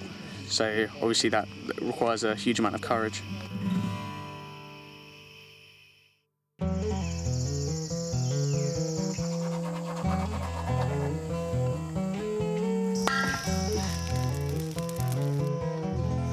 Hey Jordan. Jordan, time to get up. Time to get the day started. We got eggs and bacon going for you. Should be good getting to know them a bit better. Obviously last night there was a lot of kind of negative connotations, so I'm kind of intrigued what sort of positive pulls are of the Swartz and Shrever kind of group. So are we going fishing today? Yeah, there's a pond just back there a little bit, nice sized pond. Is there like an Amish limit on how many you catch per run? Not really, no. The one thing we're not restricted on. That's good. There's no rule on that then? No.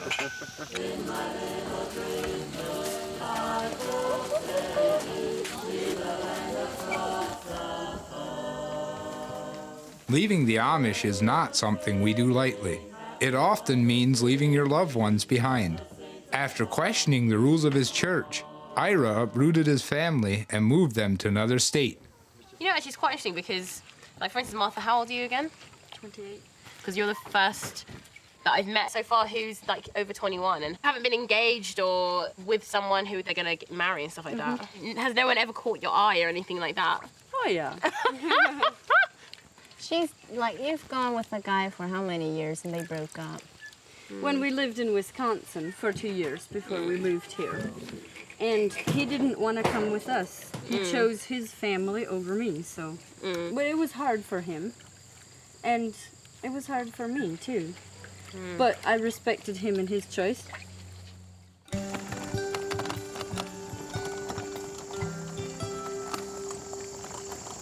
She did have to leave loved ones behind, and I know how I'd feel, you know, if I had to leave my family all behind and had to start a new life, and it would be awful, and, you know, I could really feel that Martha, it was extremely hard for her, and I completely understand that.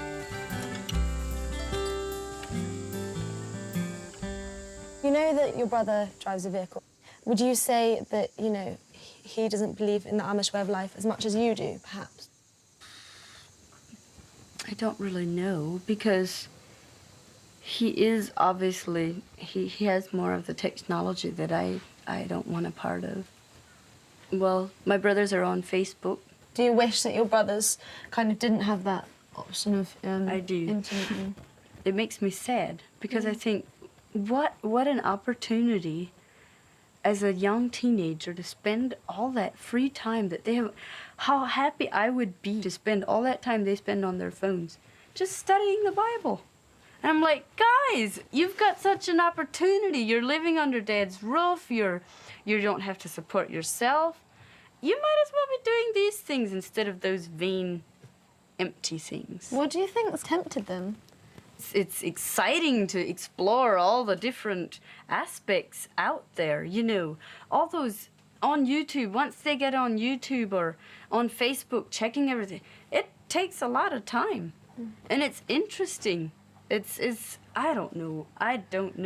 But I had to try it out for myself to know that I would rather have the life I had been living. In the Amish church, we are taught that God created woman to be a helper to man. When Ira challenged the church, Martha followed her father as the head of the family. It was a very hard situation because they excommunicated us. And even now, most of our family, I can't be back and forth with each other. And it's hard. My mom, she came from a family of 14. Most of her sisters, we can't be together. And look at how our family, we miss our family.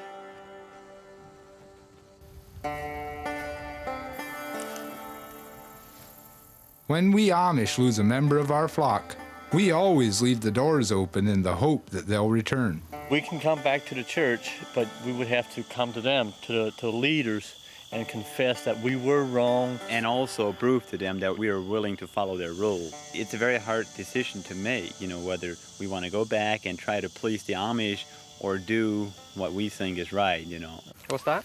It's a crappie. Now that's a nice crappie there. You still seem to be following, I mean, most of the kind of strict rules and regulations. I was wondering why. There's rules I still follow, and there's rules I don't. I don't have a problem to wear these kind of clothes, so I guess that's why I'm still wearing the clothes. But when it comes to work, I don't agree that everything has to be done with hand tools. I mean, I don't see it wrong driving with a vehicle to go to work or to go to town to do shopping and that kind of stuff. The way I see it, you got to use common sense what you do, I guess. There are many good things about the Amish way of life, the family values, the cultural values, the friendships that can be created and things like that. When we hear about all these issues, we kind of think, surely you just break away straight away. But it's just never quite as easy as we think it might seem. The girls must now say goodbye to Martha and her family. Oh, I feel that the stay was too short. I know, it was too short. This is a devotional book for every day of the year. Oh, that's perfect. So, thank you so much. Hopefully it'll help you in your journey to walk with the Lord. Bye, girls.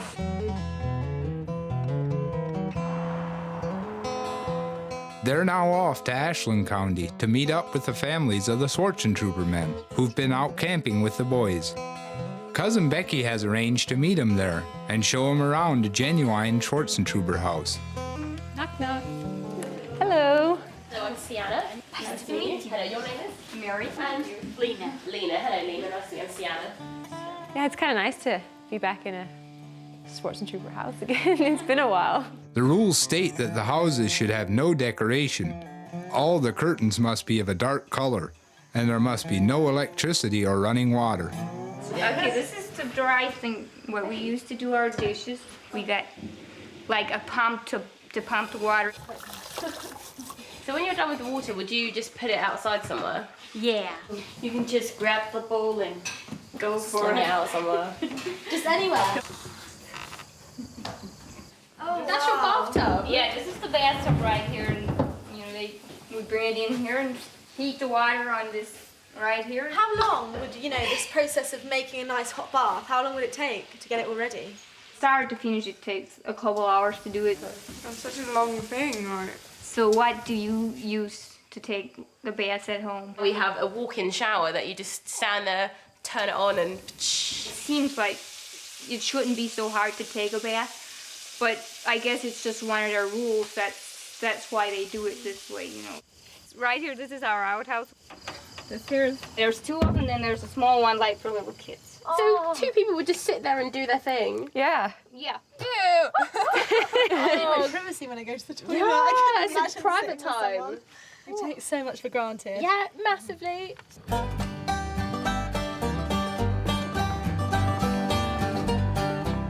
In Genesis, God said, "Every moving thing that lives shall be food for you," which makes hunting one of our favorite pastimes, no matter how small the prey. Okay, boys, we're going down the woods now to go squirrel hunting, so... Have you guys ever been squirrel hunting? No, I haven't been. No. So is hunting part of the Amish life then? I think it's part of the Amish life. To me, it's just so nice to be out, get out here, just enjoy the outdoors.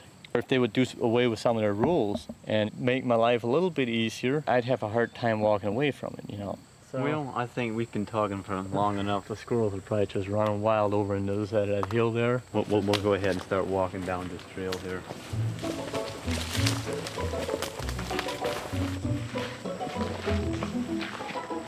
I was out here this morning. I shot 2 squirrels right in this area this morning. Probably gonna have them for dinner. They were a little bit on the small side, but they're pretty good. Do you only really get one shot for the squirrel? Actually, the one squirrel, it took 3 shots for the one squirrel, and then the second one only took 1 shot. You hear one? Yeah, I hear one. It might be a chipmunk. Chipmunks also make that sound. I'm gonna walk up here a little bit, and then I think we'll just sit up here for a little while. How do you eat the squirrels? I like to fry them in a frying pan for about 15, 20 minutes or something like that. One squirrel might be enough for about one person for about one meal. My dad used to hunt, and then my oldest brother started hunting when he was around 12 years old. I remember years ago, my dad had a real good hunting dog. I mean, we could take that dog out, and he would get on a rabbit trail, and he wouldn't get off that trail until we had that rabbit. Do you miss being able to go hunting with your dad? That's just, you know, one of the things that you're going to have to deal with, you know, when you get into a situation like this. So yeah, I do miss it.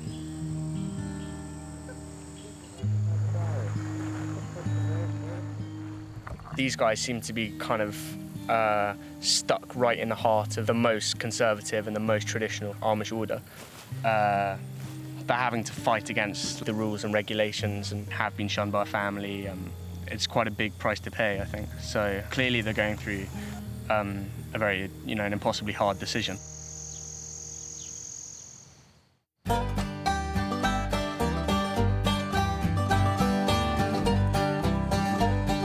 The devil makes work for idle hands.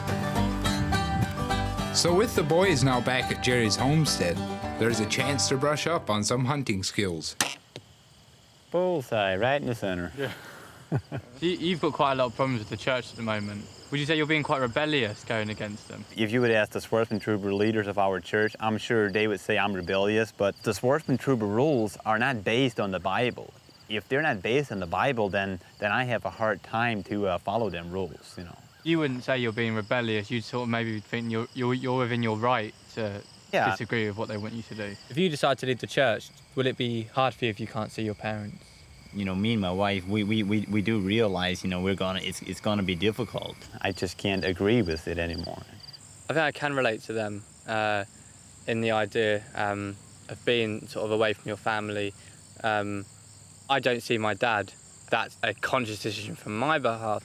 I mean, if I wanted to, I could see him. But I think if they were to stay away from the Swordsman Trooper Church, I think they miss their family. It'd be a very hard decision to make. It's a blessing for us Amish to live on the fruits of our labor, and nothing must go to waste. Lena, who is married to one of the Swartzen Trooper rebels, has roped Becky and the girls into some traditional Amish housekeeping. So what is it about sort of, you know, Amish lifestyle that you've kept and that you still enjoy? This? Canning. Canning. Yeah. I've done canning for quite a few weeks now, and you know, if I'm being brutally honest, I find it really dull. You know, it's maybe fun for novelty or something, you know. Well, if you have big families, it take a lot of money to eat out of the supermarket. I would say it's direct opposite of like the outside American society, It's trying to British save society. as much as you can, whereas we're more about spending as much as we can. You know, and it's not just food, you know. Yeah. It's more like dressing the best and, you know, having the best car and having the best house. Oh, survival of the fittest, and that includes like being the biggest, the best. I mean, I still have all the sort of good things that I appreciate from what I've grown up with, and a lot of times we're too consumed with the things we want to see what we have. And I think the quality of life doesn't lie in having the best of everything.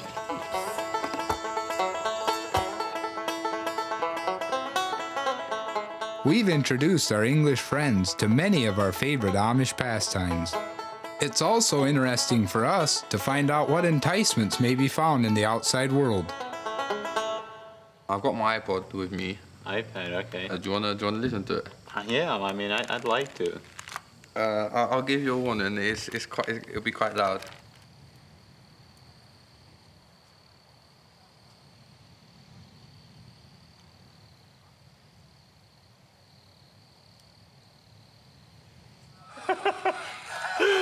That is some music.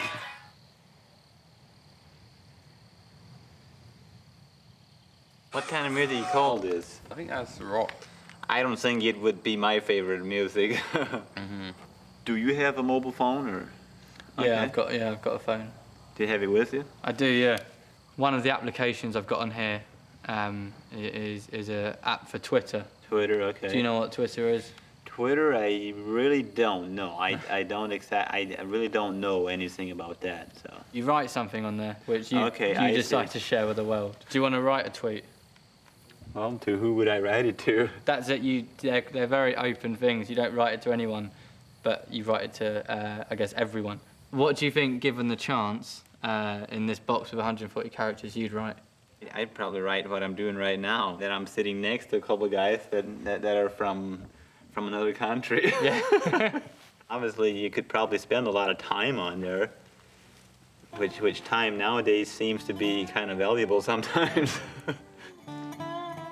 Okay, I'll bring it over here to the post. There's technology that I wouldn't bother too much with as far as modern and pleasure and that kind of stuff. No, I don't have a desire in that. My usage of my phone has definitely sort of declined after being here for so long. I sort of turned it on and then I was sort of bombarded with messages and stuff that I wasn't really that interested in it. So I think I definitely have not fell out of love with it, but you know, maybe we sleep on different sides of the bed. Would you like to try on the cardigan? Okay, I'll put it on. Yeah, I wouldn't want to wear it every day, but I'd definitely put it on just to see what I look like in it. Sure. Let's see how it fits me here. Oh, first time I've seen an Amish one in a pink sweater, I think. There we go. So that's actually that'd be kind of nice at times, but you know, if you're working, wouldn't you get dirt in these pockets here? You know, if you're. But yeah, I like the cuffs on it. That's a nice feature you got. And this here, is this a hood? I could put it over my hat. I have to take my hat off. So like this here, huh? So I could do like this. Yeah, like an Amish Yeah.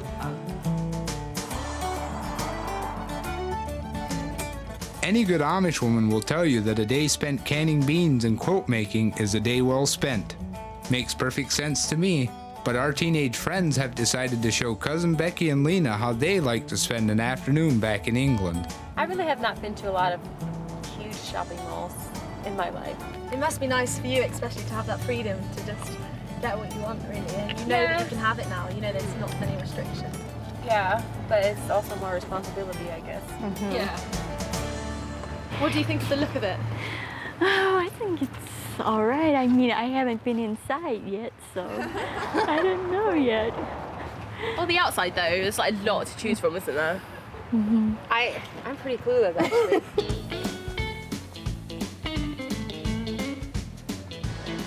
This is an example of something that you might like, but don't necessarily. You don't need like a phone cover. Phone covers. Why would you wanna cover the phones? You have to take it out to use it then? No, and most people just think it looks kind of cool.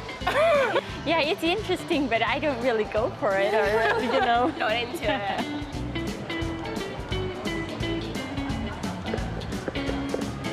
You put them in your belly button. Oh, not me. I don't know, I've never been into a piercing thing. I never really thought that's so cool. I'm just starting to feel depressed. Why are you feeling depressed? You know what it makes me feel like? All these things are out there to get you. It just drives me nauseous. I don't know what else but nauseous. You have all this stuff. It's just because I know how it is not to have all this stuff. It's so much more simple. And you walk past and just like, oh, that is so nice. I wasn't going to get it, but I got it anyways now because I just saw it. It gets me actually because when I walk past like an advertisement of a girl and she's dressed really nicely and her makeup's amazing, you kind of think in your mind like, actually, I'd like to look like that. I am always wanting to look better. Because it gives me this confidence, and it shouldn't. I know it shouldn't be like that, but it's really hard to get it out of my head. Wow. Being with the Amish, I actually realise that I am a bit obsessive about the way I look. You talk about freedom. You talk about being free from the restriction that I grew up with, but when you come out, there's so much choice, and you can also be restricted by that. It can kind of consume you, and so that's not freedom either. So really, where is freedom? I think it all comes down to the choices you make. Obviously, you can choose what you want to live for, what's important in your life. I mean, take Charlotte. Is she free or is she enslaved to following fashion and trying to measure up to the standards of people around her?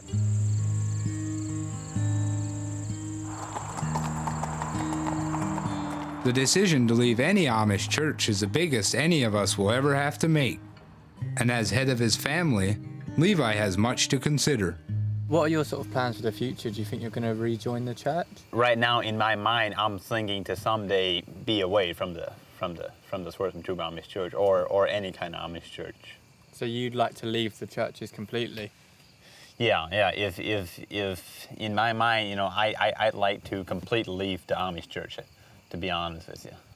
Are there parts of maybe an English lifestyle you'd like to maybe embrace? Right now, what I'm thinking is, you know, if I completely leave the Amish, you know, I kind of like to take the Amish culture and mix it in a little bit with the English culture. I think that would make a real good life or you know, a real good thing. Ideally, I'd like to think that he does get to create this English Amish mix. I think it's going to come down to how his family responds to his proposition of moving out of the church. We already know, you know, you know, we already kind of know what the situation is going to be, you know, if we do decide to leave the Amish. So, you know, my dad, he would hardly talk to him. Well, I mean, he talks a little bit, but he would hardly talk to him, you know. I think if I was posed with not seeing my mum, I think I'd find that quite a scary thought almost. My dad, on the other hand, it's sort of, you know, I don't see him through choice as it is. Was there like a divorcement or anything, or is Yeah. Okay. What you're talking about is something that we Amish never had any experience with, you know. In England, I don't know a lot of people who don't see any of their parents. Although you might not see divorce, Right. we don't see excommunication. That's really interesting to realize that an Amish guy like me, you know, or an English guy like you know, has to deal with the same circumstances in some ways, you know.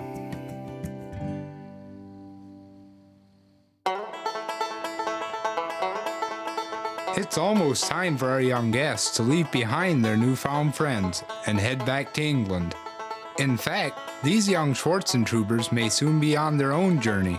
They still wish to follow the Bible and lead a plain life, but to be set free of some of the rules of their strict Amish order. I definitely think that, you know, they won't ever forget their core values of living an Amish lifestyle. I envy it, actually. They value the most important things. But I just think it would be so much simpler if they could just switch a light bulb, you know, on or just turn a tap. All the folks have gathered back at the Schwarzentrober homestead for a final evening of fun and frolics. What do you think of our outfits? Be as honest as you like. Yeah, I think they're great.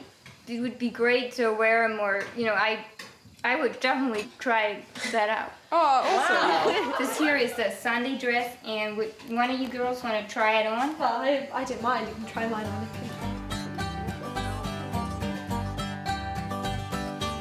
I didn't really expect her to just, oh yeah, I'll try it on. She was probably thinking, oh, I did that many times behind people's Behind the backs. scenes, yeah. You guys look very innocent.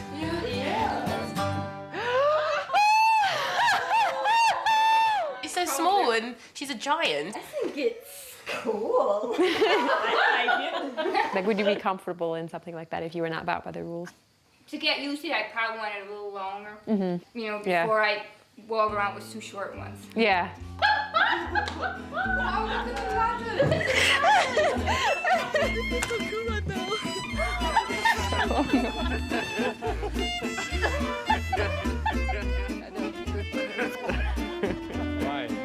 It was different. I mean, I've never seen her wearing clothes like that. You know, my honest opinion on it, you know, I wouldn't want to see a short dress like that, you know, on my wife, I guess. I kind of like my clothes back. Well, you can have them back. Yeah.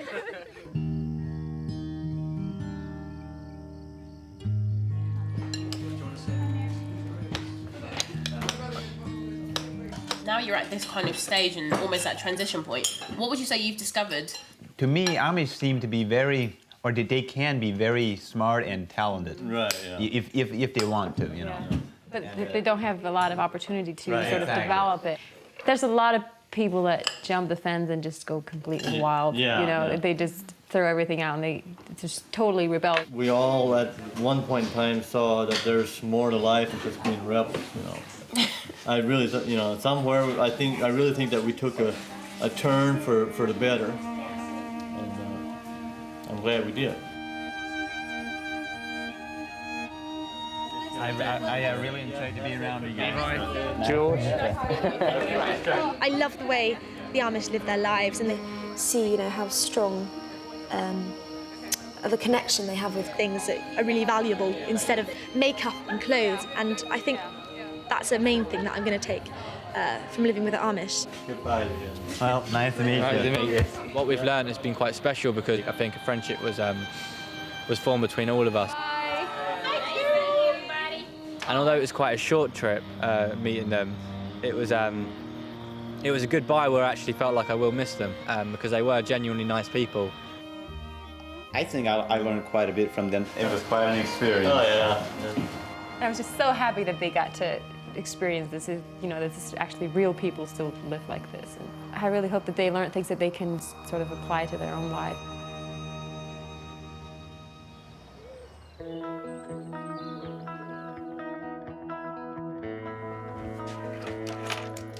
I believe someone wise once said that it is good to have an end to journey towards, but it is the journey that matters in the end. With our friends now back in England, we hope they have taken much from their own journey and will forever keep a little Amish in their hearts. When I got back, I was due to start a job quite soon after, and I didn't feel like that was the right thing for me to do anymore. I just felt it was sort of a now or never time of going to university, and I just felt that it was something I should do. But what's striking about the Greenberg story? Living with the Amish and watching their work ethic and how everything they do, they put as much as they can into. There's no half-heartedness. Keep going. I think that's definitely had a direct impact on the way I view my work ethic. I'm getting up earlier. It feels nice to be up in the morning and actually have breakfast and not lunch. And I think it's going to have a really sort of positive effect on the way I approach whatever I do in the future. I was put in a role. I was very much the woman. And we are making pies and snacks for all the men to eat, which was really, really, really difficult to deal with. There came a point when I just had to learn to just listen to other people. It's everything I knew it would be. It's disgusting, it's horrible. So even if I didn't agree with it, I could at least understand where they were coming from. And that's something I'm still trying to put into practice here. Be them Amish or be them conservative, whatever, anyone I disagree with. Their views are just as important as mine. When I was out there, the Amish were doing all the chores. It kind of rubbed off onto me. I am washing up right now. Not very often I do this. I'd want to be a part of it because they had quite a big passion for it. You can have this Bible. Read it every day. Being surrounded by people who believed in God so strongly did rub off onto me. I'm very excited for you, very excited for you. When I got home, I must admit, I didn't continue reading the Bible, but I still do kind of pray, and it does help. Hi! Nice to meet you, Junior, again. Want to have a buggy ride? Yes! I found it really beautiful how they'd keep their virginity until they were married, and it just really inspired me to kind of follow that. I'm gonna do it.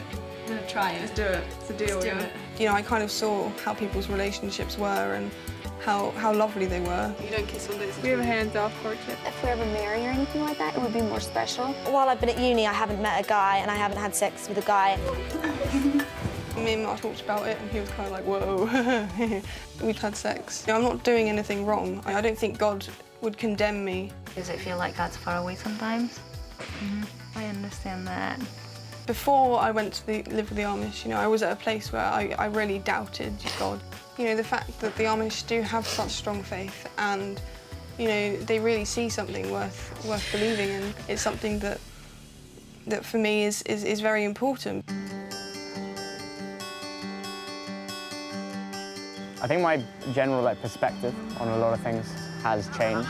How many bad days do you have a year?